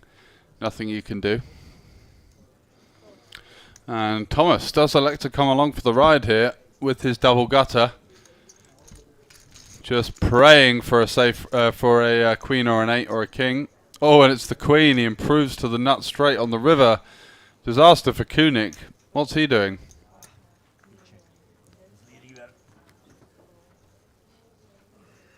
Has he just ripped the river? What's going on here?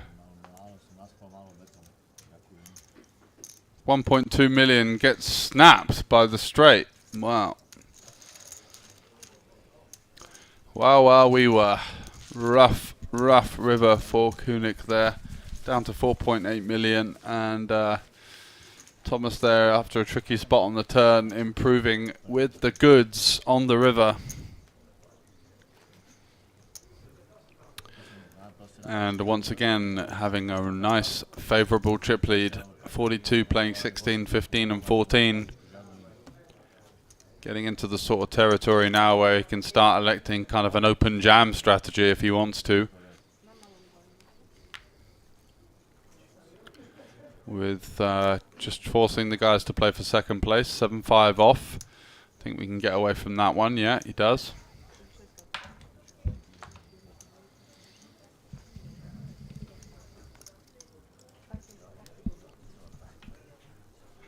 Aha! Mr. Kolazar, how are we? No raise with the nuts. It wasn't quite the nuts. There was a flush possible, and I think that maybe Q had kind of thought that maybe a couple of Kunik's check raises on the turn might be sort of spades as a bluff. Even having the king of spades there, just didn't want to risk going for the jam on the river, getting snapped and being out. So. Yeah, it's definitely a little bit tight, but you can. It's understandable with 4 left. Awesome, I'm down for some golf, mate. Just let me know. I'm free all week until Thursday.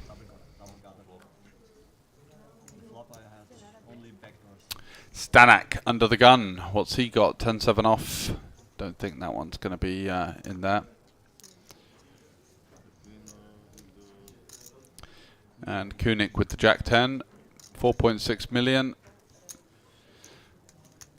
Does he go for the min raise? I would think so. Yep, makes it 675. And Katowitz here, 4.9 million in the small. Absolute fist pump jam for him. Whoa, whoa, whoa, whoa, whoa, whoa. What's going on here? Just peeling the ace-10 suited. Small blind versus button. Things are getting a little bit cagey out there. Starting to see the pressure ramping up.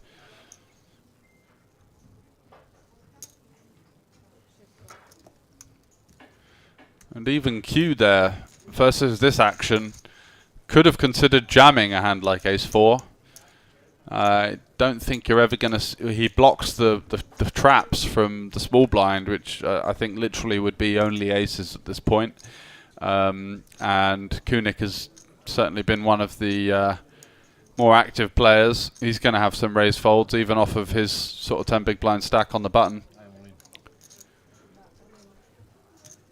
Sorry, we're playing the 300k big blind level, so it's it would have been a little bit deeper. So yeah, I think ace 4 actually would have been kind of creative, but quite a sexy jam there.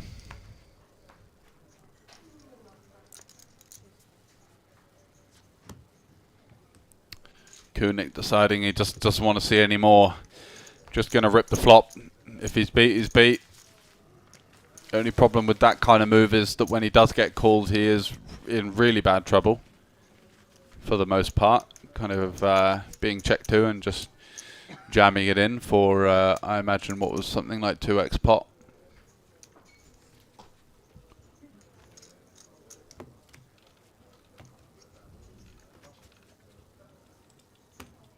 Mr. Juju Stick played against Kunik yesterday in the early qualifier, playing super random and wild, super hard to read. Yeah, actually I had a really fun hand against him when Daniel, who's in the chat as well, was on the table, where I've opened ace 8. He's flattered the button, and it's come 8-7-5 two-tone. I check to him, hijack versus button, and he just jams the 4x pot. This is in the high roller. And I call, and he's like, "Oh no!" And I'm like, "Oh right, has he just got some sort of wacky 6x here or something?" And he actually had 7-5 for bottom 2. So yeah, he was, you know, lots of jams, lots of wild shoves out of nowhere. But I think his instincts are quite good. Obviously a recreational player, but certainly quite tough to play against when he's on form, when he's in the mood. So Q here, small blind. Just going for the 2.5x instead of jamming. I think just want to be jamming here. You're not really going to induce a player like Stanak to put in much worse, to be honest, from the way he's played. So you're just kind of inviting him to come along, getting a decent price out of position, and I don't think that's too great. So yeah, just be all in for the 13 big blinds or so personally.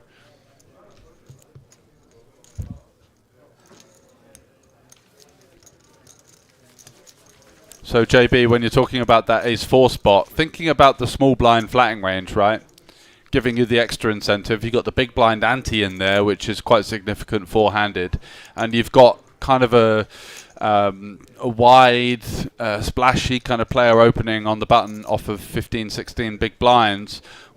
There's going to be a lot of a raise fold gap in that situation. You know, the button is going to raise hands like ace 8 off, but not want to call off his 16 bigs. Yeah, that reaction with the 7-5-2 pair. I thought I might have had him like dead or something, and he got 8-4 suited or whatever, you know. But not to be. So he shipped a big one there. But over to Q on the button. 300k big blind.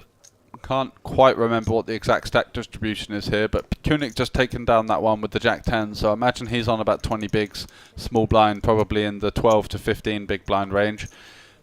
Probably a little bit too deep for him to start just piling in the queen deuce, although there is some merit to that as well, with how tight the other players are going to be calling. 5 deuce obviously not playable whatsoever. Queen 5 for Kunik in the big. Would probably do well just to get out of there, and does.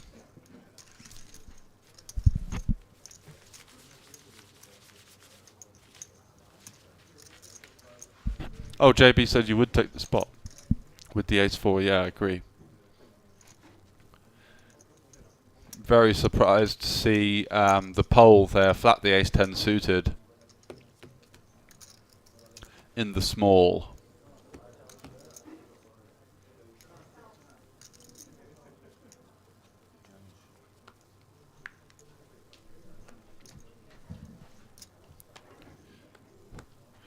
So Queen Jack for Thomas, and business resumes for him. Just do whatever you want apart from limping or folding, and it's going to be decent.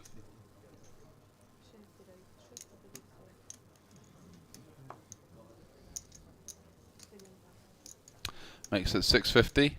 Stanek, once again, not really dealt anything playable. And it's going to go around to Katowitz in the big blind. Ace-Jack, slam dunk all in. No messing about. And Thomas sort of leans over as if he's feigning some kind of interest, but I don't think he's going to be raise calling Queen-Jack.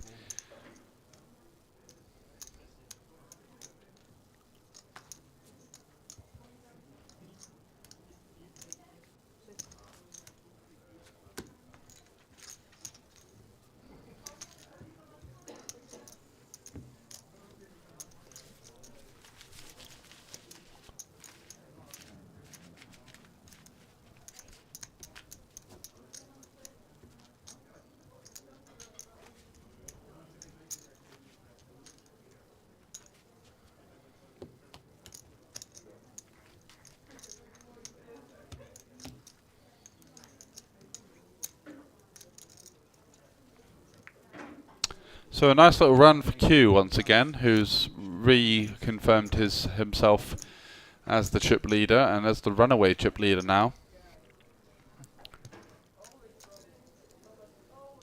King 5 for Stanek under the gun. Getting down quite short now. He's only got 12.5 bigs. Kunik with the rags once again. I think he's had 5 deuce off 3 hands in a row now. Katowitz in the small, and he lets it go as well, and Thomas did have the suited ace. So over 13 million now, Thomas, and it looks like either it's a break or they're going to be looking at some numbers. So let's just stick around for a couple of seconds.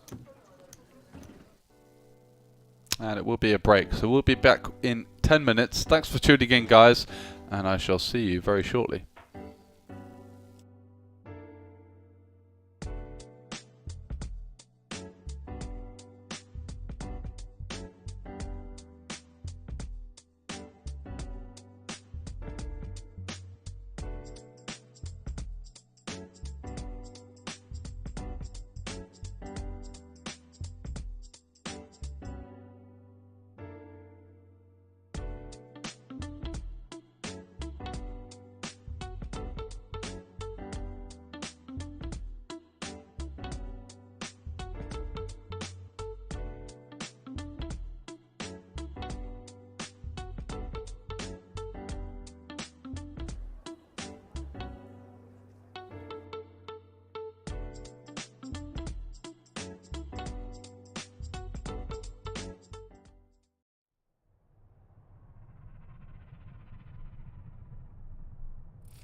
25.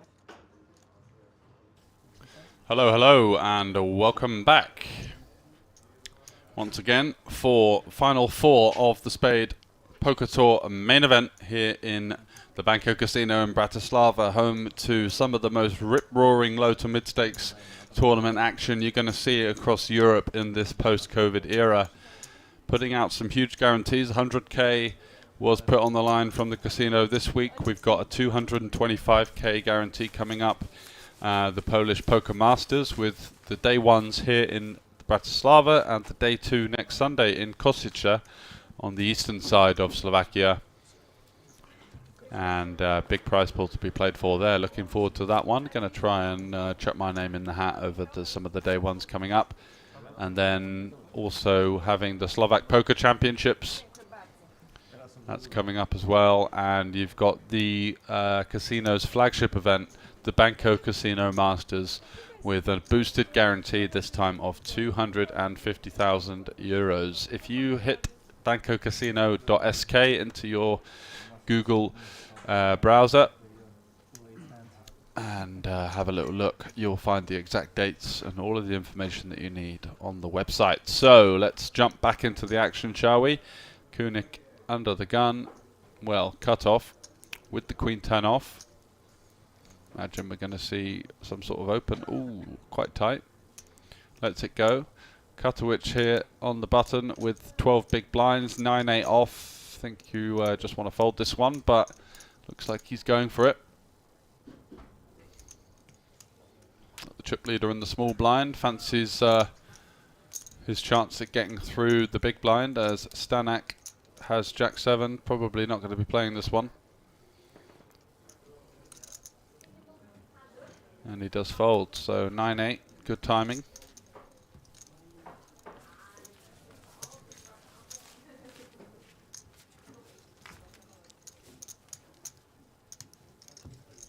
And gets a much needed steal through, picking up the big blind ante, 2.5 bigs for the min raise. Doesn't need to work all that often to make it profitable.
Nines for Q in the cutoff here, huge hand.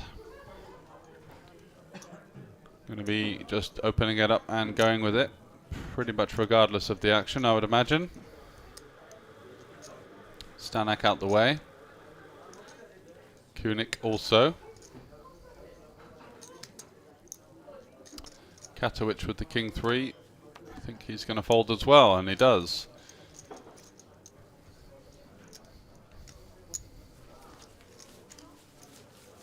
So being up to the 400k big blind, all of the momentum and the likelihood of winning now lying in Q's hands. Stack distribution very short around him.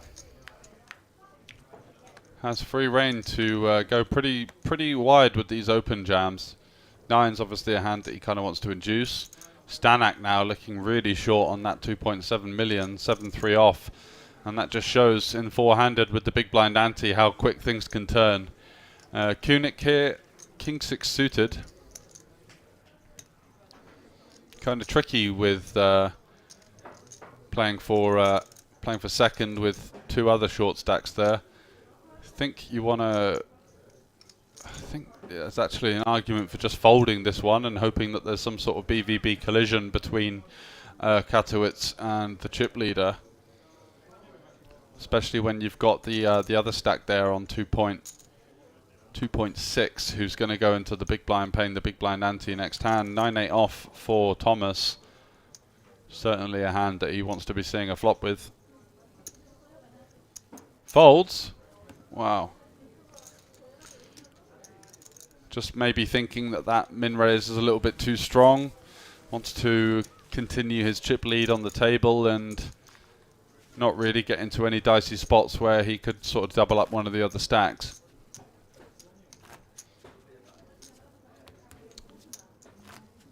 But even so, with the big blind ante in play there, I think you've got to be defending that one. And obviously trying to flop something and go with it versus the shorty. I think we've seen enough from Kunik to realise that he's not just kind of min-raising the goods there.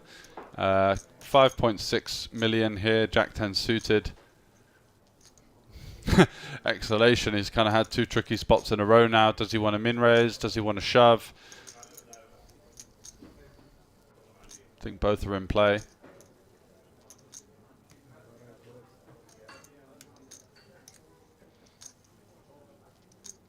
Looks like he's probably gone for, 900 again. 3 deuce off on the button. No, no, no.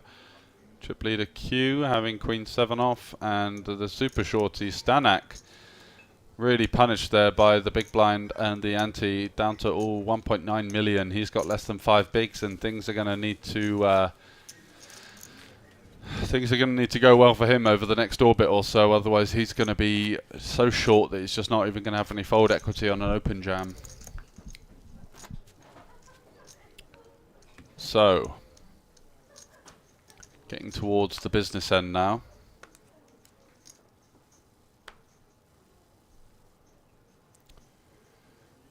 Katowice should be out of there with 8-7, and Q has got himself a chance. Yeah, king 4 just wants to be jamming. Oh no.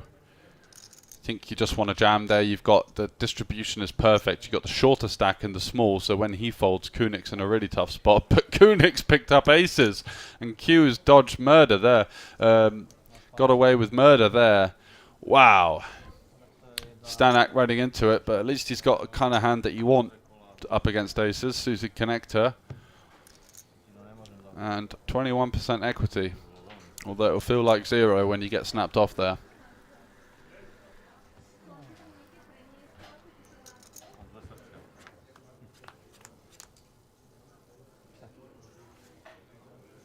Ace of hearts in the window. At least it's the red heart variety, which gives a couple of backdoors here for Stanek. Not completely out of the game. Obviously praying for a 5 or a 7 or a 10 of hearts, something like that. And he's out. That's a full house for Kunik. And another one bites the dust. Down to 3 here at the Spade Poker Tour main event. Kunik up to 8.5 million.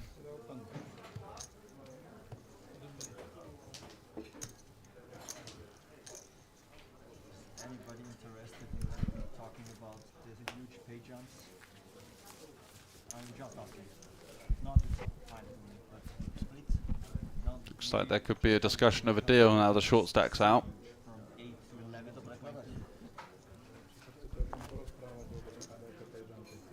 And the pay jumps are really significant, but Thomas looks like he's instigating that conversation. And with this stack distribution, I think he should be maybe at least playing another couple of orbits and seeing if he could pick up some chips. Because between 8 and 21 is Tournament director Susanna there. Looks like she's got the ICM app at the to hand and going to plug in some numbers and see what these guys fancy doing. Are they going to play for some on the side? Obviously got that main event trophy to play for as well.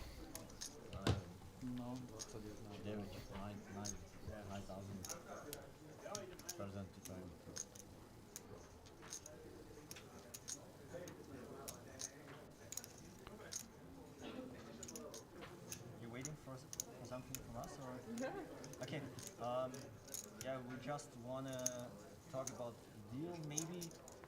So what's maybe ICM and how much do we have to leave in the pot? That would be the question. I'll come in a second. Oh, I'll do chip points just in case you want to do ICM.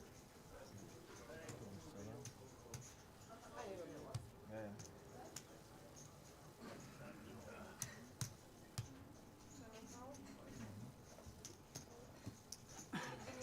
Gimme. Give me. 11, 9, 12, 12, 3, 25. 1, 11, 12,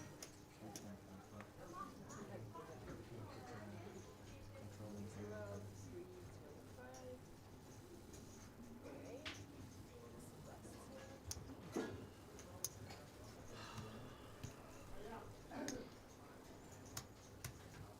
Five again. 5, 4, 5, 5. 5, 9. Yeah, you agree? 5,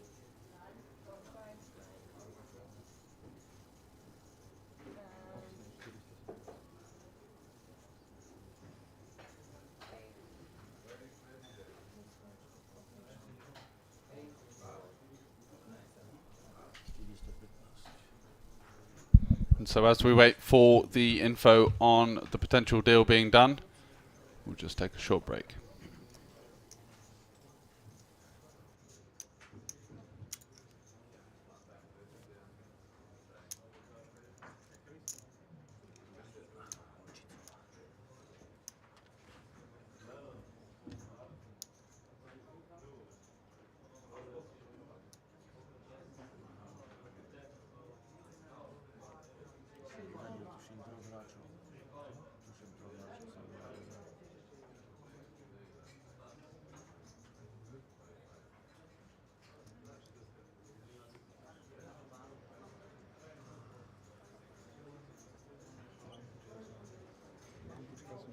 No, škoda, to by bolo pekné. Keby boli na letičke.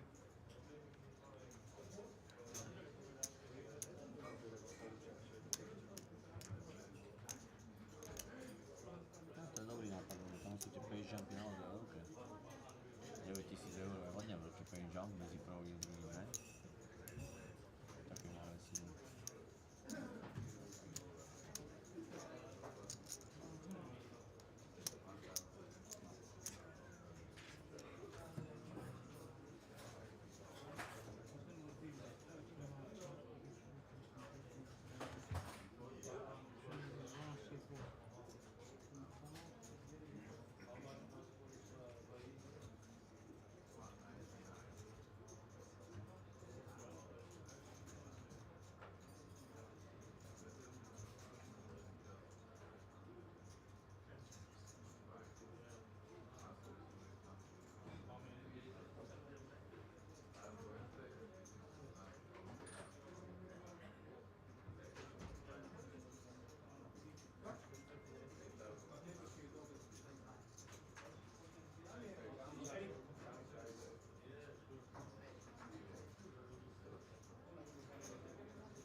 it's not good for karma.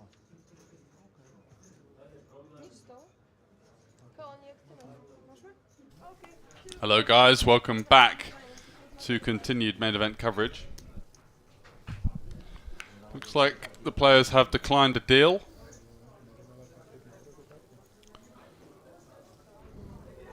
As I believe Kunik and Q were happy with it, but I don't think Sebastian, the Polish player in the middle of your screen, fancied it. So Q on the button. Looks like he's like playing like the cutoff with the dead button, and he's opening now into Kotowicz's big blind.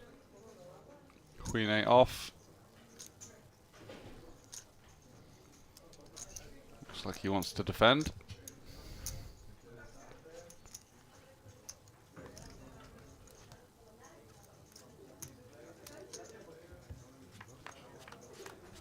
And defend is what he will do. And here we see a flop of 9-8-7, so a piece for both players. But snap goes check check, 2 pair now for Kotowicz on the turn. And Q again not finding the bet. Fair enough, just looking to take his ace high to showdown, and now Kotowicz with the 2 pair. Not really going to see too much 6x in your opponent's range, you would imagine. Facing a snap check back, probably a kind of a decent candidate to find a bet at some stage. And yeah, that's going to get it done. Nice little pickup, up to 7 million now. Q with 11. And Patrick Kunik there as well, in the middle of both of them.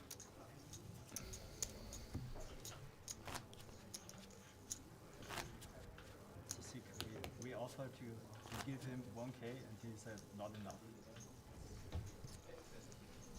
Part of the game.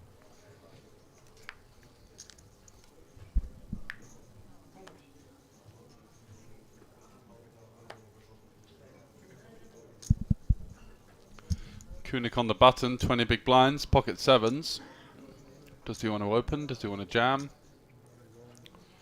He pushes. Fair enough.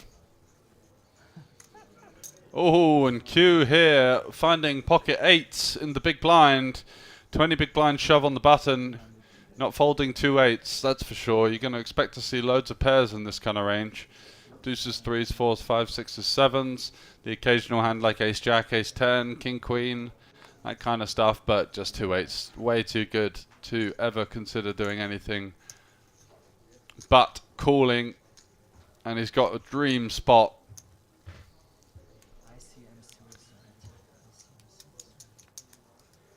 Yeah, I was in this tournament, Juju Stick. I played one of the Turbo Day 1s.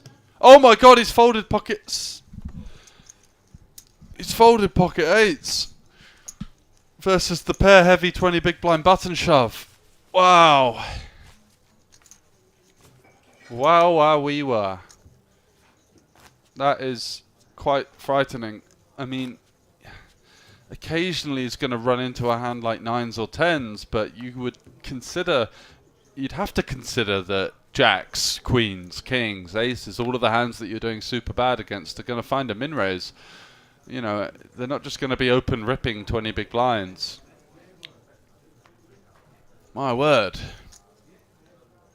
20 bigs. Oliver, 20 bigs that was. Ridiculously tight fold there. I know it's easy for me to say because I can see the result, but what? I mean, Kunik's just going to have so many pairs in that range, you know? And, yeah, just a bizarre fold there from the 8s. I believe that Q was one of the players who was quite vocal in asking for a deal, so first hand back. Yeah.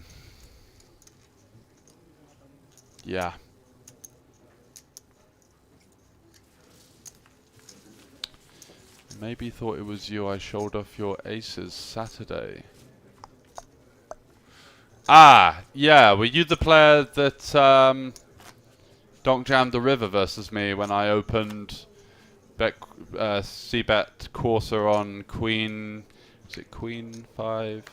Queen 5 deuce, queen 4 deuce, something like that. Turn 8, river 9, and you donk jam for a round pot. And yeah, I got away from a big hand there. Just thought on the fully rainbow board there that you're not going to have too many candidates for, you know, an out of position float to donk jam the river as a bluff, and probably not going to turn like bottom pair into a bluff, so kind of difficult for me to end up having the winner there. Wow. Salty vibes from Oliver. I think that was the first time. Didn't get him in the high roller. No deal was declined by our Polish player, Kolowitz, or Kotowitz. And wow, what a big fold there from Q. JB saying versus a reg I would call, but versus him, I mean, yeah, but he's the sort of player that might just pile it in there with ace-5 off. You really don't know what Kunik's up to a lot of the time. Very kind of splashy, unorthodox player. I think it becomes more of a call versus that player type.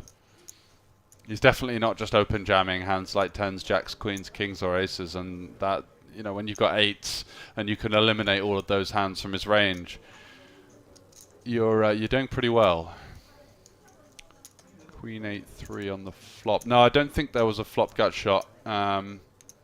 It was very dry rainbow queen high under the gun versus big blind.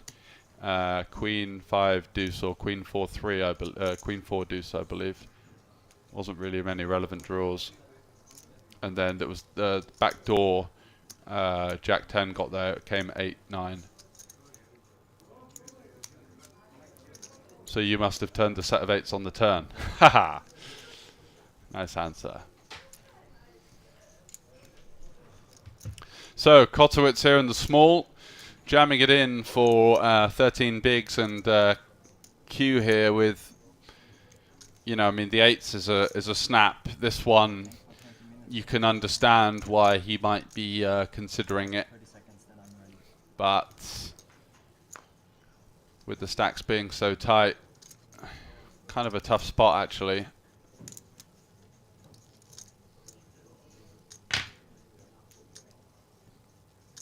I think I would probably fold this one, but the 8s is an absolute snap. Yeah, so it was a queen 3 deuce or queen 4-3. Nice hand.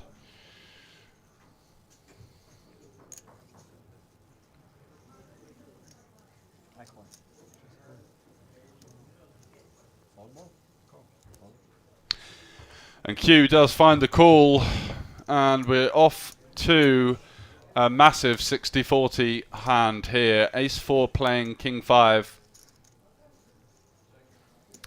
And, you know, the difference is, this is why it doesn't make sense, right? Because he's called off with ace-4 here. He doesn't dominate anything. 8s facing the button 20 big blind jam.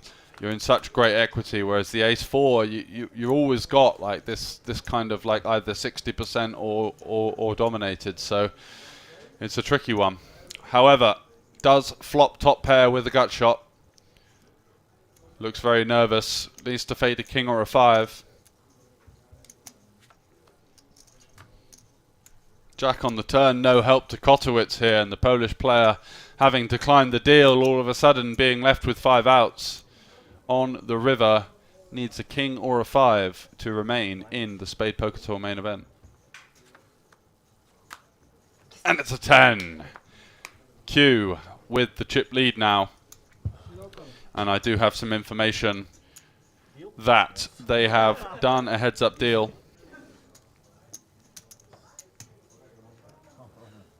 So Patrick Kunik has locked himself up 14.6k. Thomas has locked himself up 15.6k. And I believe that means that we're playing for 33.50 in this heads-up match. 39 versus 27 big blinds.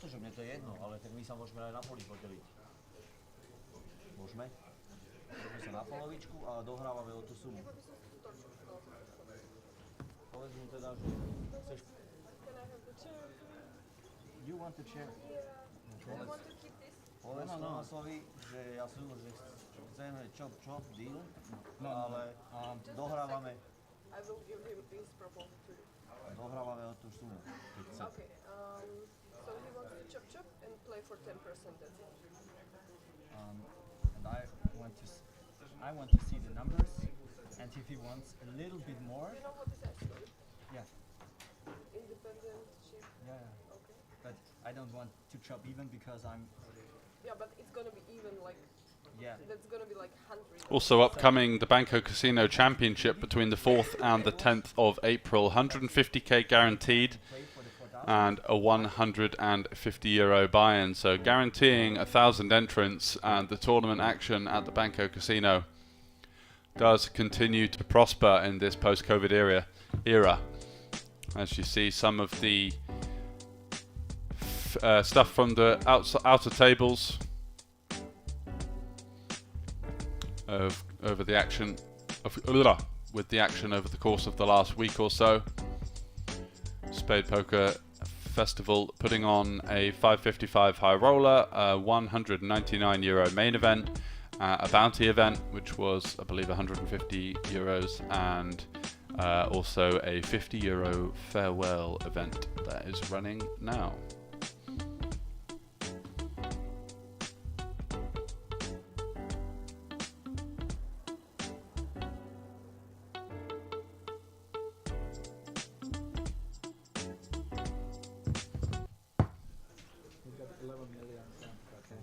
So back to the action, and the deal's been agreed. Just to go over that once again.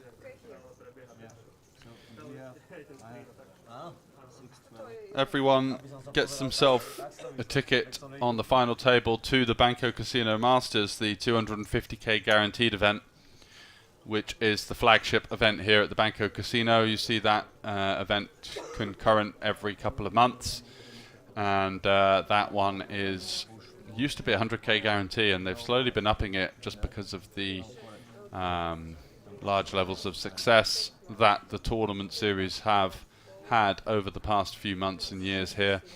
So 250k prize pool, not bad for a low stakes or mid stakes tournament player. Chuck your name in the hat and you could be sat there in the position that Q is here with you know, chopping up a heads up deal for 15,000 euros and a pretty healthy payday. Kunik fortunate to make the heads up, having shoved those sevens straight into the eights, managed to get the fold, and then the short stack busted a couple of hands later. So really fortunate for him, but I'm not sure if he knows that his opponent folded eights there. It looks like there's a little bit of negotiation still going on, but I can confirm the deal has been done. Playing for 3,500 euros on the side, and of course the coveted Spade Poker main event trophy. Always interesting to see how people approach the heads up after, you know, securing such a big score. When I was playing in the high roller event versus the Swedish player, he kept on asking me for a deal, and I eventually agreed, and he was playing kind of crazy before that and started playing even crazier, even though we had 1,500 to play for on the side. So interesting to see how, because I guess people become a lot more comfortable once the money's locked up. But still, you know, you got to think, you've entered a tournament for 200 euros and you're playing for 3,500. That would be absolutely amazing cash at the best of times. So got to keep your head in the game. Still playing for a trophy, still playing for the clout of winning one of these big guaranteed events.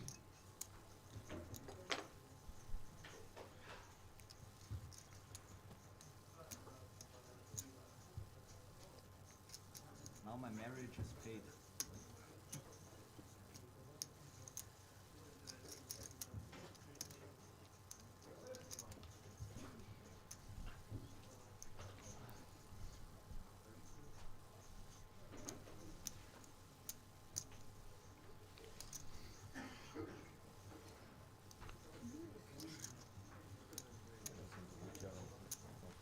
little bit of promotion there for the Spade Poker brand, who have a lot of upcoming events traveling around. I believe they're going to Liechtenstein and Prague, giving feature table coverage across a lot of European destinations.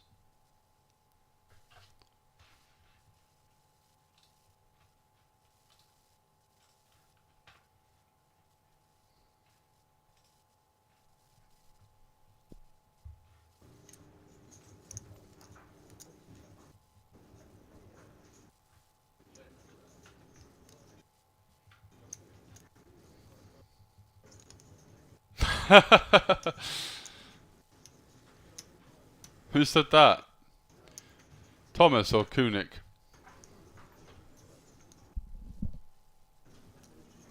Because, yeah, 15k isn't going to cover a marriage, if that's news for him.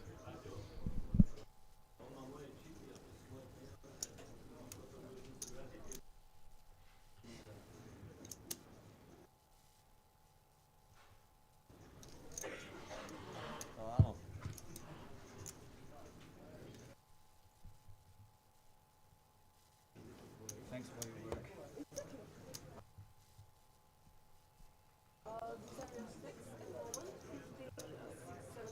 And 11.75. 39 playing 27.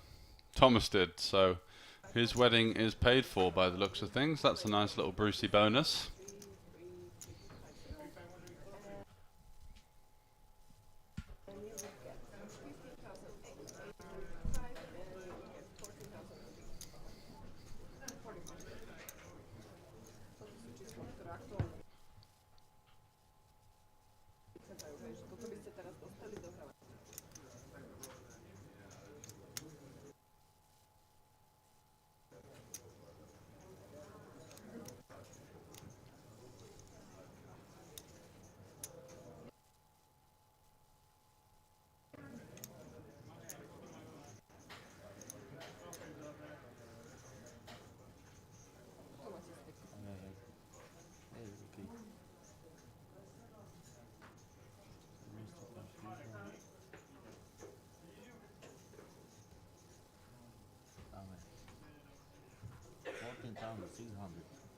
OK? OK. Tak dáme 14 600 nejak bytov. Odtiaľ to presunú. So I will take this. Yeah, 256 more for him and 256 less for me. Yes. Yeah. Okay. Okay, great. Alright guys, thank you and I wish you the best of luck. You played for 3,350, vrátil 3,350 euro, ja vám gratulujem obidvom, gratulujem. So, still a little bit of A veľa šťastia. action to come as we play for the remaining 33.50, 10% or so of the money that was left in the prize pool for the two players is still to play for, and of course the trophy. Flor. Z Antečkom. Z Ante.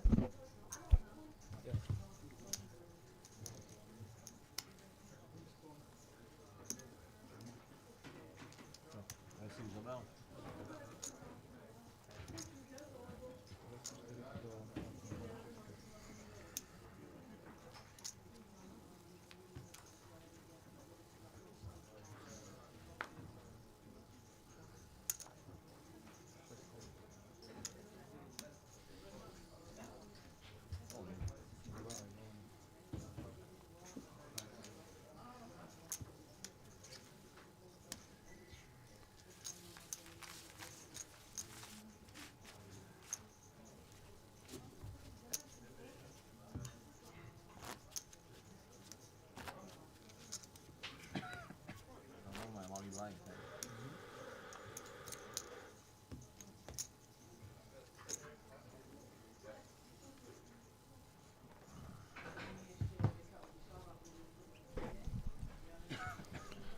So Kunik looking down at King Jack suited, first hand of the heads up.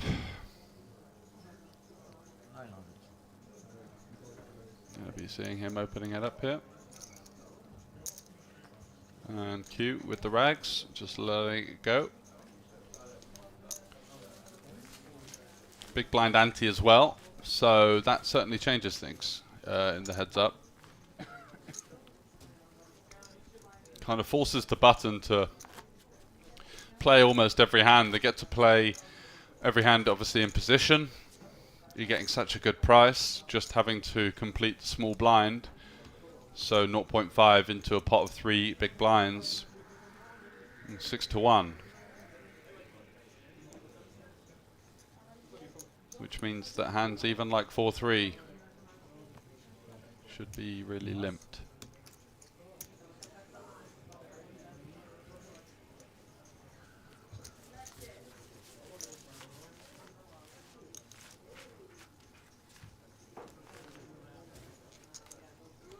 Only need to realize about 16-17% equity, and heads up, wide range versus wide range. I think you can essentially justify playing a limp heavy range, limp heavy strategy, sorry.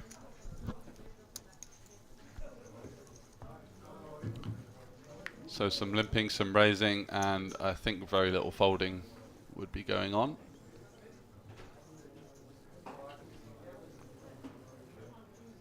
Great odds on the button steal as well. It looks like Koenig coming out firing again with the king 3. Jack 6 for Thomas. Yep, gonna have to defend that one. Heads up. 400 into a pot of 1.6 million, 2 million.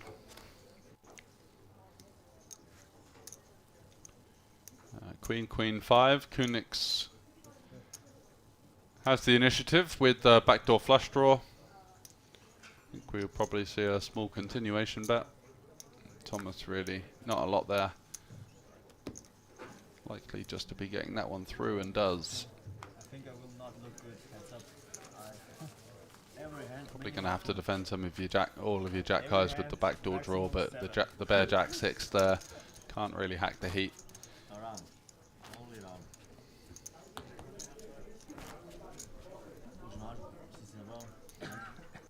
So strong start to the heads up for Koenig as he wins the first 2 hands. Or first 3 hands, I should say. 6 deuce off. Thomas just folding that one.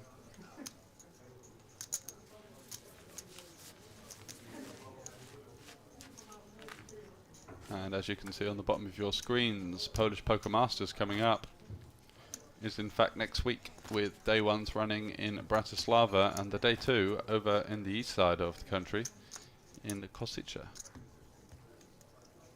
225,000 pool to be played for there. Over double the pool of this one, so you're going to be seeing 35,000 to the winner. King! Yeah. My God. Koenig folding the 6 deuce suited, very tight with the big blind ante. Any suited hand certainly playable.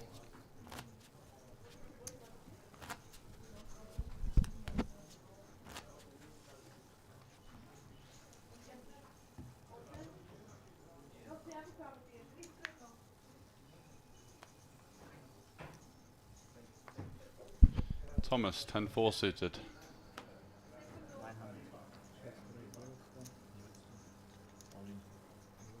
What's he going to do? Makes it 900. Koenig with the ace. Just going to rip it in. Fair play. 30 big blinds effective. Ace is a pretty strong hand, heads up.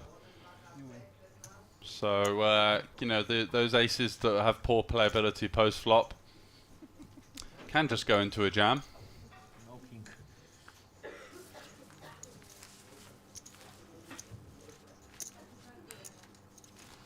And again, the relevance of that big blind ante, once you see an open, all of a sudden 4 bigs in there, shoving 30 and you know, picks up 15%, 10 to 15% of your stack.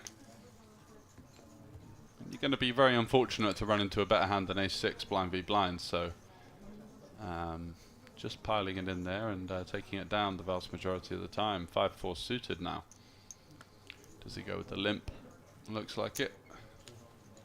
And Thomas checking back the king deuce, so off to the flop.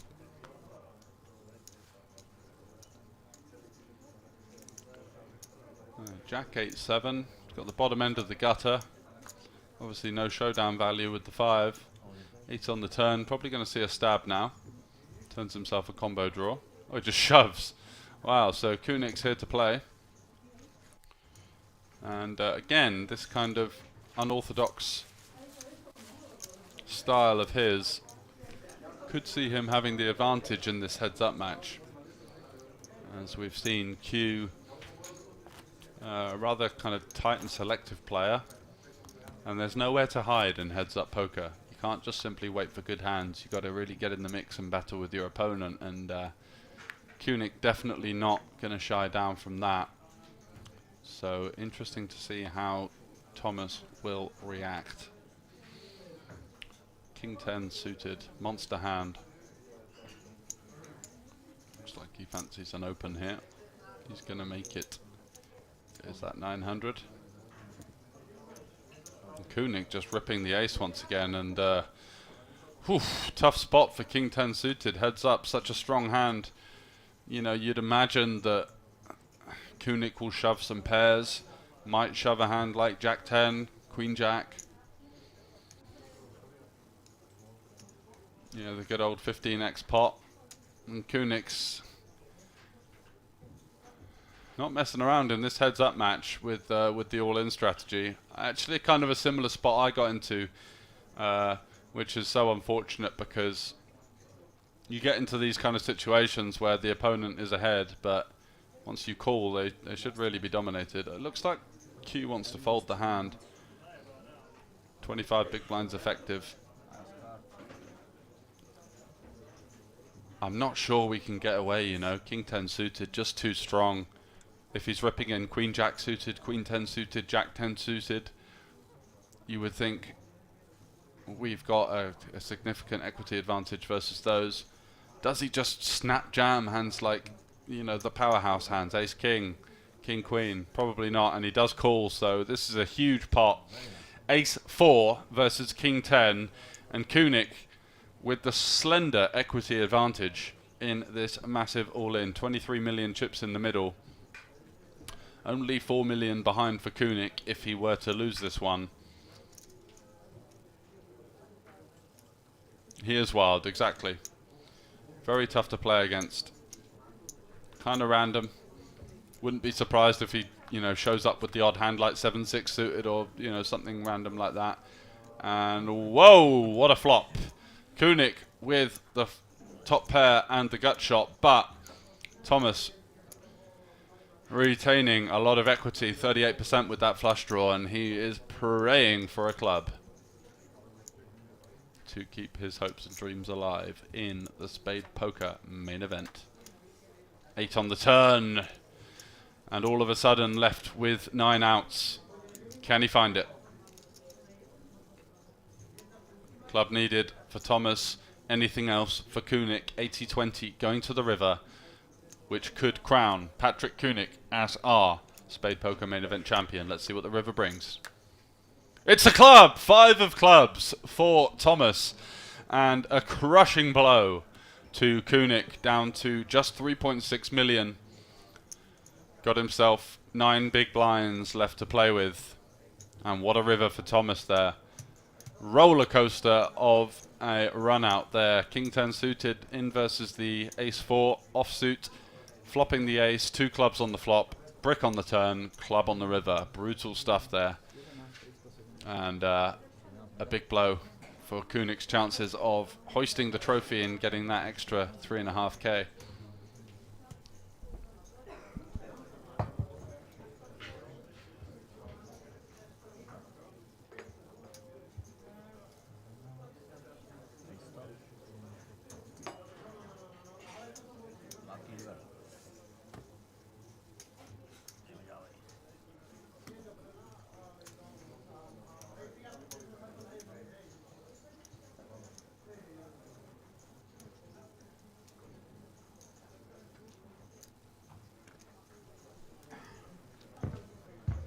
Sweaty board indeed.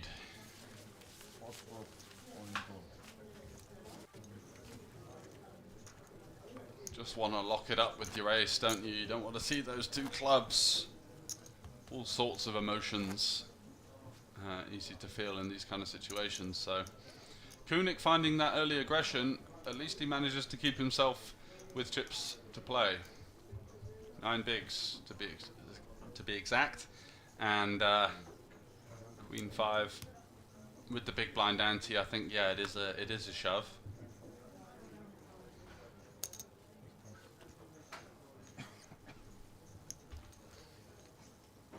Lucky river indeed for Thomas, who might be able to pay for maybe a choir at the wedding or some kind of extra entertainment now.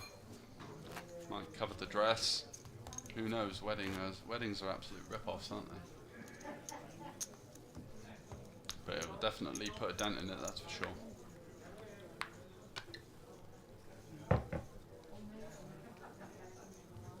Ace 5 suited, just an absolute slam dunk all in.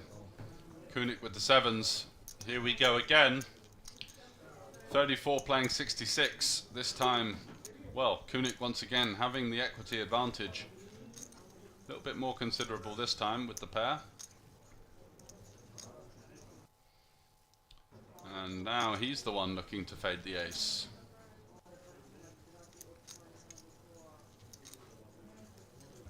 Or those pesky clubs that we just saw with the King 10. 5 though, a little bit of a sweat. No backdoor club draw though, so he'll be happy with that. I'm sure he'd have taken this flop. Just needs to fade the ace or the 5.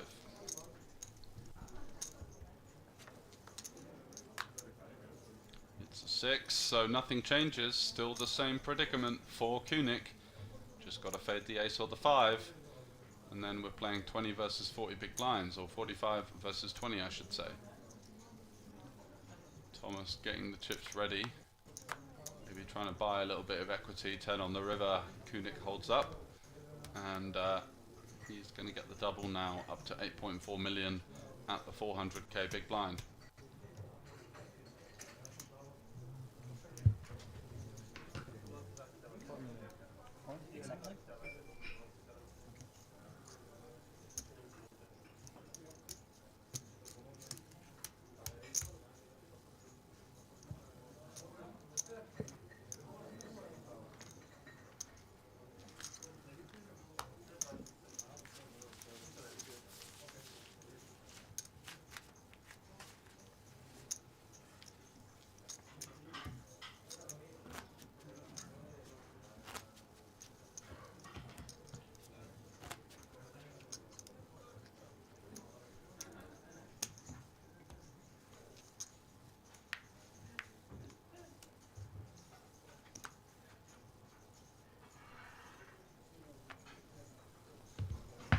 Kunik with the Queen 7.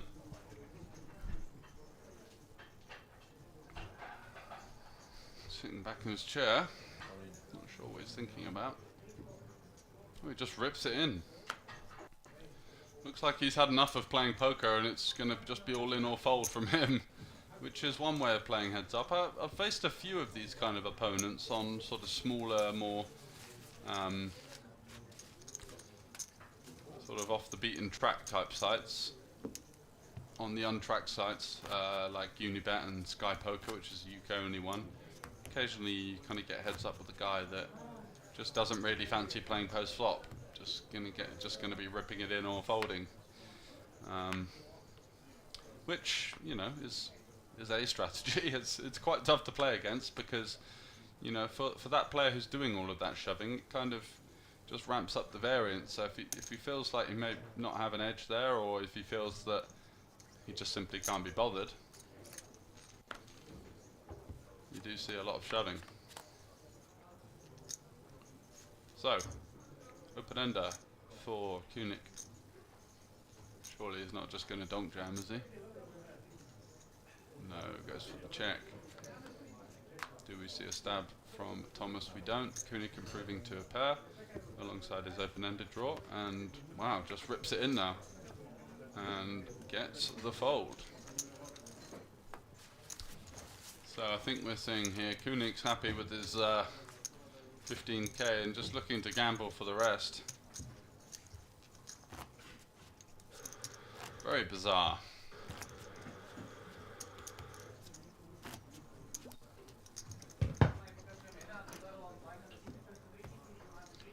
So how do you adjust against this type of opponent? Well, you just check back more value on the flop, because if they're going to just waz in stuff like that on the turn for a million X pot, it becomes very handy for you to try and trap your opponent.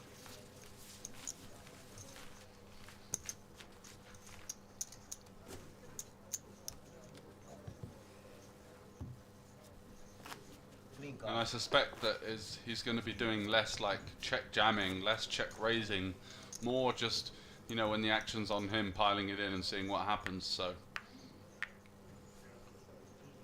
playing kind of a heavy check back strategy when you flop quite well, as long as some complete airballs. Seems decent. Limping in with the 8-5 and Koenig in his flow, just ripping it home. And Thomas thinking, what the hell's going on here?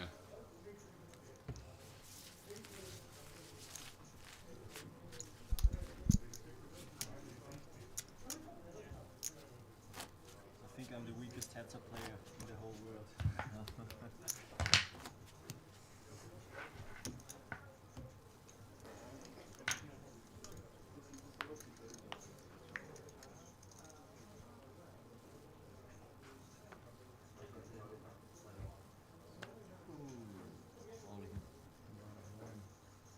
Holy pocket.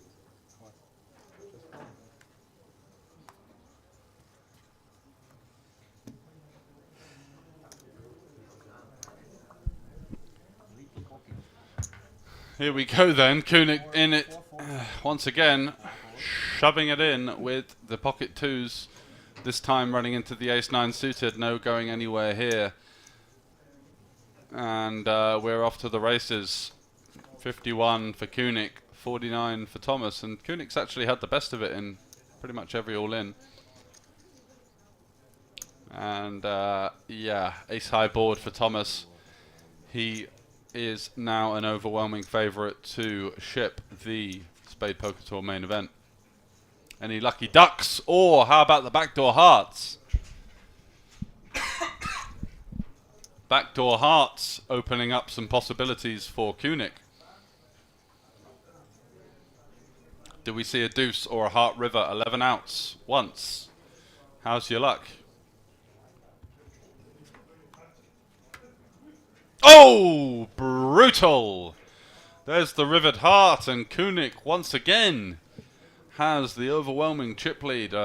Absolutely silly run out there. Ones that's gonna definitely cause a little bit of the wind in Thomas's sails to just be eliminated. He's still hanging on in there. He's got 17 big blinds. Still in with the shot. But that is gut-wrenching. Especially when you see that innocuous looking ace-high board. You see two hearts there, you look over your opponent's hand. He does have the heart, turn heart. You're thinking, oh God, it can't be like this, surely. Please don't do it, dealer. River, heart. And a sucker punch and a fatal blow. And with Koenig's sort of gung-ho, let's just rip it in and play for the lot strategy, he's going to have to find a hand over the next, you know, 5 or 6 hands, else he might be getting swallowed up by this big blind ante.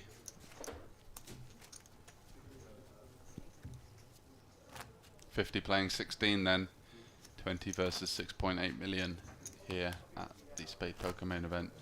Koenig finding a much needed backdoor flush for him, keeping his hopes alive of winning the title.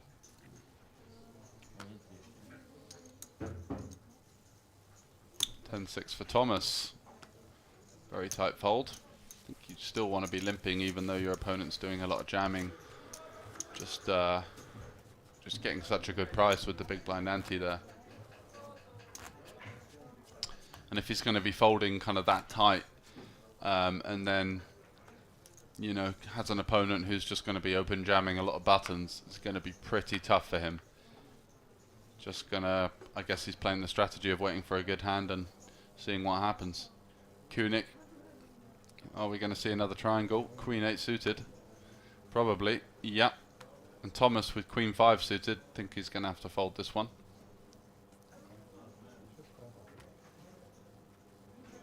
he called? Queen 5 suited. 15 big blinds. Wow, wow, we were. What's going on?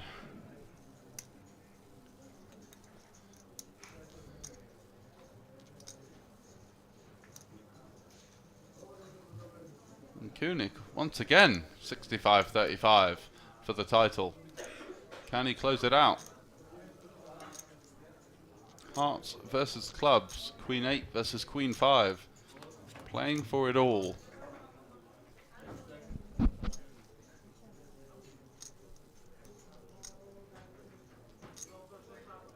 In one way a good flop, in one way a bad one. It does open up a gut shot, but he's got backdoor hearts, and he's still. It's one of those boards where his 8 is going to play, so he just needs to fade a 5 or a 3 to ship the title here. Big river card coming up for Thomas.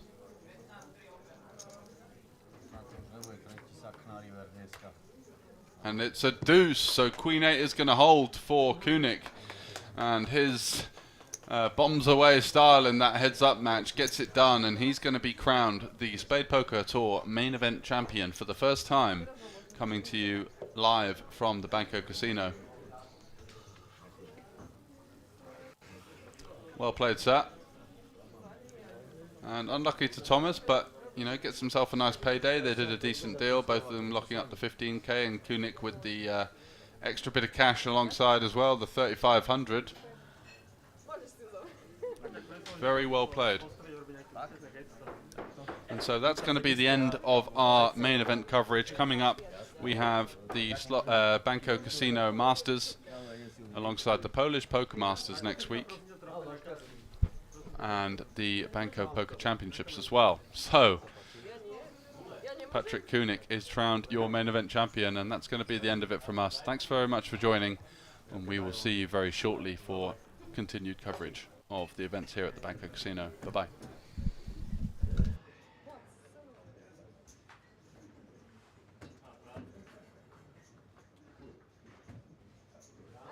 Ostávate na Slovensku, chlapci.